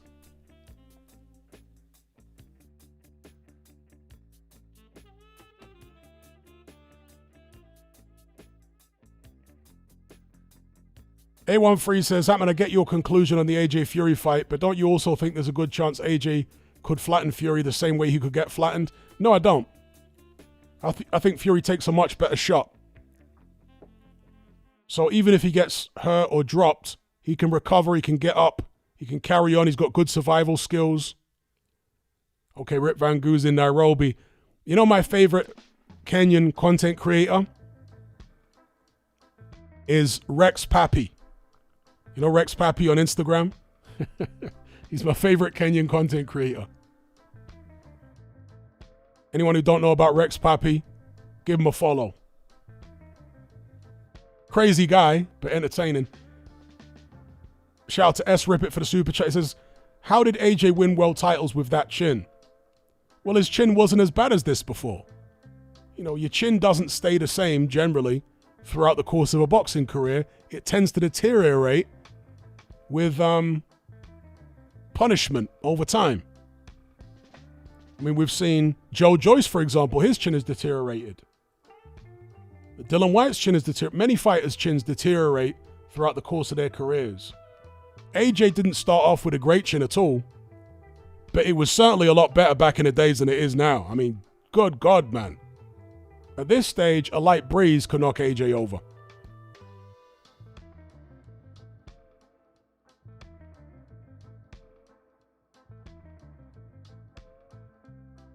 Afro Jam says that his own commentator and Fast Car Eddie talking about undisputed grifters. You know what? Usyk, I rate Usyk very highly. But he's talking about AJ undisputed. I mean, good God, man.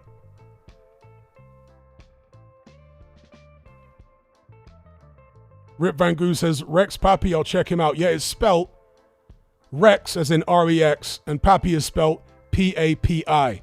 Rex Papi. Check him out on Instagram. He's a crazy Kenyan guy.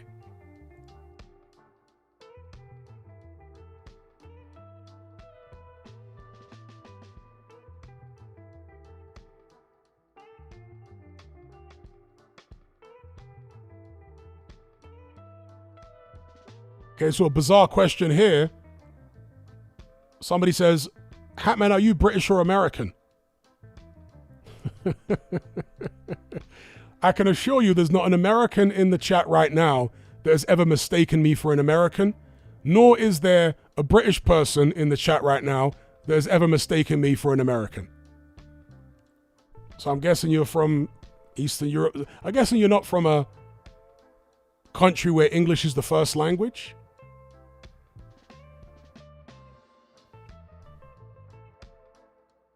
Shout out to Fernie G for the super chat. He says, Usyk looked like he saw a ghost when AJ got floored. Yeah, he did. He looked horrified. It was like the Daniel Dubois fight all over again, but worse this time because Usyk is invested. Big up JT. He says, what do you think was going through Usyk's head, Hatman? Going through his head was, oh no. How embarrassing is this? I've said this guy is going to be undisputed. I've said he's going to beat Greedy Belly. He's about to get chinned by some random from Albania.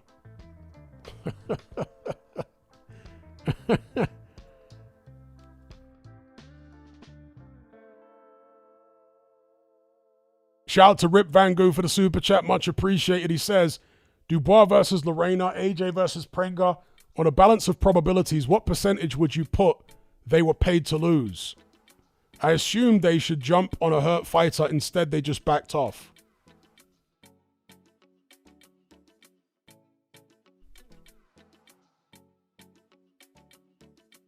I have to think about that one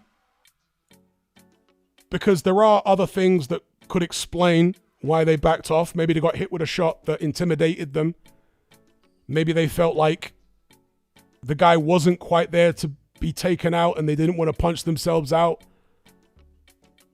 But in my mind, I'd put at least a 40% chance in both fights that somebody whispered in their ear and told them, you're not supposed to win.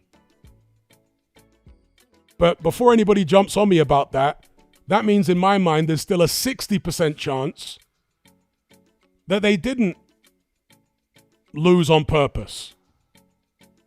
All right? So don't get too upset about the 40%. There's also a 60% chance in my mind that there was nothing untoward going on. But both fights I found to be suspicious. The way Prenga didn't go for it, strange. Did nobody else find it strange? I mean, is it just me?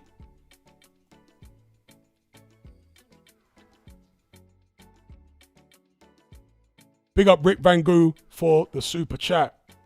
Much appreciated. Big up the Kenyan crew.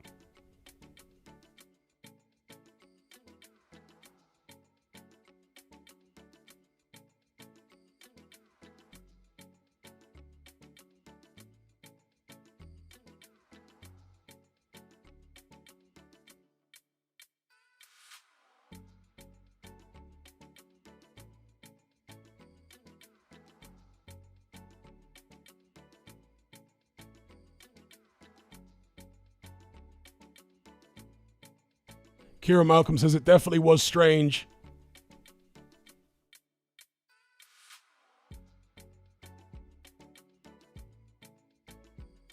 King KO the Great says nothing strange. Prenga got blitzed.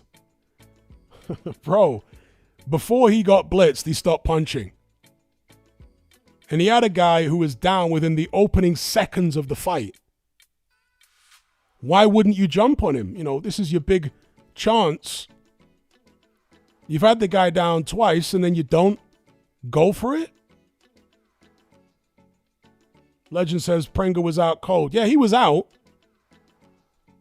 But there's a scenario where potentially the guy is told, stop punching.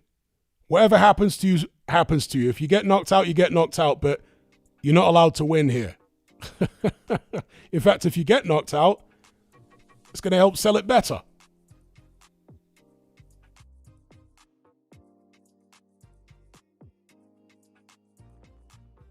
Again, in my mind, there's a 40% chance that that could be the case.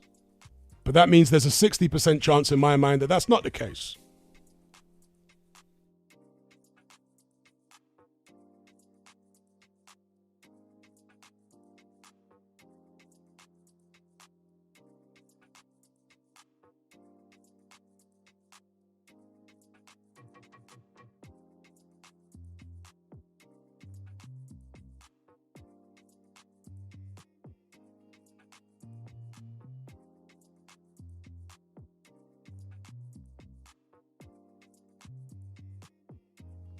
Just putting someone on timeout there.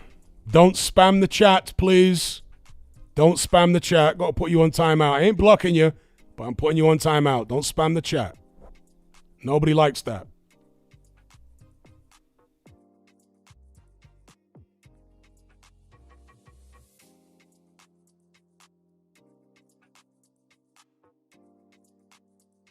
King KO the Great says Prenga tried to step forward, but he was getting 1-2'd. The jab set up everything. Again, this is why, in my head, there's a 60% chance that there wasn't anything dodgy going on. Why do people focus on the 40% and ignore the fact that I'm saying, in my head, there's a 60% chance that there was nothing dodgy? I just have some lingering doubts. That's all. There was some idiot there saying, "Oh, you blind hat, man? Are you lot blind?" It's okay to have doubts, you know. Mr. Flipping Thought Police.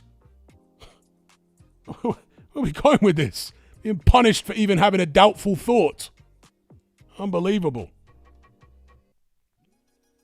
Given the amount of money on the line, AJ Fury I'm talking about here, it's not beyond the realms of possibility for Prenga to have had somebody whisper in his ear after that first round.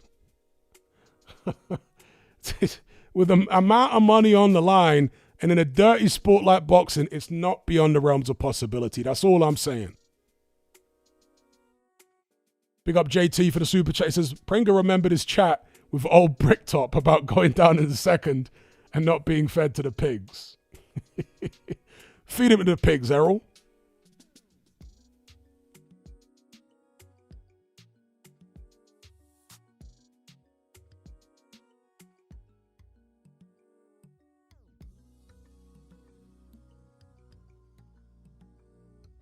Superseed says, bullcrap, bro. Why did nobody whisper in Ruiz's ear then? Because AJ wasn't shot. AJ wasn't at Last Chance Saloon. That's why. Very simple. This is literally AJ's last opportunity at a big payday and any form of redemption. So if there was going to be something untoward and dodgy, it would be now. Previously, there wasn't enough incentive to be doing something as bad as that. Although there were still certain things that happened in AJ fights that were questionable. The scorecards in the Klitschko fight were outrageous. There's no way AJ was ahead in that fight. But somehow that's how the judges had it, going into the 11th. That's crazy.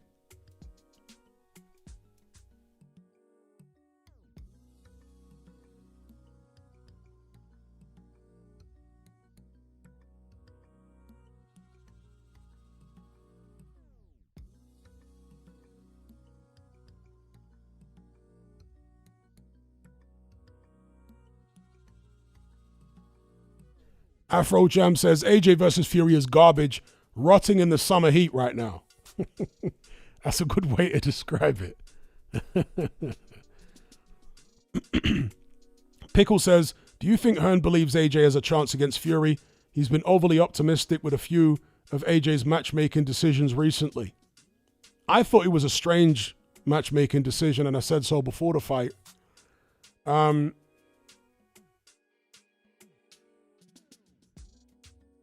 Super Seed says, you're losing it, my guy. No one is whispering in ears between rounds.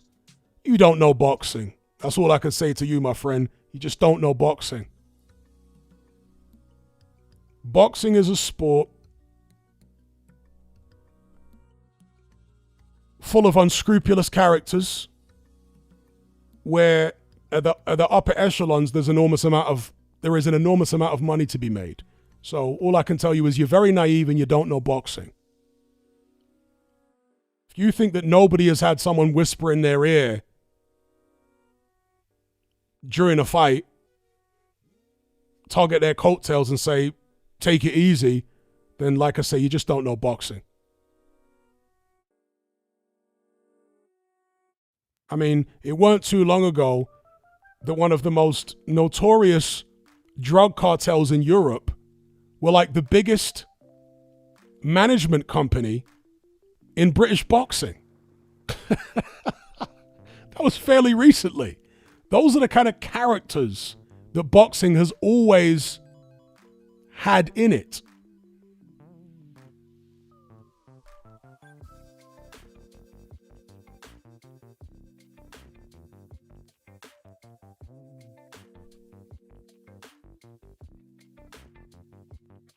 Shout out to Copezilla, says it's a good job he didn't fight Rico. Indeed. I mean, I was thinking he would not be so shot as to lose to Rico, but after that, I think he would.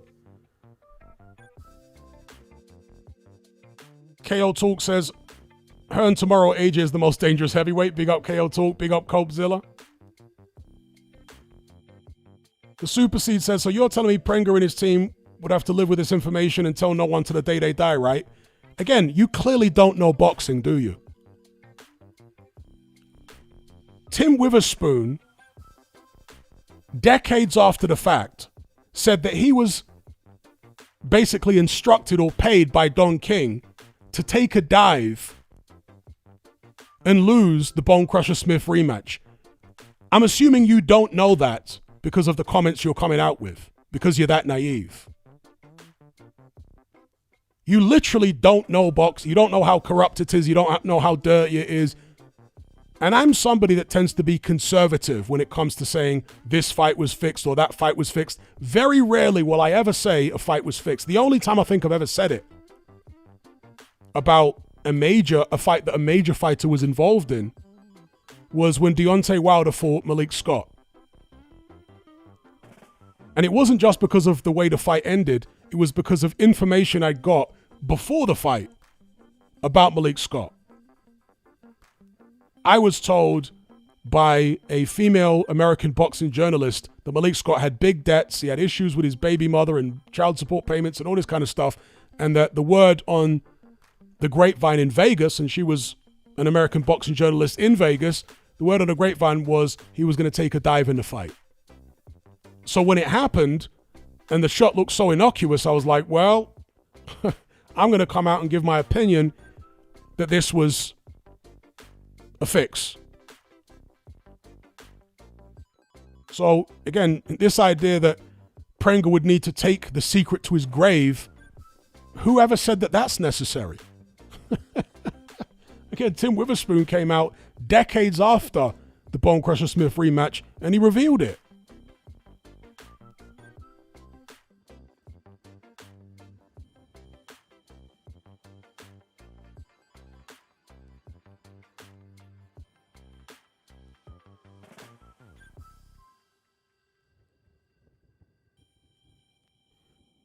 Big up Pro Cala for the super chat. He says, what would be the incentive for Prenga to listen?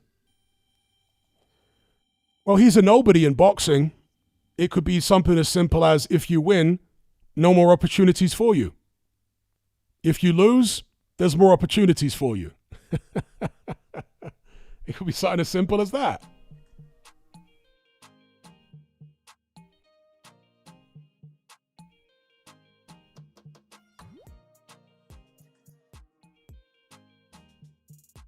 Shout out to GMS Nightmare. He says, would Rico beat Prenga in whack? Yes. In my view, 100%.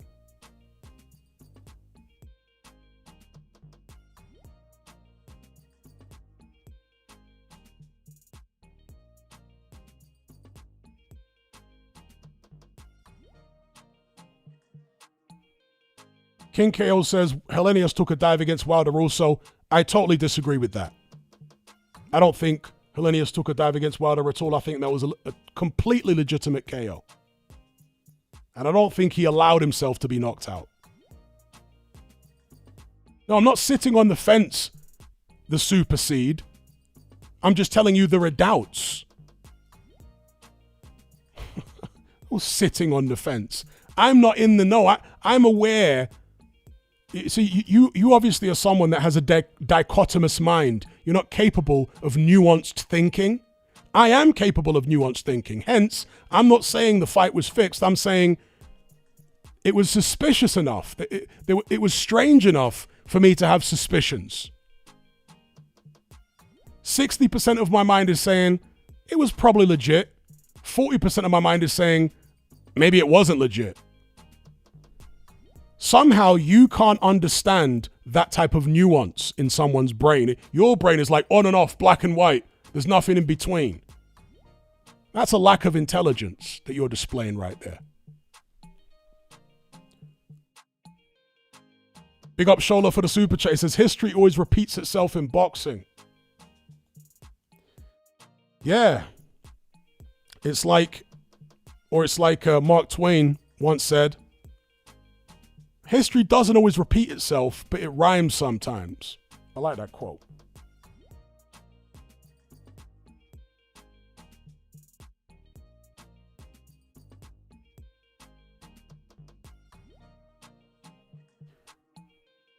Dan the Man says Bruce Seldon infamously took a dive against Mike Tyson in 96.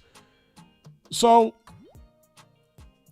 I personally, I was never particularly convinced that Bruce Seldon took a dive. And the reason that I was never... Now, when I say took a dive, I'm not convinced that he was paid to take a dive or anybody whispered in his ear. Because Bruce Seldon was a very anxious fighter. When he fought Riddick Bowe years before that, he came out in the first round and he was like in a state of panic. And he ended up being knocked out in the first round. So he was a very panicky, very anxious kind of guy, Bruce Seldon. So... look, it's possible that he was paid or somebody whispered in his ear in that Tyson fight. But what I suspect happened is that he was just so anxious and nervous that he wanted to get out of the fight at the earliest opportunity. Like a lot of journeymen, for example. There's a lot of journeymen out there that haven't been told or leaned on by the promoter and said, look, you can't win.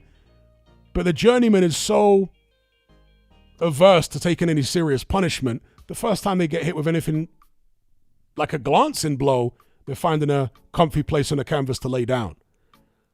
I suspect that's what happened to Bruce Seldon. He was just so scared that any opportunity he got to check out of the fight, he was going to take it and try and sell it like he was desperately hurt when he wasn't. So that was always and I guess you can call that a dive, right? But more accurately, you could probably call it a quit, He checked out of the fight because he was terrified. WizKid says Bruce Seldon worked with the Italian mob, apparently. Very possible, given that he was a Atlantic City man, born and raised in Atlantic City, and the mob were very powerful in Atlantic City back then. Very powerful. That was one of their hotbeds in Atlantic City, so very possible. Whatever happened to Atlantic City, by the way? It used to be the East Coast version of Vegas. Now it's like some kind of ghost town. Big up RSD for the super chat. Much appreciated. He says, do you think it's a concentration thing with AJ? He looks spaced out versus Dubois too. Sharpness can fade with age. Big yourself up, Hatman, always on point. Do I think it's a concentration thing? No, I think he's very concentrated. I just don't think he has the reflexes anymore to be able to pull the trigger the way that he used to. And I think there's psychological damage and probably neurological damage. The neurological damage can lead to a degradation in your motor skills. You don't coordinate your body as well as you used to. Neurological damage can also cause you to have deteriorated punch resistance, where glancing blows have got you on wobbly legs. And that's where AJ's at now. You know, aesthetically, he still looks in great shape. And that can sometimes fool people. When they look at a guy like Fury, who looks like, 260 pounds of chewed bubble gum, it's easy to then say, oh, he's shot. Just because of how terrible his physique is. And he's obviously not as fast as he used to be. But with AJ, the damage and or should I say the deterioration isn't something you can pick up on just looking at him hitting a heavy bag necessarily. At least not at this stage. But once he gets in the ring and he's in there with an opponent, then you can see it. Even before he gets it. I mean, again, before he got dropped by Kristian Prenga, AJ's movement didn't look right to me. Errol Spence, for example, after the car crash, he came back against Danny Garcia, and I said in a post-fight video after that fight, his body don't look right. His legs don't look right. He's not coordinated like he used to be. He looks off. It's as if his legs and his arms are not in sync to the extent that they used to be. Similar thing against Danny Garcia, similar thing against the Cuban. Why do I always forget the Cuban's name? The man with no eyebrows. We had a big discussion about him and why he's got no eyebrows a few live streams ago. What is my man's name? And there you go. That's another thing. Age, right? My memory gets worse with age, as everybody's tends to. That's what age can do to you. Big up RSD for the super chat. Shout out to Kent Nationalist for the super chat. He says, does this poor AJ performance give you confidence that Partridge will now definitely take the fight? Oh, he'll be a lot more keen on it now, for sure. A lot more keen. He'll be a lot more keen.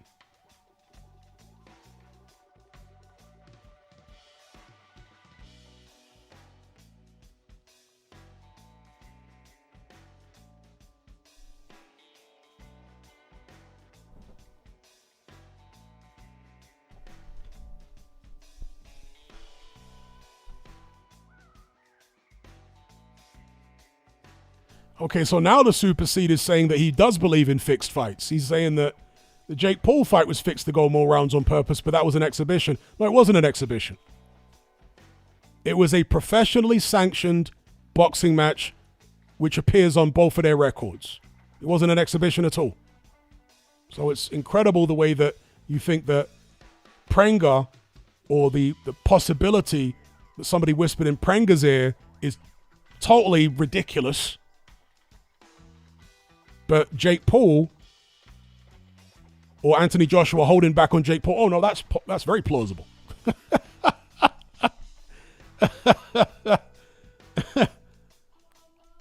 What does Anthony Joshua get? Anthony Joshua carrying Jake Paul, where's the upside? Where is the upside for all the money people in boxing? I'm not saying there's no upside, but the upside for Prenga not beating Anthony Joshua is way bigger than any upside that may have existed for AJ carrying Jake Paul for a few rounds. The upside for Prenga not finishing AJ off is that the Tyson Fury fight still happens, and it's the biggest payday in AJ's whole career. A massive financial bonanza for all parties involved. Eddie Hearn gets an enormous amount of money. Frank Warren gets an enormous amount of money. Fury gets a huge payday. The upside of an AJ win against Prenga is gigantic.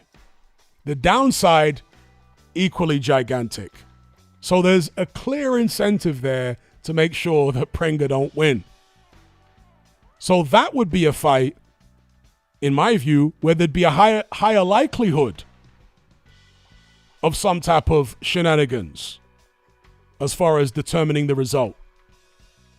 Far higher likelihood in that fight than in AJ versus Jake Paul.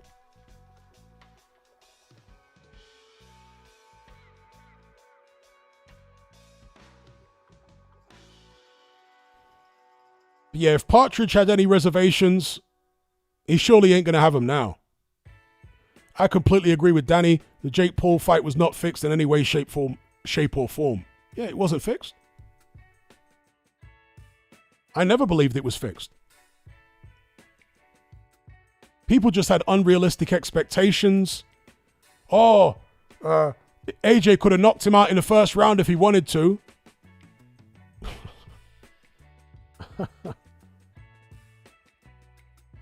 Yeah, and AJ, as shot as he is, you think he could just go in there and do that? No. Jake Paul was running around the ring like Usain Bolt. And AJ has never been really good at cutting off the ring and closing a guy down. That's not really his style.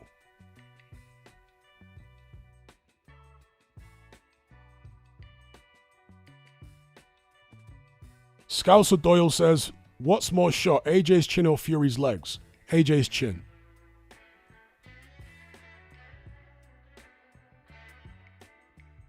Danny Boy says, Hatman, who would you favor, Wilder versus AJ? Both look washed, but now I can't pick between them. Wilder. Based on what I just saw, definitely Deontay Wilder. 100%. In fact, AJ is so shot that a Dylan White fight might actually be 50-50 at this point.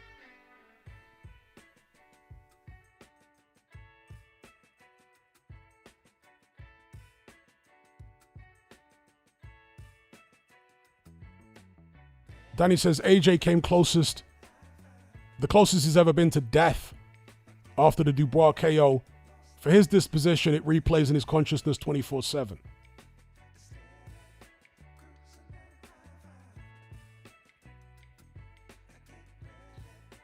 Barry says, thank God for Moses versus Phillip. The box, big up for the super chat. He says, another disastrous Saudi tune-up card. Shiraz too. Yeah, Shiraz was very, very flat. Very, very flat against the German. Several people have asked me what I thought about the fight. I'd rather not talk about it, to be honest. It was such a dull fight.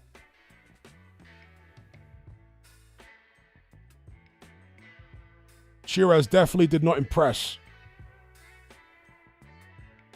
Was it a robbery? Some people are calling it a robbery. Hell no, it weren't a robbery. I think Shiraz probably deserved to get it, but it was a very, very labored performance. Big up Tony. Yes, he says, Hatman, are you all going to give me credit about Zackenhuber? I'm going to give you some credit, Tony. You called it.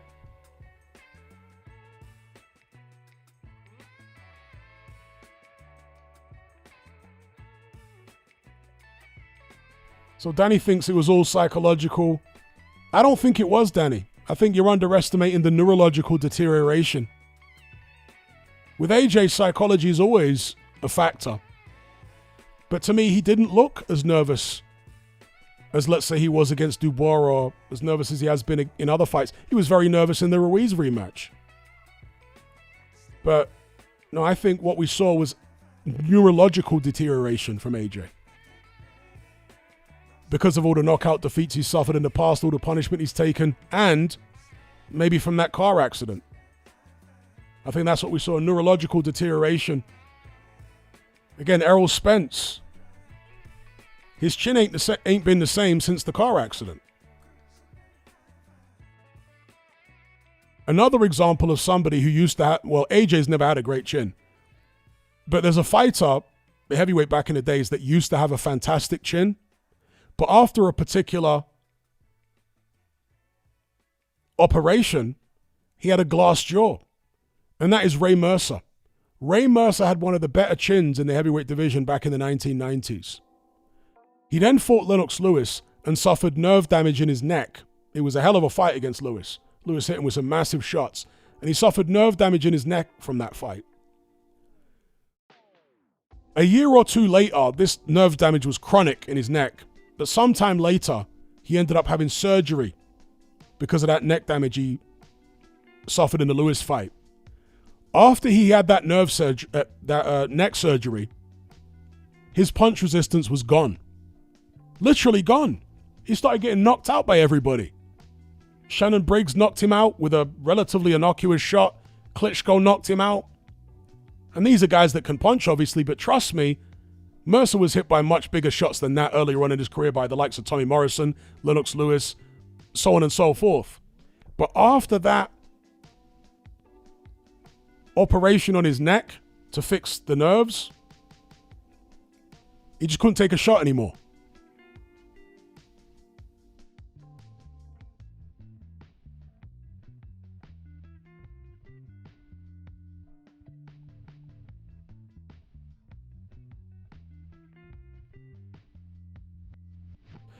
King KO the Great says, I can see Spence getting cooked tonight, 3-year layoff. Has that show started yet? If it has, maybe we'll just roll this live stream over into that one. I do have a graphic prepared.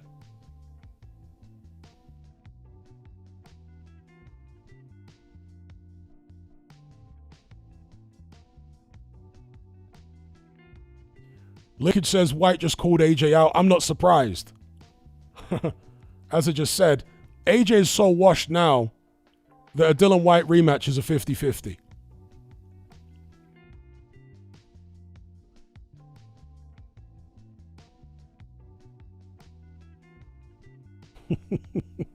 Where did he call him out? Was it on X or was it on Instagram? I don't use X.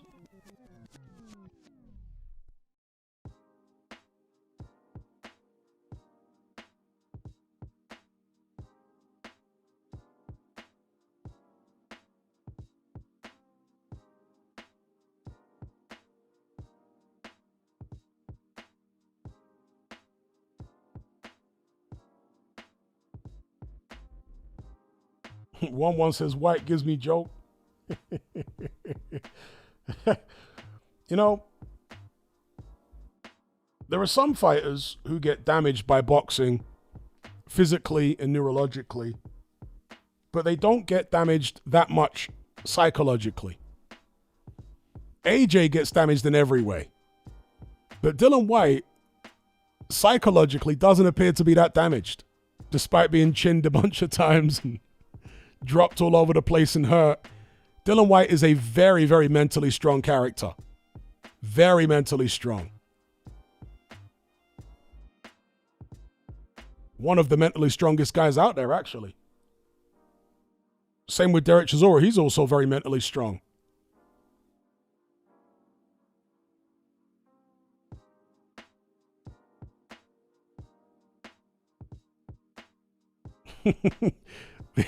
The obnoxious observer says White should have done an advert for Argos if he was smart. Yeah, look, he left money on the table.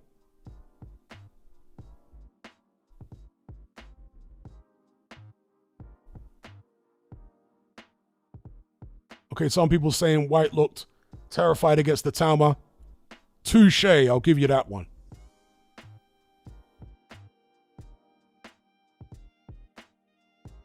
But that's the first time I've ever seen him look terrified, to be fair. But yeah, he did look scared in that fight. I'll agree with you on that. I'll concede.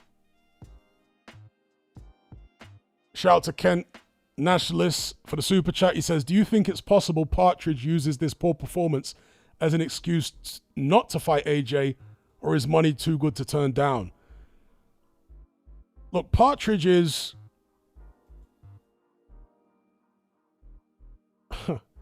Partridge is a very awkward person. But after what we just saw, surely, he'll be chomping at the bit to fight AJ now. Surely he will. That would be an all-time low if Partridge didn't go ahead with this fight. After seeing what we just saw with AJ there. That would be, I mean, we've just seen one of the lowest points, if not the lowest point of Anthony Joshua's career. It will be the lowest point of Tyson Fury's career if he didn't go ahead and fight AJ off the back of that. So I suspect he will. But who knows, man? Partridge has his own mental demons, you know? We shall see. Big up Kent for the super chat, much appreciated.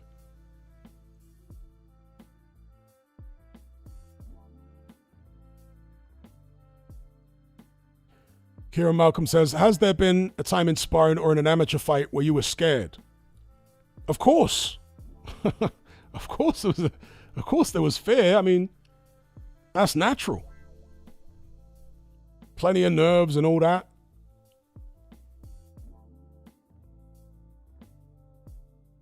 Now, some people, when they're nervous, they freeze up and they don't throw anything. Other people, when they're nervous, they come out and throw too much. I was the other kind. I was the kind that would come out and throw loads of shots when I was nervous.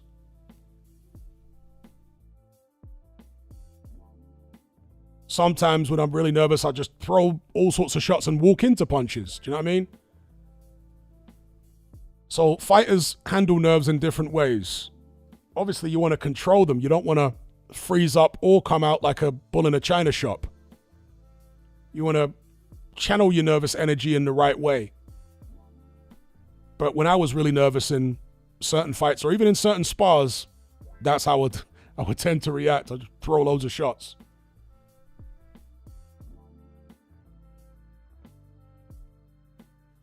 Big up the box for the super chat. He says, do you think Luke will fight him aggressively now? Yes, I do.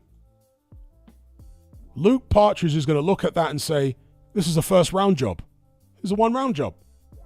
All I need to do is go out there, hit him with a 1-2. He's going to be on the canvas. Somebody said there, uppercuts on the inside. It's a 1 round job.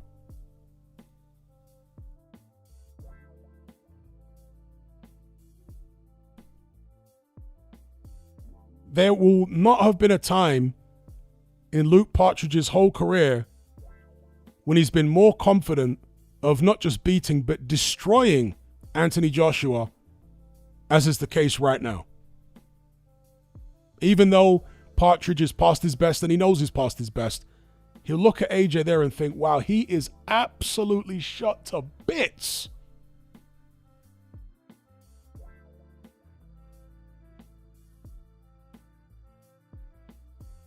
Big up the box for the super chat.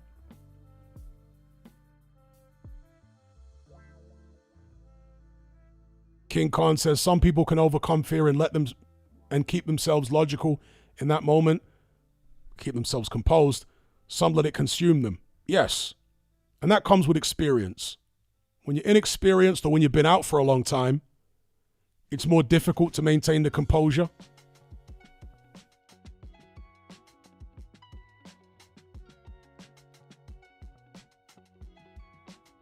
Afro Jam says Partridge would also get dropped by Prenga though. I don't think so. Not by the shots that AJ was dropped with. He'll barely glance in blows. Fury ain't getting dropped by shots like that. Fury got hit by better punches than that from Marius Wack. Fury got hit with at least 2 real clean right hands against Wack. On one occasion, he appeared to be a bit buzzed. On the other occasion, he was okay. But they were real clean shots. You heard the sound of the shot land. It wasn't like some little glancing blow. Fury literally took better punches than that last night. And he stayed on his feet, no problem.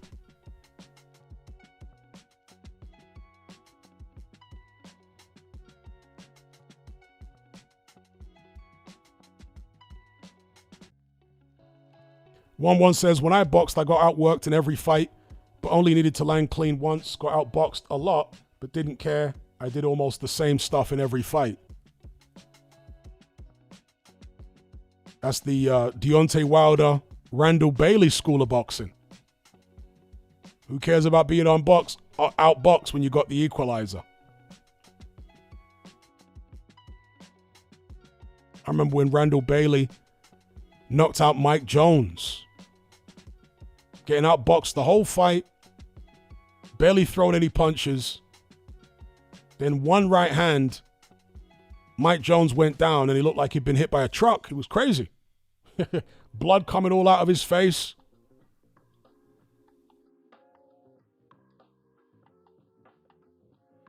Danny says, how on earth is AJ going to get past Fury's jab? He's not.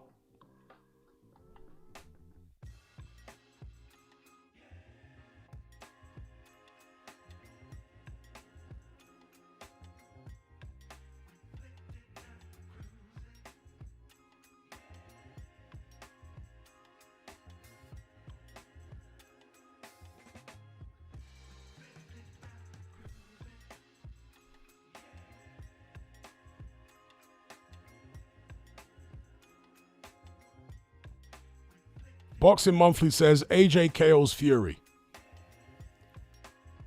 I don't see it. I do not see it.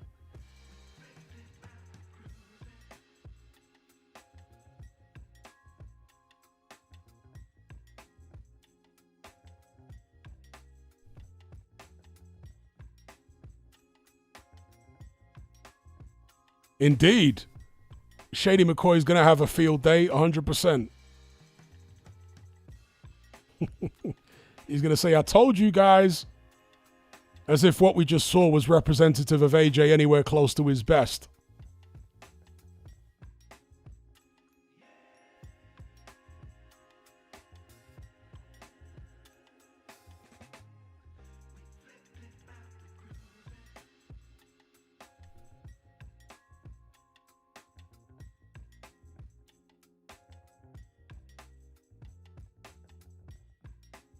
Elliot says, why did they choose Prenga? Why indeed?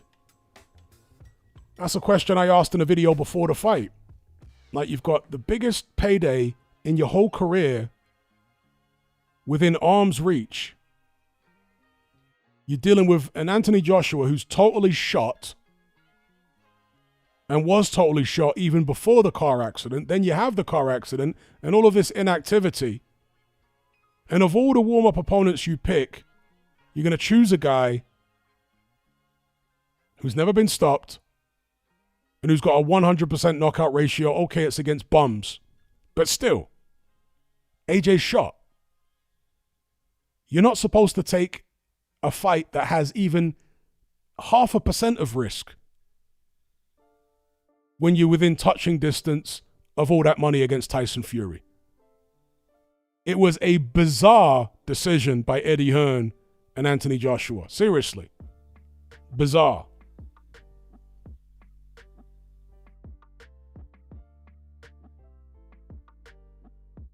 A big up South Star.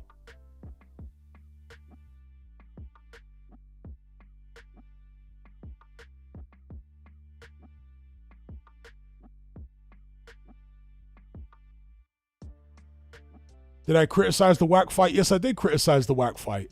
But the whack fight for Fury was nowhere near as bad as the AJ fight was for Prenga.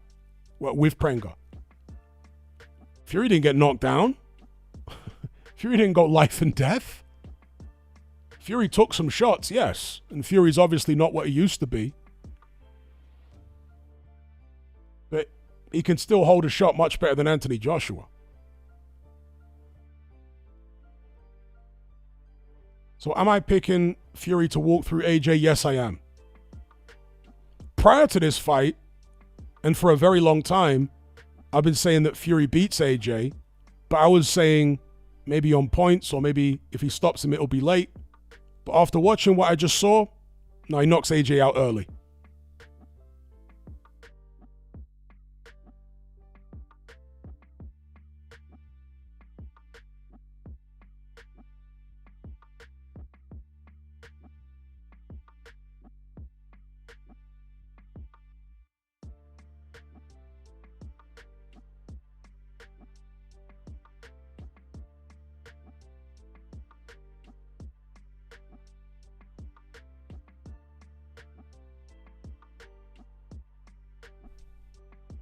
Yeah, AJ, I don't know whether AJ's even a top 20 heavyweight now, based on what I just saw. I mean, that was just shockingly bad.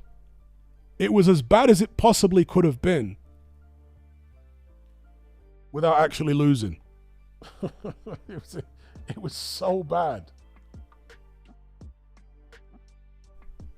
For the people saying, oh, you know, Prenga's a big puncher and this, that, and the other, why was AJ being caught so clean so early by somebody who's clearly rubbish? With all his experience in the Usyk camp and all this kind of stuff, why in the world was he getting caught so clean so early by someone so limited? For the people defending AJ's performance, answer that question, please. Prenga is crap. But he was able to land with ease early. You really think that Prenga would have been able to land those kind of shots on the AJ that fought Dominic Brazil or Joseph Parker, etc.? Hell no.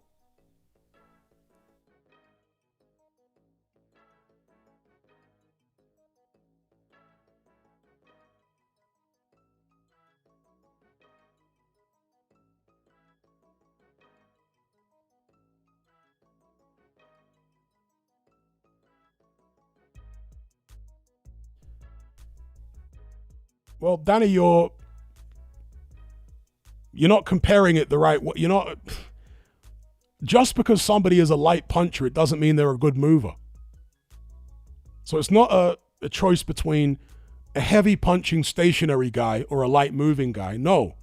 There are stationary guys who also are light punching. For example, Jermaine Franklin, who AJ's already fought. Stationary, light punching. There are plenty of other heavyweights out there like that. And if they insisted on a tune-up, that's the kind of guy he should have fought. A light punching guy who's stationary.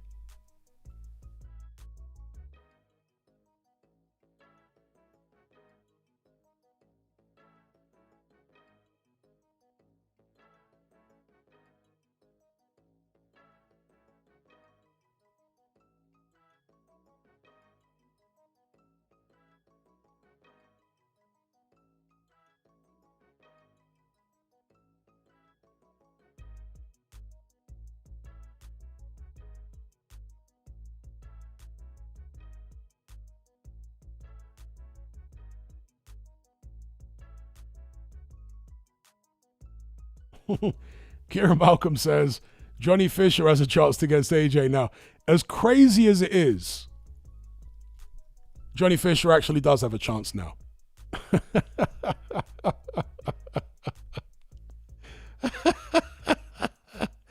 Johnny Fisher, I'm telling you, Johnny Fisher, is Johnny Fisher as good as Prenga or worse? He's probably a bit worse, but maybe AJ will now become even worse than he was prior to Prenga after taking those shots, which seem like glancing blows to me, but AJ's so cooked neurologically, you know?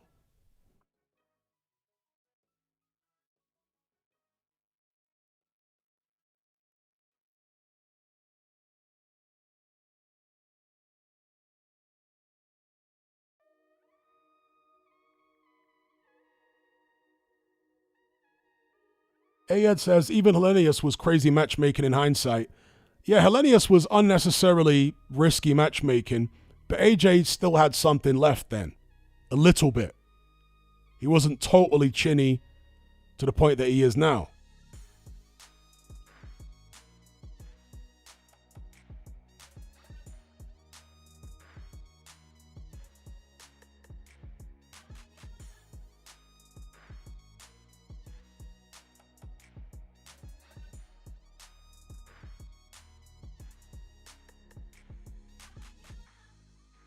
Euroman says, he still has power though, Hatman. What do you say to that? I've still got power. So what does that mean? There's loads of big guys on planet Earth that have got power. Like, bro, you need to be able to do a lot more than just have power. You need to be able to deliver the power. You need to be able to defend against your opponent's power. You need to have the timing, the reflexes. You need to be able to take a shot. Like, there's plenty of big guys in this world that have got power, bro.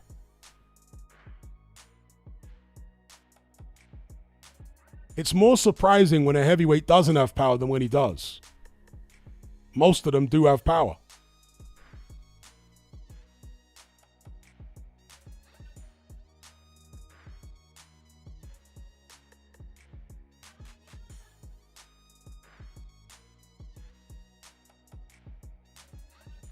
Again, Danny, they could have picked somebody that can't punch, that doesn't have a 100% knockout ratio.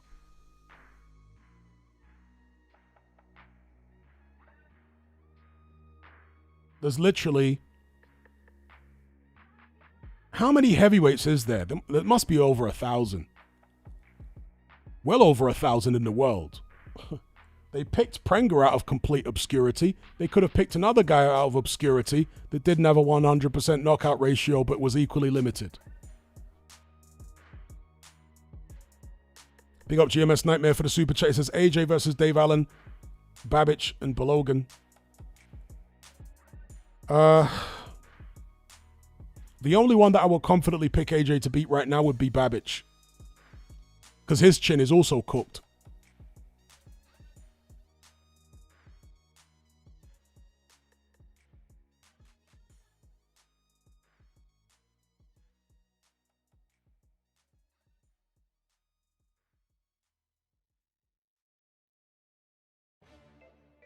Big up GMS Nightmare for the super chat.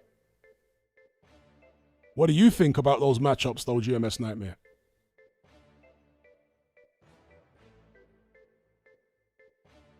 Yeah, AJ couldn't even win a British title now. So never mind talk about becoming world champion and undisputed. This guy couldn't even win a British title at this point. I'm absolutely serious. Do you think Anthony Joshua beats Richard Riakporhe? Hell no. Riakporhe would knock Anthony Joshua into another dimension. Into another dimension.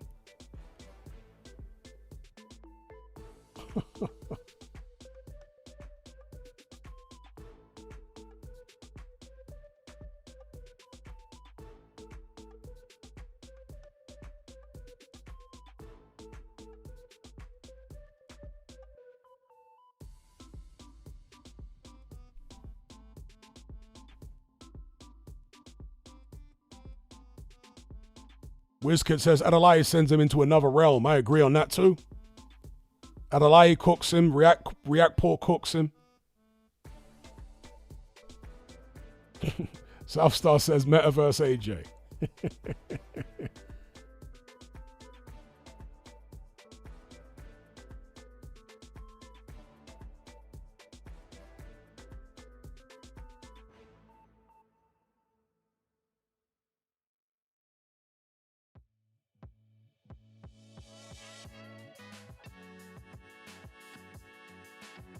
The box says AJ needs to hang the gloves up. Should have hung them up after the Dubois fight. You know, I don't know why people, I'm talking in general now, not everybody obviously, but I don't know why people, so many people, tried to act like that Dubois fight wasn't a complete disaster. Oh, maybe it's just a style thing. And no.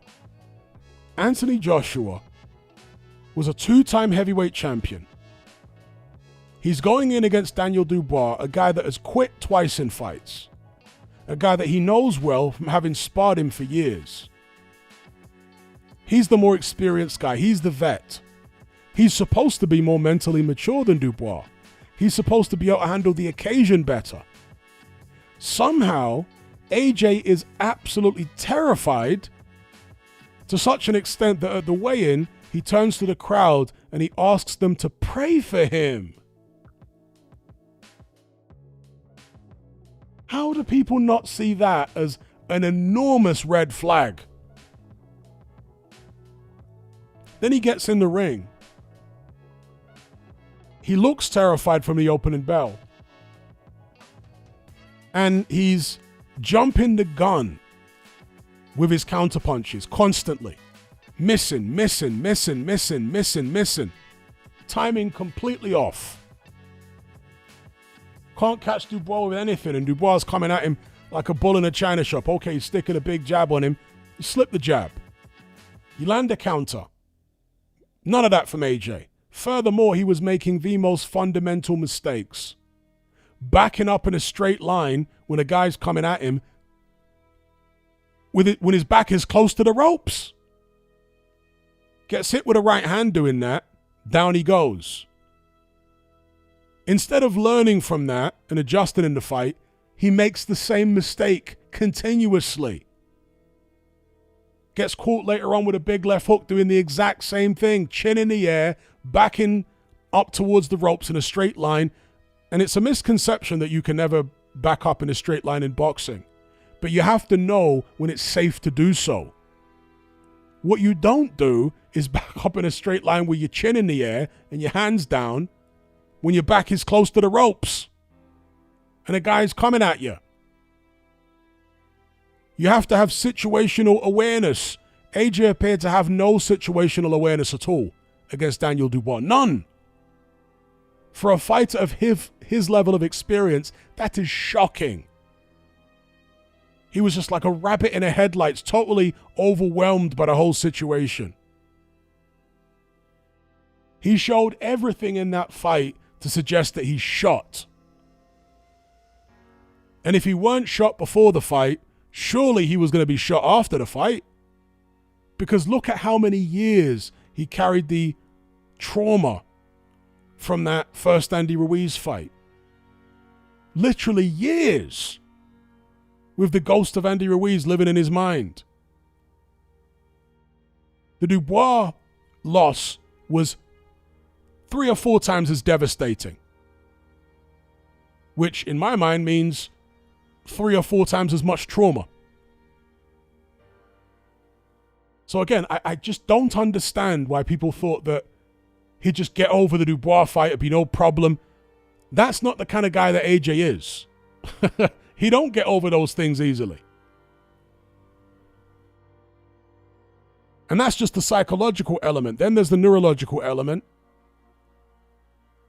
from all those concussive punches. Knocked out cold by Dubois. Then he had the car crash. I mean, what more evidence do people need to see to realize that a guy's shot to pieces? I don't get it.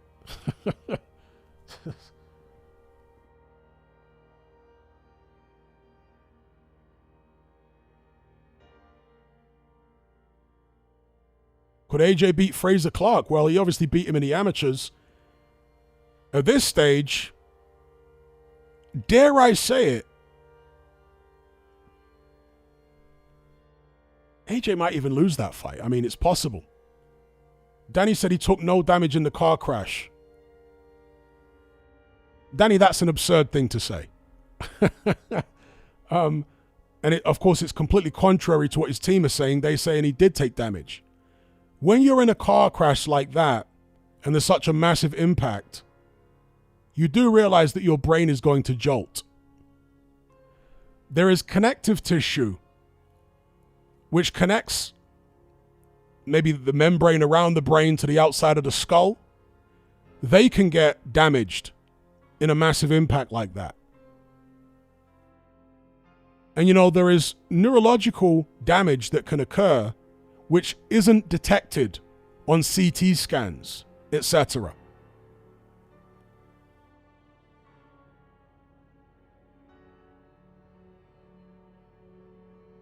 Trey says he was knocked out in a crash and had to be woken up. There you go. Well, I've just explained, Danny, there's types of neurological damage that can't be detected with CT scans, etc. The brain is a very complex organ.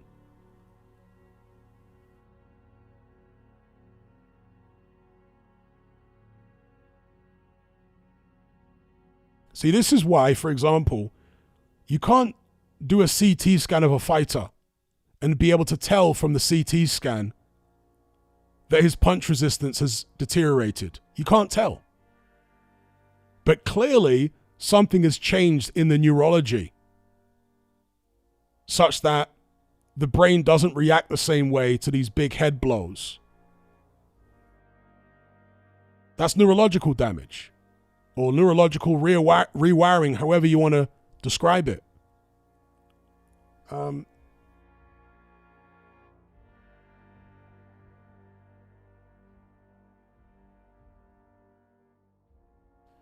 that impact was a massive impact.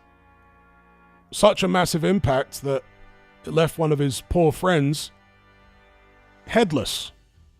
I saw the very grisly video, unfortunately. And you wonder how that guy, given the state of the front of the car, even made it through the windshield. In one piece, minus the head, obviously.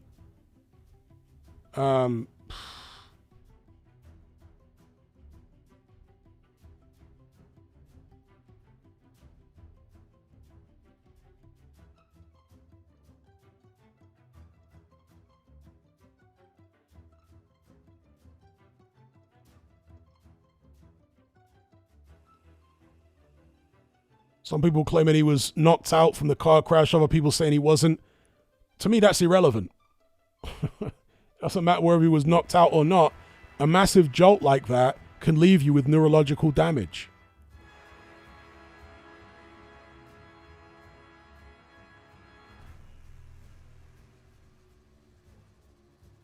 I mean, for example, Jeff Lacey wasn't knocked out by Joe Calzaghe, but he clearly was neurologically damaged by what happened to him in that fight.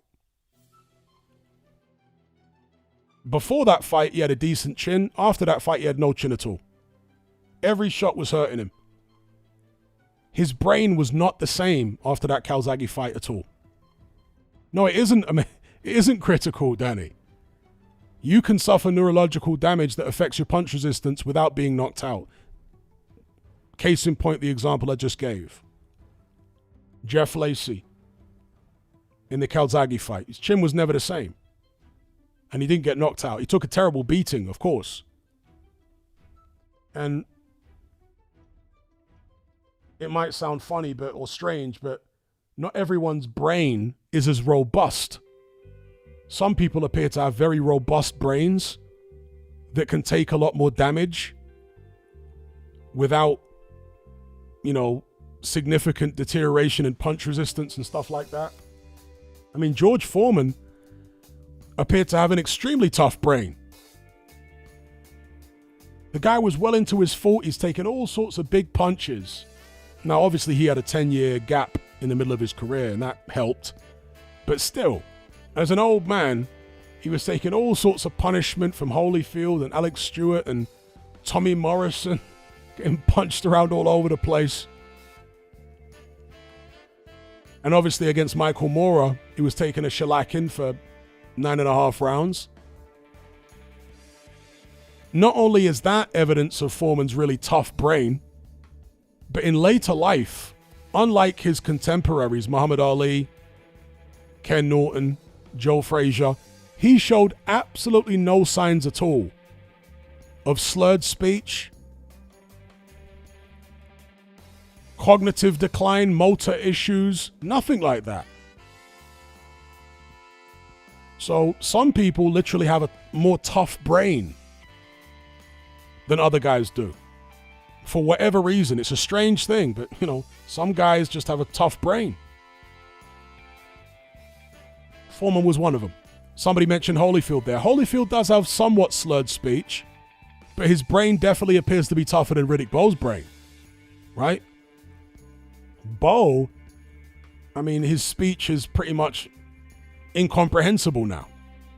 Whereas Holyfield, who took loads of punishment and had a much longer career than Riddick Bowe, his speech is much better than Riddick Bowe's.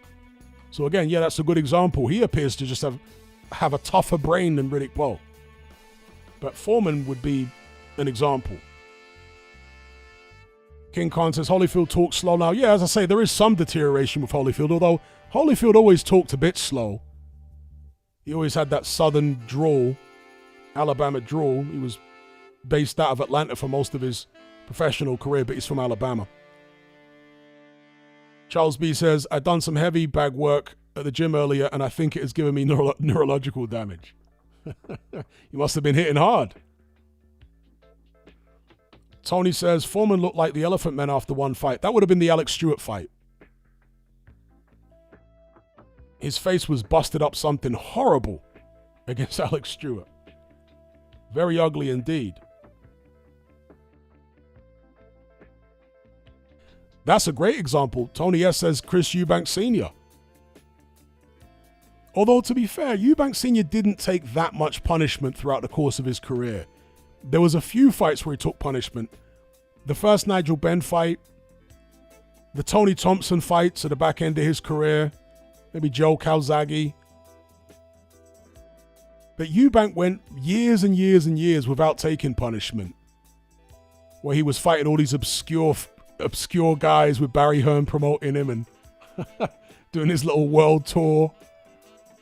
And even though there were fights where the scoring was controversial, where a lot of people thought Eubank lost, he managed to come through relatively unscathed. But obviously against Michael Watson, he took a tremendous beating in the rematch against Watson.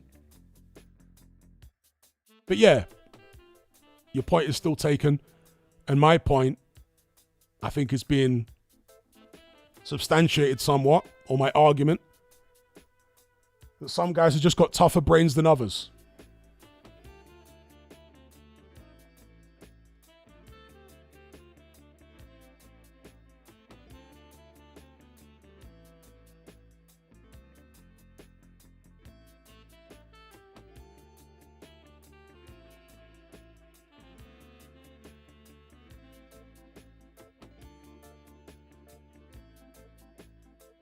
Shout out to Trolls Are Bad. Yeah, Tommy Hearns' speech is terrible.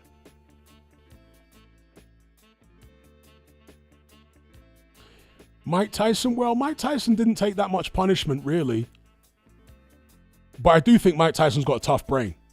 I think he's just tough all round. Mike Tyson's just a very solid, robust human being. Neurologically, physically. He had a great chin. You know, I just think he's just very built tough. Exactly, Danny. The uppercut that put AJ down had virtually no impact. It was such a soft punch. It didn't jolt AJ's head at all. And uppercuts generally do jolt your head. So it speaks to the complete lack of punch resistance.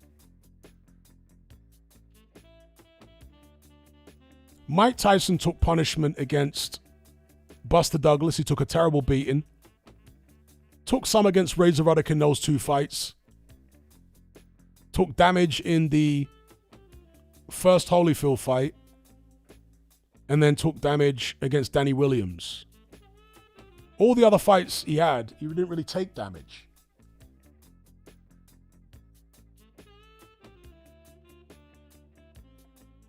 Green Entity, big up for the super chat. He says, is neurological damage the same with everyone? Absolutely not. Which is, you know, the point I've been making. Some people are more resistant to neurological damage.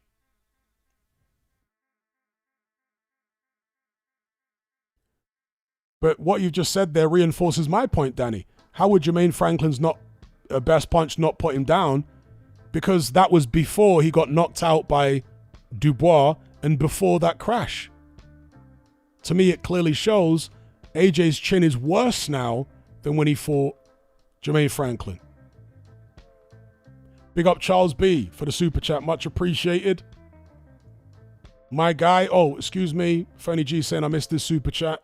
But big up Charles B every time. Birmingham in the house. Apologies, Fernie G. Who's more washed? He says, Spence or Zoo in your prediction? So I was accused earlier on of sitting on the fence when I wasn't sitting on the fence by somebody else. But on this one, I am going to sit on the fence. Because we're dealing with another a couple of guys that are washed. And I just really don't know. I really don't know. Now, I'm not saying that Franklin should have been his tune-up, Danny. I'm saying that he should have picked somebody like Franklin who can't move, but also has no power. But yeah, Zoo or Spence, both have got massive question marks. Well, actually, there's not really many question marks over Zoo. We know how washed he is. But with Spence, if he's anything like he was against Crawford or worse, Tim Tszю's going to win. But if somehow these 2 years out the ring, and this is a big if, have benefited him in any way, and he's been able to recover and get back some of what he used to have, maybe he is in with a chance of winning. It's a lot of ifs. That's all I can tell you. I'm a little curious, I'm not going to lie, to see what happens in the fight. It's like car crash TV. But obviously Spence is not going to be what he used to. Like what he used to be. That's obvious. You know, you don't come back from what we saw and regain your old form. It doesn't happen. And speaking of punch resistance, as I've said several times earlier on in this stream, Spence's chin has not been the same since the accident. Even his face, right? And there was actually doctors. There was some doctor somewhere that was making YouTube videos before the Crawford fight. And he was saying that Spence's face has suffered so much trauma that when he gets hit, he's going to swell up prematurely. And that's exactly what we saw in the fight. As soon as he started getting hit with anything, his face started swelling up. So, you know, his skin was mashed up. He couldn't take the same kind of punch. His knees were all wobbly even before he got hit.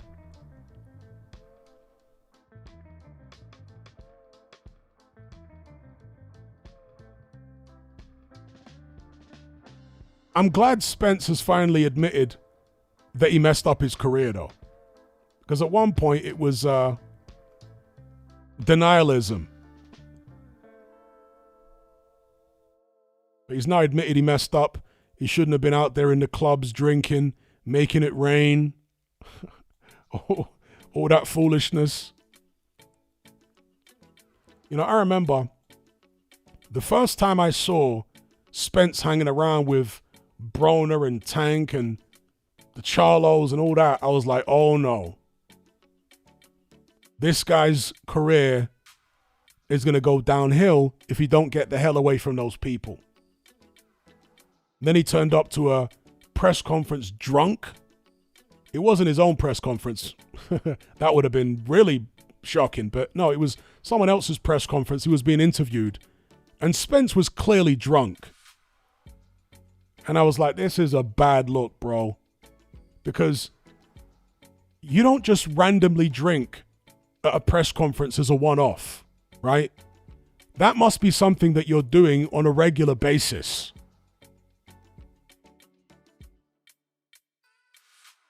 That right there was a big red flag. And I made a video at the time saying that Spence needs to sort himself out. If he doesn't, it's going to be disastrous for his career. And in the comments of the video were loads of PBC fanboys coming for my neck, telling me I didn't know what I was talking about.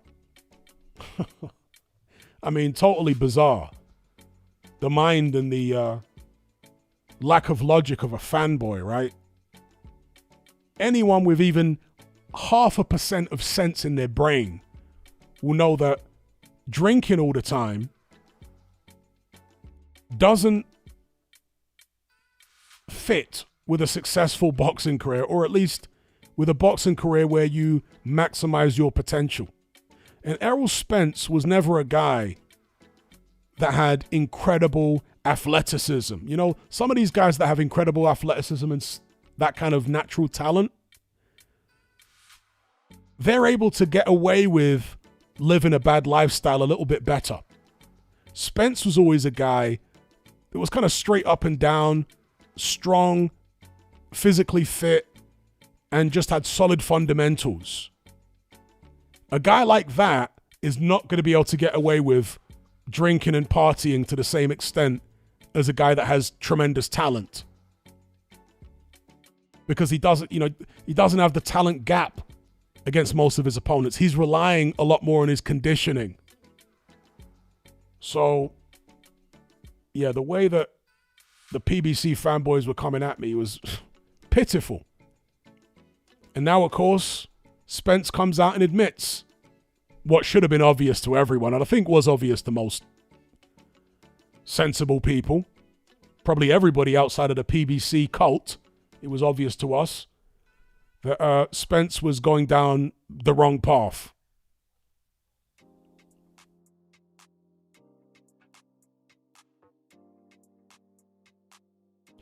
Danny's saying Eddie Hearn has to make a moral decision. Danny, why are you putting morals and Eddie Hearn or any major boxing promoter in the same sentence?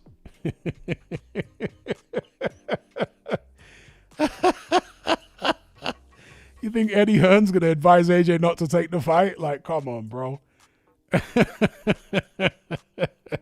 Eddie Hearn is going to insist on the fight. Now more than ever.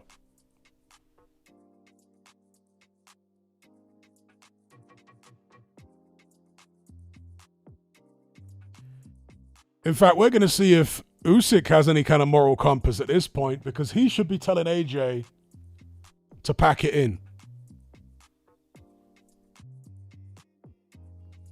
It might be difficult for him to have that conversation, given that he's just sold him on becoming undisputed and all this stuff. But if you're a real friend, you're going to put your ego aside and what you said previously in fear of disappointing somebody that you gave hope to. You're going to have to say, look, we tried, but bro,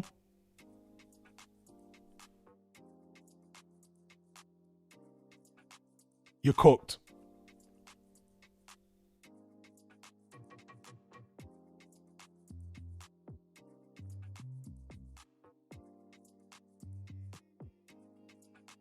Yeah, I already did that, Danny, during this stream. I was saying that before he went down, AJ didn't look right. He didn't look coordinated. You know, there was a disconnect between his hands and his legs before he went down. Like they weren't moving in unison, right? They weren't moving in tandem the way that they would with a healthy fighter, a neurologically healthy fighter, or a young, fresh fighter. The hands and the legs are in sync. When fighters get older and when they get shot, the hands and the legs don't quite sync up. Again, we've seen that with Errol Spence since the crash. The hands and the legs not quite syncing up. And again, AJ, hands and the legs not syncing up. He's cooked.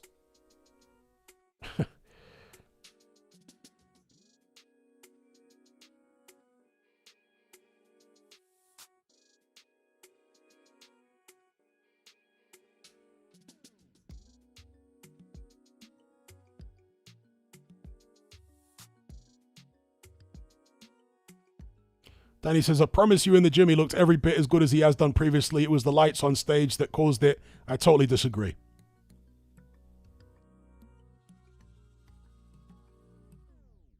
I think AJ has been looking trash in the gym.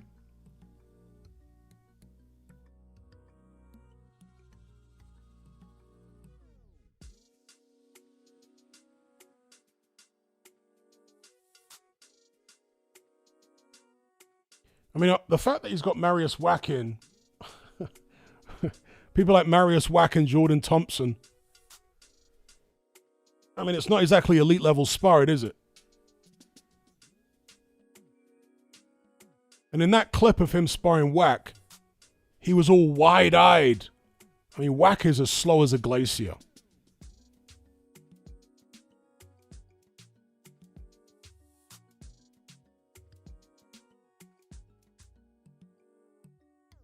Yeah, AJ's never been a good big occasion fighter. He's always been a nervy guy. I'm not disagreeing with that. But what I'm saying is nerves cannot account, or nerves alone cannot account for what I saw tonight. That's not a nerves alone thing at all. That is a serious deterioration in his motor skills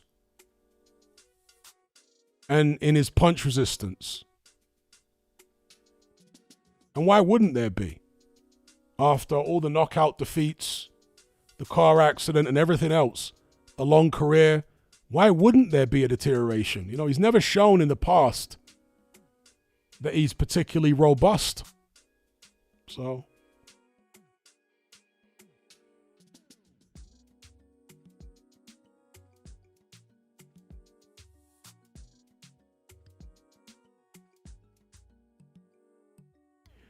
wow, I didn't realize that, the box. The box says a huge red flag was when he said that Wack is better now than when he sparred him years ago. Is that what AJ said? That's crazy. That is actually crazy. Wow. Yeah, that is a huge red flag if he said that. If he said that Wack is better now than when he sparred him years ago. I mean, Wack is at the worst he's ever been in his life. So the obvious implication is that AJ has deteriorated so much that he thinks Wack is better than he was years ago when they sparred.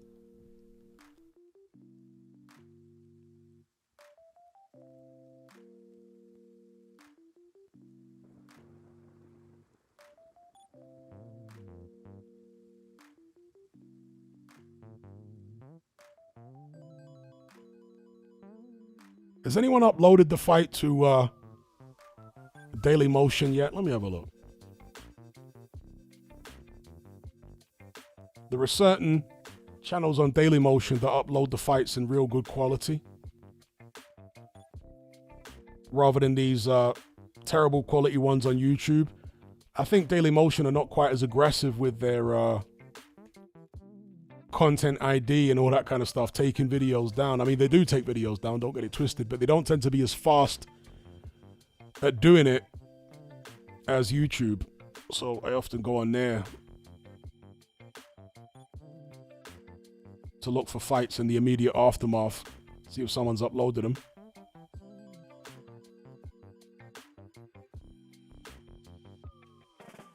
Let me have a look.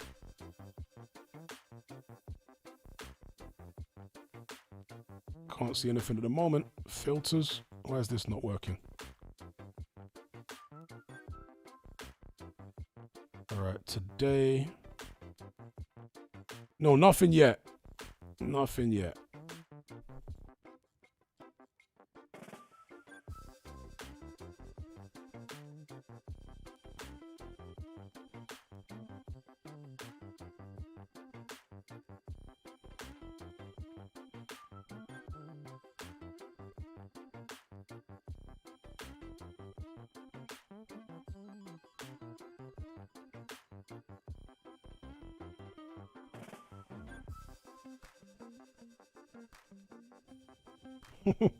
Kobe One says the landlord just got evicted.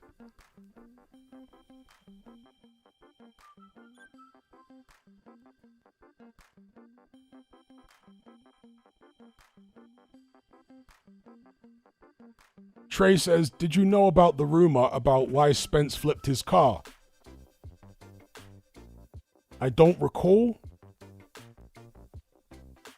What is the rumor that you heard? Let's see if you can jog my memory, or maybe I've never heard it. It's a long time ago now.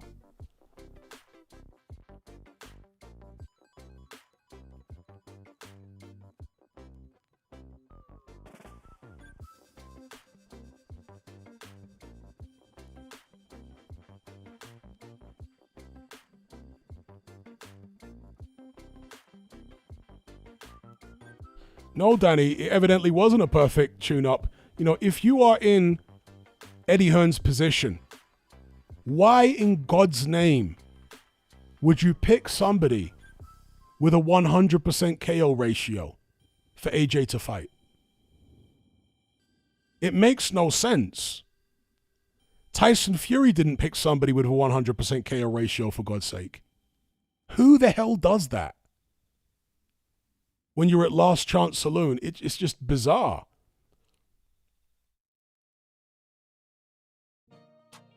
Big Up the Green Entity says, how do you think White would do against AJ now? I think it's a 50-50.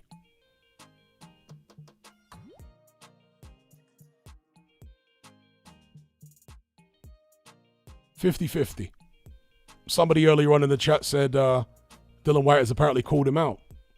As he should. Dylan White knows what it is.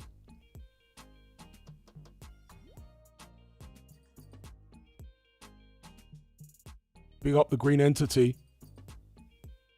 So Trey don't want to say what the rumor is. This is rumor is about Spence's car crash. He says, look up Errol Spence.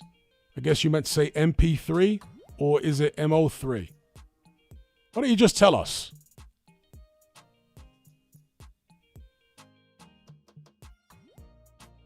Exactly, Fernie G. You pick a flat-footed boxer with no power.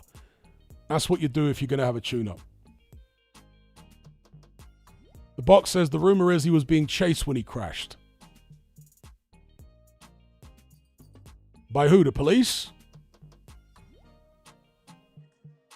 Or did he step on someone's toe and they were packing heat?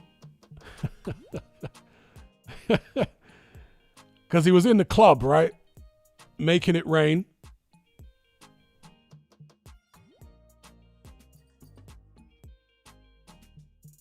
I always took Errol Spence for kind of a good kid who felt insecure about the fact that he's a good kid and felt the need to hang around with people who, unlike him, grew up in a tough environment.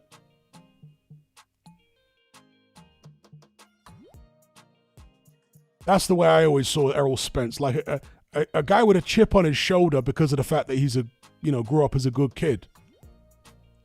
Nothing good can come from hanging around ratchet, ghetto, hood people when you're rich. I mean, even when you're poor. But at least when you're poor, the only way is up. When you're rich, you hang around people like that, the only way is down.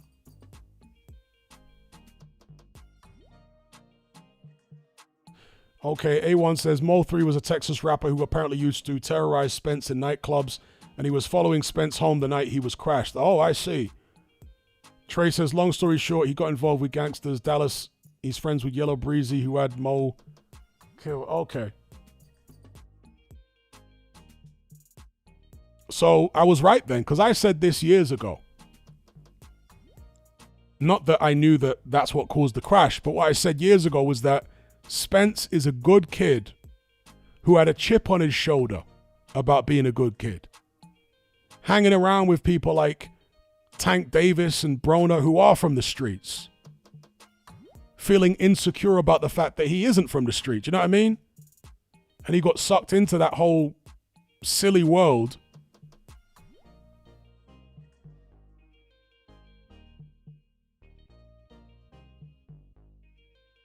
When he should have gone the Devin Haney route. You know, Haney, a good kid, raised as a boxing kid.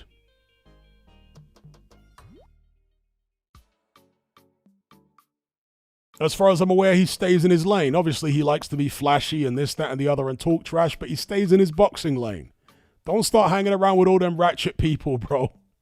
You ain't from that world, and you shouldn't want to be from that world. There's nothing good in that world.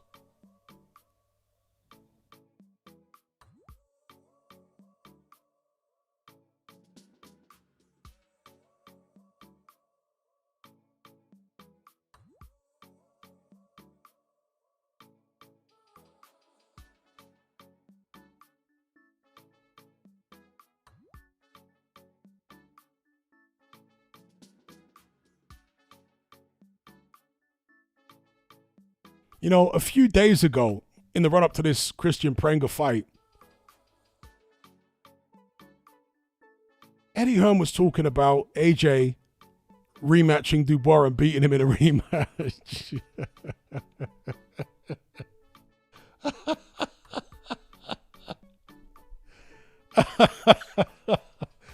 mean, even Adeola Depot, and big up Adeola Depot, there's no shade at him.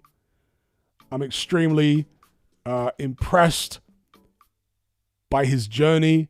I watched him from the very start when he was doing box talk with Ryan from Ryan's living room or wherever it was. To see him go all the way from that to being the face of DAZN, I mean, it's an incredible journey, an incredible story. You know, I got the most amount of respect for Adeola Depot. But I watched one of his videos the other day, and he was saying that he wouldn't be concerned about AJ going in against anyone in the heavyweight division other than a Talma.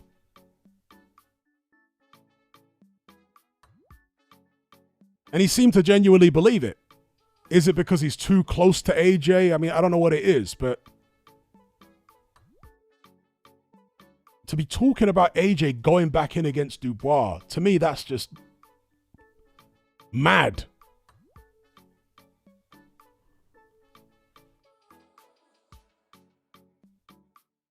Shout out to the Green Entity. He says, it's sad that this golden era of heavyweight boxing is coming to an end. Well, I don't see it as sad personally.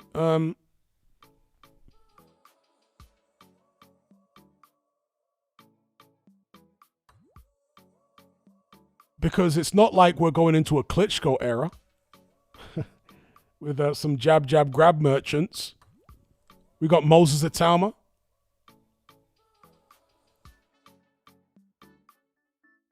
But big up Green Entity. Danny says, will Hearn make the morally right decision? Danny, you know the answer to that question. I don't know why you're asking that question, Danny, because you know the answer to it. Will Hearn make the morally right decision? Why are you asking a trick question for?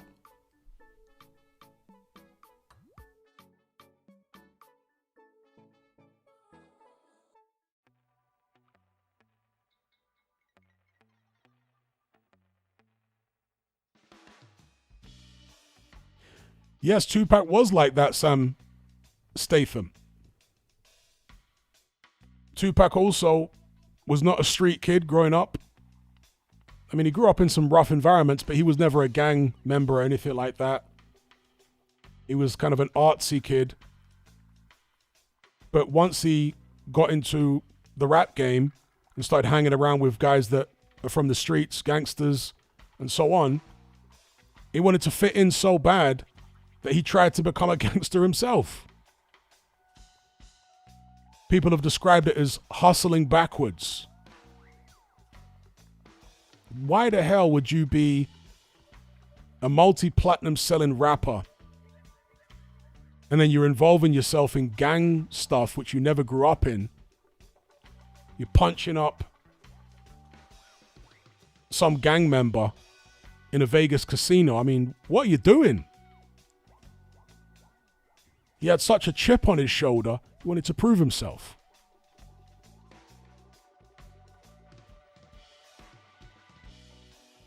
And that's what got him unalived. Very, very foolish.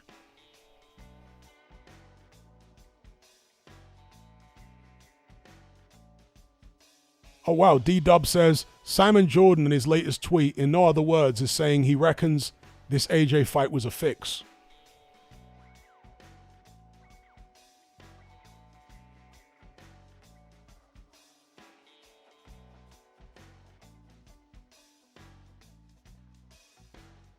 JM says, Hatman, AJ elevated heavyweight boxing to what it is now. Frank Warren was almost dead and buried before AJ and Hearn. So many people have made amazing money from AJ being as marketable as he was and is.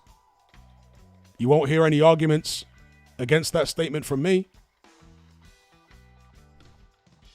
You know, Simon Jordan, speaking of the devil, Simon Jordan, not literally, but Simon Jordan keeps on saying that it's Tyson Fury that ushered in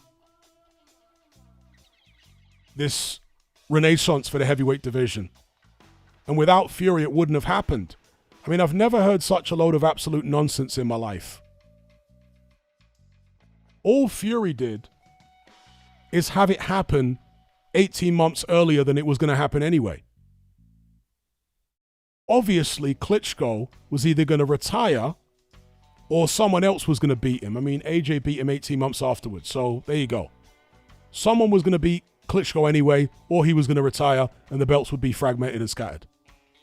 So the new heavyweight era was going to happen regardless of whether Fury beat Klitschko. I mean, isn't that obvious? A guy as intelligent as Simon Jordan should realize that, but somehow he hasn't figured that part out. Fury just brought it about 18 months, 2 years earlier than it would have happened anyway.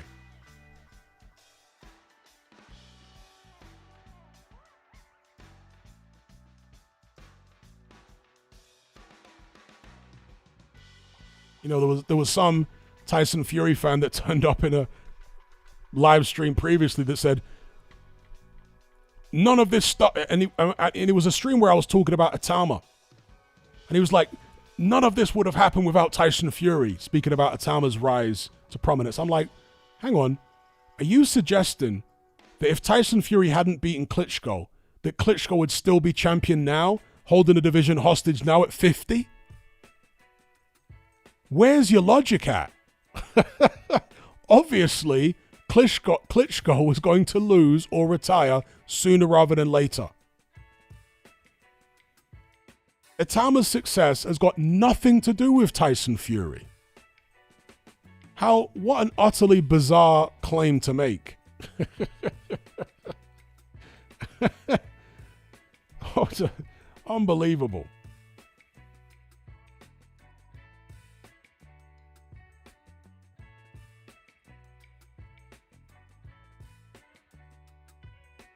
Okay, D-Dubs is apparently quoting Simon Jordan. Oh, he's deleted the message. I was about to read it.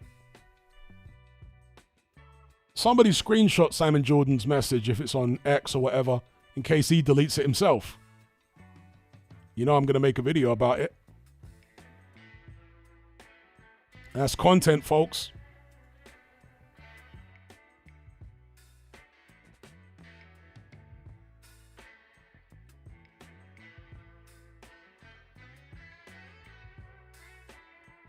So, the point is, Anthony Joshua is absolutely the main reason for the renaissance in heavyweight boxing. 100%. Fury just helped bring that renaissance about slightly earlier than it would have done anyway. That's it. The idea that without Fury beating Vlad, none of these guys would have had their careers is just total nonsense. Vlad was coming to the end, right? So, yeah, absolutely AJ is the main reason for the heavyweight renaissance. As far as the interest from the public and the money that all these guys have made and the promoters. Boxing owes an awful lot to Anthony Joshua and Eddie Hearn for the work they did during that period. No question. A rising tide lifts all boats. And AJ's rising tide, not just in terms of boxing in the ring success, but his fame and marketability, that lifted all boats.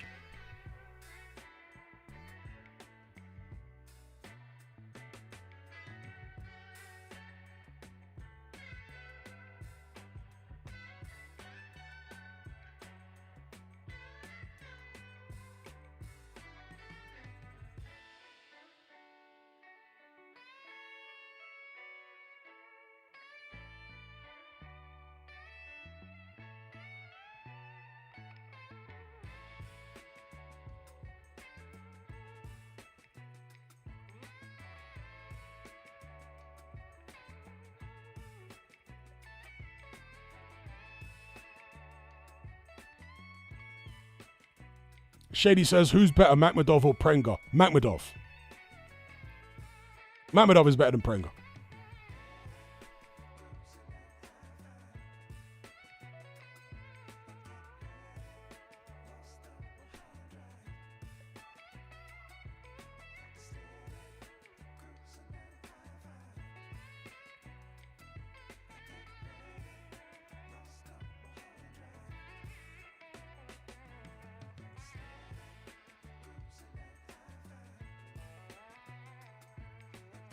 So the question now is,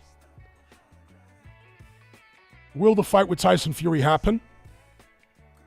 If it does, what does Fury do after he knocks AJ out? Because that's what's happening if that fight takes place. Fury's going to knock him out, probably early. What does Fury then do? Does he chase a trilogy match with Usyk, who has basically got one foot in retirement? Or does he try and challenge one of the champions? Does he fight for the vacant belt against Sanchez? Assuming there isn't a vacant belt on the line if and when he fights Anthony Joshua. D-Dubs, okay, now he's quoting Simon Jordan. He says, not having that, Joshua dropped twice, sets the tempo. How's that? Prenga totally different in second, something not quite right. All designed to rinse maximum amount of money.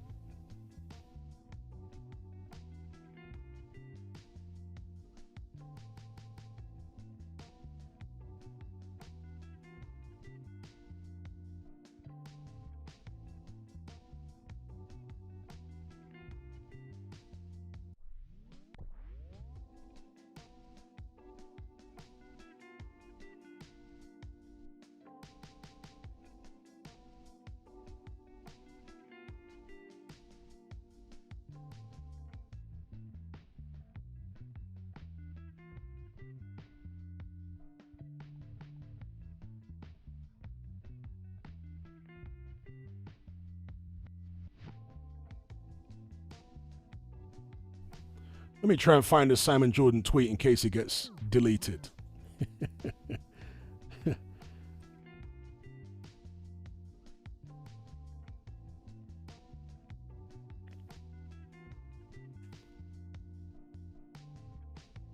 Found it right away. Here we go. Excellent. Yeah, not having that. Drop twice and sets the tempo. How's that? Prenga, totally different in second. Something not quite right. All designed to rinse maximum amount of money. Simon Jordan, highly suspicious.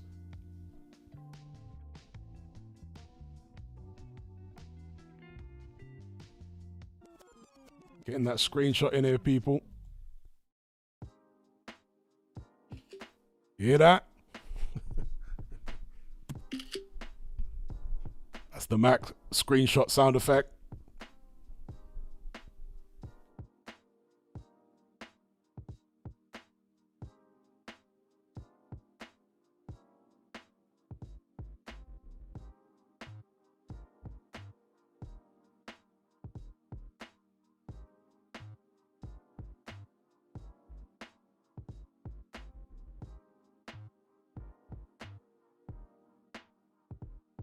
Joshua Hooker says this might be a dumb statement, but the same thing that happened to AJ happened to Dubois against Lorena. Maybe AJ might be better against Partridge.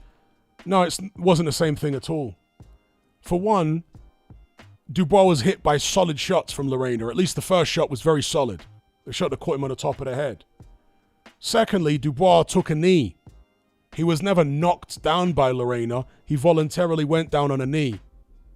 Anthony Joshua was literally knocked flat on his back. So it's very different. Dubois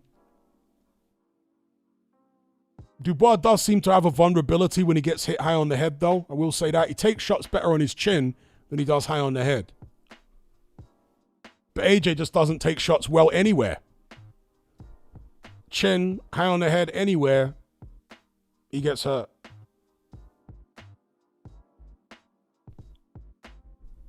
Danny says, on a serious and moral note, how dangerous to AJ's health will the Fury beating really be? Well, it depends how long they allow it to go on for. Hopefully his team are not brave. Hopefully they are poised with the white towel before the opening bell. Hopefully they don't do anything stupid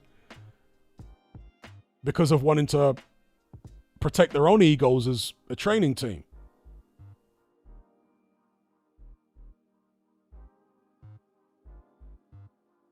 Partridge is going to be a big favorite against AJ now with a betting lines. With a betting line, excuse me. He's going to be a big favorite now.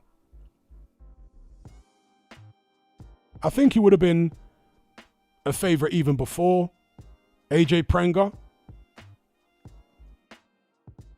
But not a massive one. But now I think he'll be a pretty substantial favorite.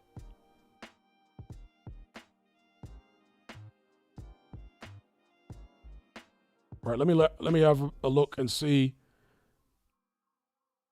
Because people are saying the stream has started for Spence. And why is it on at this time? Is it just to, well, I guess it's to cater to the American boxing fans. Normally when fights are in Australia,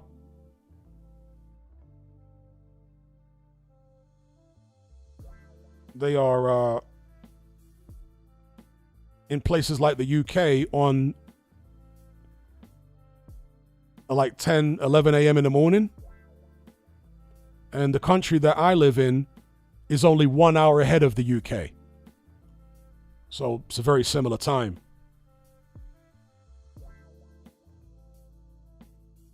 So where I am, it's 3 a.m. In the UK, it's 2 a.m.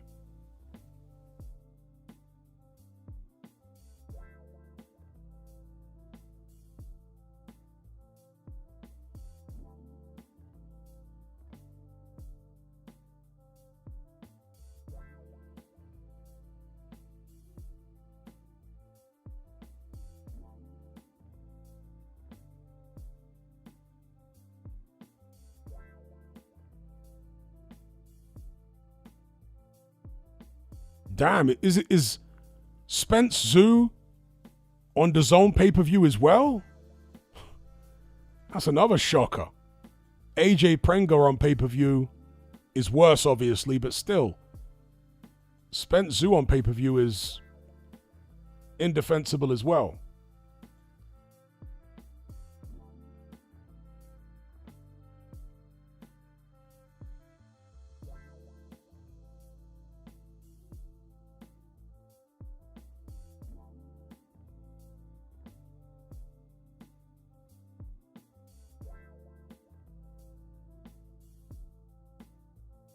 All right, folks, so what I'm going to do here is I'm going to end this stream because I don't want to have to live stream through a trash undercard.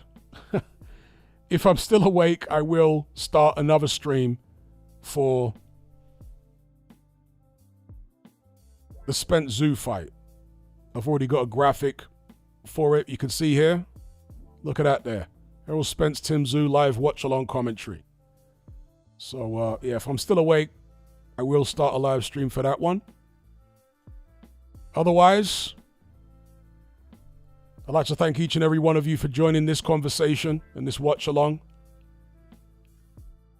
And give a special shout out to those who donated via Super Chat. Just give me a second to get their names up here. You know, these Firefox tabs are always being awkward.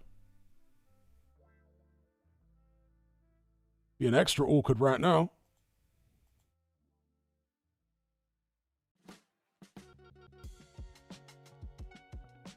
Damn, Firefox, can I not just get the viewer activity tab up so I can see who donated on the Super Chat? Dear, oh dear. Firefox being as awkward as Tyson Fury right now. ECA says biggest uppercut of all time according to Eddie Hearn post-fight. Oh my God.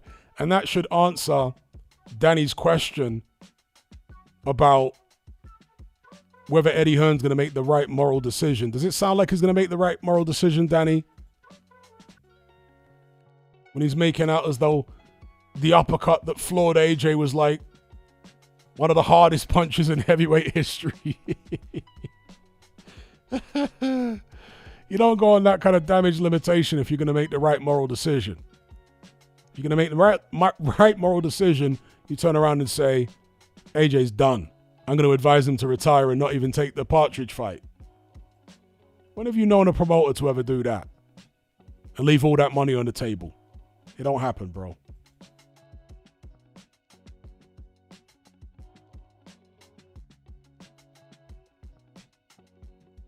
And right when I'm trying to end this stream, I'm having some connection issues to the extent that I can't even